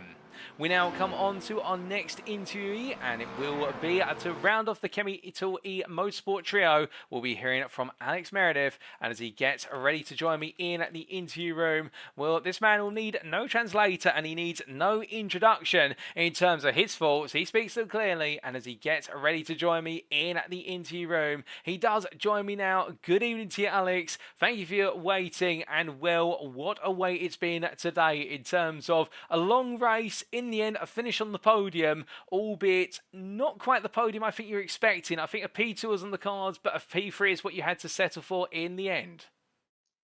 Yeah, I mean, that's a really, really long race. It's mainly just trying to keep out of everybody's way, keep on decent pace, like within like 0.2 each lap, which felt okay, to be honest. But yeah, unfortunate about the mistake at the end. I mean, it was so stupid. It really shouldn't have happened. I had green on my Delta. I think I was about 0.2 up, so I was like, oh, I'll just push this lap. And as always, if you push too hard, it goes wrong. Well, it was unfortunate to make a silly mistake, like you say, but at the same time, easy to make in these longer races, but dialing it all the way back to qualifying. Qualifying was a close contest, and really things came alive in the final couple of minutes, and we saw you put the car P3 on the grid in class, albeit not quite at the pace of teammate Felix, and also the rising charge of the SR Technic BMW M4, but still second row of the grid. Were you pleased with that? Yeah, I was pretty pleased with that. Usually GT3s aren't my strong point, generally. So I think a P3 was probably the best I was going to get. I was pretty happy with the lap. Clearly the track temperature was pretty low because I hadn't even got close to that before. Yeah, the quality felt decent. The car felt really, really nice and stable in like the really fast chicane, so I was able to ride the curbs quite aggressively. But down the straights, I feel like it probably could have needed a little bit more grunt. So we'll have to have a look for the setup for Spa. Well, some time to still be found in the car, but going with the setup you had into the race, we saw early on the interchange for positions, and we spoke about that a little bit with Bernardo and Marcello just now. But from your perspective, it looked as though the opening stage of the race saw you really embedding on pace, and in the mid portion, you came alive and even overtook Bernardo Kolbe at one point for P2. Just take us through that evolution, because it's almost as if the deeper we went into the race, the more pace you found. Yeah, it's just basically just finding more comfort in the car, getting more of a rhythm, because I think as a lot of people who do sim racing know that a rhythm's so tricky to find at the start of the race on cold tires, heavy fuel, but as it starts to burn off, it's really good feeling in the car. You can start braking later and later. But first stint was a little bit difficult. Obviously I got tapped around, I think it was probably netcode. On, I don't know, 5th lap or something while I was trying to defend. Racing instant, really. But yeah, after that, I was just trying to get into a rhythm, maybe trying to catch up the 10 seconds as I saw they were battling quite hard. All about maintaining the pace. I went from 46s at first to 45 and 44s, which were pretty good lap times for heavy fuel, I think. So yeah, first stint was okay. Well, the first stint went well, and the second stint followed on through. And as the race went on, we did see your teammate Marcello break it away. He seemed to be in a bit of a world of his own, but still for yourself, then charging on for P2. And after that, I have to ask, what was keeping you motivated? What stopped you from potentially switching off once you'd taken P2? I'm not sure. Just the possibility of anything can happen. Just trying to improve yourself all the time. Once you're in a situation where you've got 30 seconds gaps either side, it's about trying to improve yourself, improving your consistent lap times without making mistakes. It's all just about keeping concentration in long races and just trying to find little challenges for yourself through the race to keep your mind alert. Oh, indeed. And speaking of challenges in the end, we do have to come on to that mistake. Challenging yourself to push faster on the relative delta, and then coming down to shoot corner at turn number 6, late braking, and a bit of a moment with the wall. Yeah, I think I'd done about 2 hours and 10 minutes of consistent no mistakes, and just a lapse of concentration. It's so easy to do. Just carried a little bit, not even too much speed, just carried a bit too much, like going too wide into the corner, trying to get the best exit, because the LMP3 was in front. So that kind of sacrificed it. So I saw I was slightly losing time. So I just tried to get as much like width as possible to turn onto the corner as quickly as possible. They just tapped the grass and it just slid me into the wall, unfortunately, and it was kind of inevitable as soon as I hit the grass that was going to happen. Well, indeed, an unfortunate incident which saw you have to be towed to the pit and spend some time with repair work on the suspension. But back out there and charging on, we saw you take P3 in class at the end of it. And with regards to the circuit today, Watkins Glen in some rather overcast conditions, we didn't really see the circuit evolve too much. Just your thoughts of the fact the circuit did stay at a relatively comfortable temperature all the way through. Were the lap times feeling as though they just kept coming, or was it sort of there was a point where you felt as though, you know what, actually these conditions aren't ideal? Yeah, I think the point where I stopped chasing lap times was the point I slid on the grass. Last half an hour was just trying to bring it home. We were sorting out the formation finish that we did on the final lap as well. Trying to not make mistakes, just keep the P3. P2 was on the cards, but you know, stuff happens. Yeah, the track evolution wasn't too much, so as soon as I got to, I don't know, 44.5, 44.4 on low fuel, then it sort of just went away from me, so yeah. Well, that's fair play. And, well, speaking of missed opportunities in the second place today, there's another opportunity in 2 weeks' time when we go to Belgium for the Circuit de Spa-Francorchamps. How are you feeling for the legendary circuit? I'm really looking forward to it. Should be fun. I haven't done actually too much sparring in a GT3 really ever. But obviously I know the track like the back of my hand. I imagine it'll be really fun. Yeah, hopefully it's another Chemical 123. That would be really awesome again. But I imagine there'll be more challengers trying to beat us. So let's see. Well, we will indeed in 2 weeks from now, but I'm sure the practice will be going in. But just before we do let you go, Alex, is there anybody you'd like to give it a shout out or a thank you to live on the broadcast tonight? Yeah, obviously, everybody watching the stream, obviously you guys really helped NXTGEN out, really helped me out, really helped everybody who races out, because you guys are are powering us through this. Obviously, all the sponsors are Chemitool, so In and Out Cooking, obviously Chemitool themselves. Yeah, thanks to them, and thanks to all the NXTGEN team for putting this together, and you, Paul, as well, for your constant brilliant commentary. I have no clue how you did this for 4 hours almost. Yeah, so thank you. Well, Alex, it's been a pleasure to have you join me in the interview room. Congratulations on your podium in class today. We're looking forward to seeing plenty more from you as the season goes on. But with that, have a fantastic evening, and we'll see you in Belgium in 2 weeks' time. Thank you very much. So hearing there from Alex Meredith, the third member of the Chemical E Motorsport trio, and we'll be very blunt and honest with regards to his performance today. Feeling as though in qualifying it was all there and he got what he could out of qualifying for the P3. And in the race, feeling as though as time went on, the car really started to feel comfortable, but pushed it too hard, too late in the race, and ended up losing out on what looked to be a certain P2 with a nasty moment at the outside wall of chute corner or turn number 6. Still one to learn from, and he was chasing lap time, but wasn't any more after that. And well, now looking ahead to 2 weeks time and feeling good for Belgium, albeit has not put in too much time in the GT3 class, so therefore there's going to have to be a lot of practice going in, and noting in particular there's some things on the car which need to be changed setup wise, particularly top end speed, and we'll have to wait to see if he can fix those and make it a part of another 1-2-3 for Chemical E Motorsport when we go to round number 2.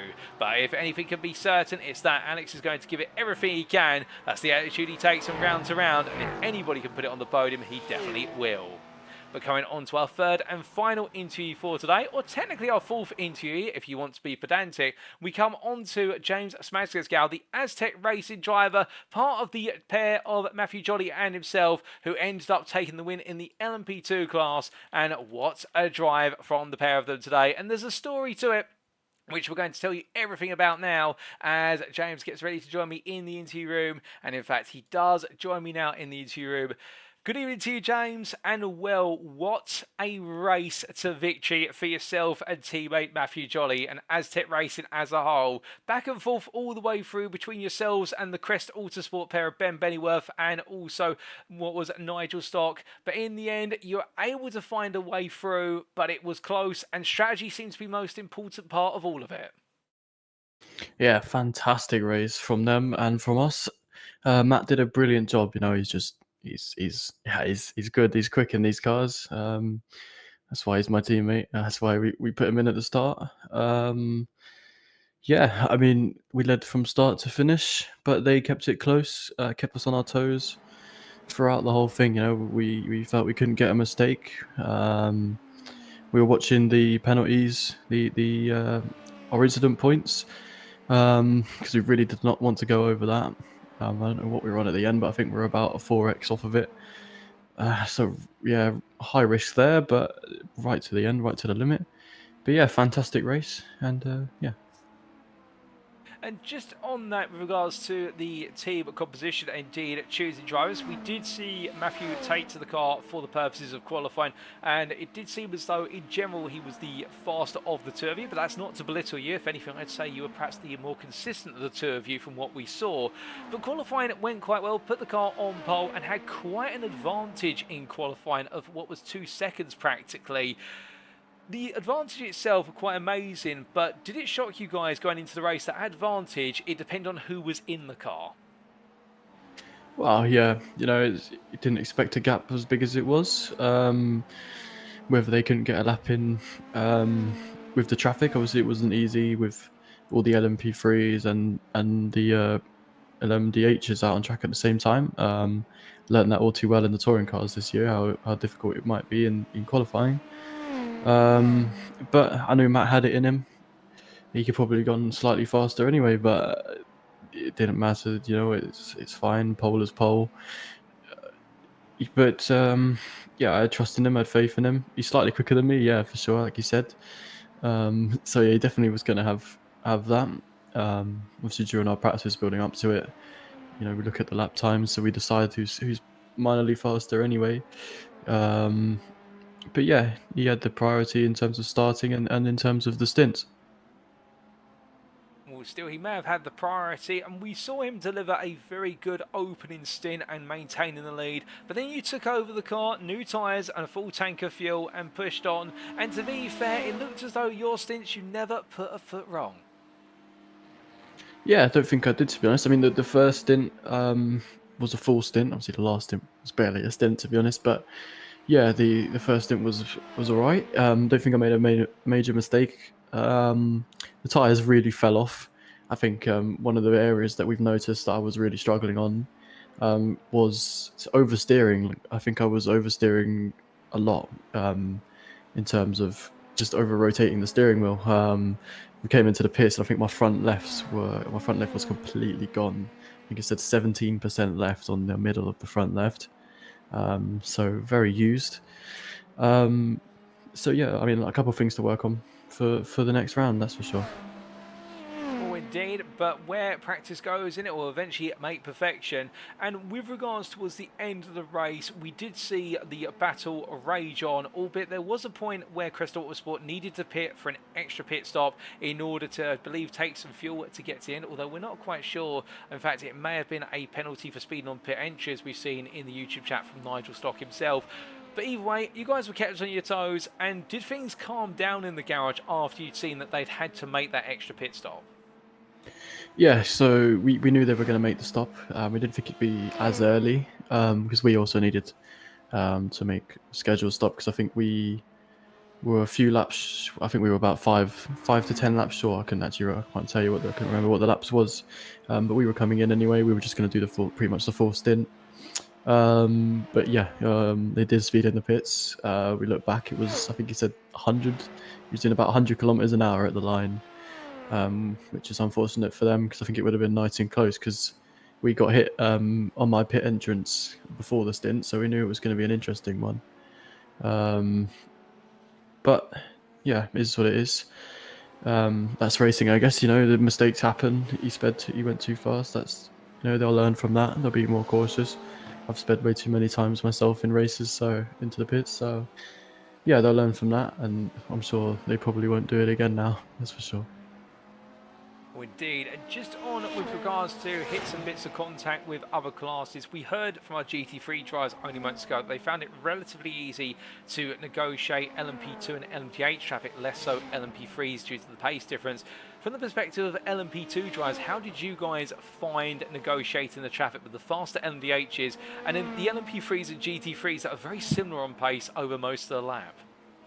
Yeah, to be fair, it was all right. I mean, the P3s are as long as they're nice and predictable, then it's fine, I guess. You know, we didn't get overtaken too often by the faster class, so you barely notice it, to be honest. And they usually blast past on the straight anyway, because they're nice and smart, or you at least hope so. Yeah, the LMP3s are alright. You sort of just sit behind them and again blast past them on the straights, but sometimes they're nice and they leave the door open a little bit, and because you can brake slightly later than them. And you have slightly more arrows, so you can carry more speed. As far as the GT3s are concerned, it's all on me. It's all on the driver in the faster class. Like I said, as long as they're predictable, then it's completely on you, you know, and you just have to be smart about it, whether you want to sit behind them for a bit. I noticed Matt was a little bit more cautious with the GTs than I was. I don't know whether that's just my experience in a prototype on other sims, just being more, I don't know, more aggressive with lapping people or whatever. But yeah, you would sit behind them through corners and then wait for exits to blast past. But sometimes there were opportunities where you could just slot up the inside, and as long as they see you coming and don't turn in on you, you should be fine. yeah, like I said, it's all being predictable and being smart as the faster car. Well, that makes sense. I think many tuning in right now may take some good words of advice there if they're looking to make their debut in multi-class racing at some point in the future. But going back to yourself, given the car to take it to the checkered flag starts waving, you cross the line, and it must have been a huge feeling of relief and joy. It's taking the maiden win for the season for the team. Yeah, absolutely brilliant. You know, my first win at NXTGEN, so yeah, brilliant. You know. Yeah, we just drove a flawless race, really. But yeah, lovely feeling crossing the line, especially after a fairly troubled touring car season. You know, it was nice to get a good result for the team here. Obviously, Matt, the other Matt in the touring cars really carried us a little bit, but you know, we don't talk about that. But, yeah, it was nice. It's nice to be on the top step. I haven't been on the top step for a while personally. The team has, but not personally. But yeah, Matt did a brilliant job, so here we are. Well, a win for the season opener. In 2 weeks' time, we head to Belgium for the Circuit de Spa-Francorchamps. How are you feeling about potentially making it 2 wins in a row? Oh, I'd love 2 wins in a row. That'd be brilliant. No, Spa is such a good track. Obviously, respect to the unfortunate incident that happened recently there. Luckily, we're on the sim, so there's no risk of that, but still respect for that. Yeah, done a fair few laps at Spa, as I reckon majority of people racing will have done, as it's one of the major tracks. But yeah, lovely track to drive in this car. Matt has done a 12-hour race recently, which they won as well, so he should be, hopefully he's still really quick through there. But yeah, lovely track, look forward to it, can't wait. That's absolutely great to hear, James. And just before we do let you go, is there anybody you'd like to give a shout out or a thank you to live on the broadcast tonight? Yeah, first of all, Matt has got to have a massive shout out to Matthew Jolly, absolute legend for that absolute good pace tonight. But yeah, all the sponsors for us at Aztec, obviously all the guys at Aztec anyway, massive thank you to them. But yeah, sponsors Woodland, Demon Tweaks, Claremont, RSR, Sport Classic, yeah, a proper mega thank you to all of them, and thank you to you, Paul, because your commentary is always magnificent, and Gaza, and who else runs Mark? Or just anyone in anyone running at NXTGEN, massive thank you. Well, James, it's been an absolute pleasure to have you join me in the interview room. Congratulations to yourself and teammate Matthew Jolly for what has been a brilliant drive to victory in the LMP2 class today. We look forward to seeing if you guys can make it 2 out of 2 in 2 weeks' time in Belgium. But until then, have a wonderful evening. Cheers, Paul. Thank you very much. All the best.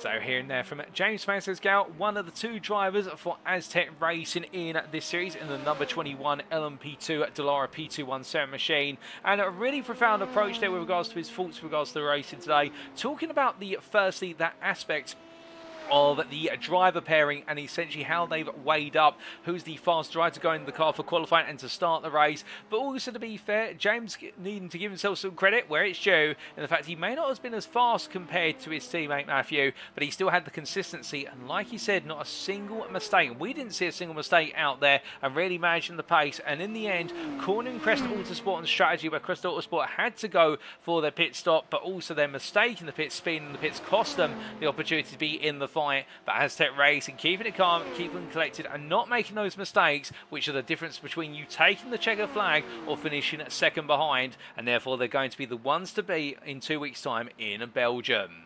But with that, ladies and gentlemen, that concludes our interviews for today. And we've heard from technically 4 interviewees. We started off with Marcello Felix, albeit we heard from him in combination, and it's not listed there, unfortunately, but in combination with Bernardo Colbe for Kimitor E Motorsport. We heard from both of them, and thank you to them for both for joining me in the interview room, and also for Bernardo Colbe for acting as translator for Marcello Felix. And then we heard from the third Kimitor E Motorsport driver of Alex Meredith in the number 20 car, and indeed what a different set of perspectives from all three of them, but also some alignment in some regards. We then also heard from James Smagsgal, one of the two drivers of the Aztec Racing 21 LMP2 machine, and well, the race winners in their class, and definitely shine today. They've got the credentials to be LMP2 champions at the end of the season if they carry on that momentum in round number 2. But with that, congratulations to all the drivers on their performances, and a huge thank you to them for joining me in the interview room.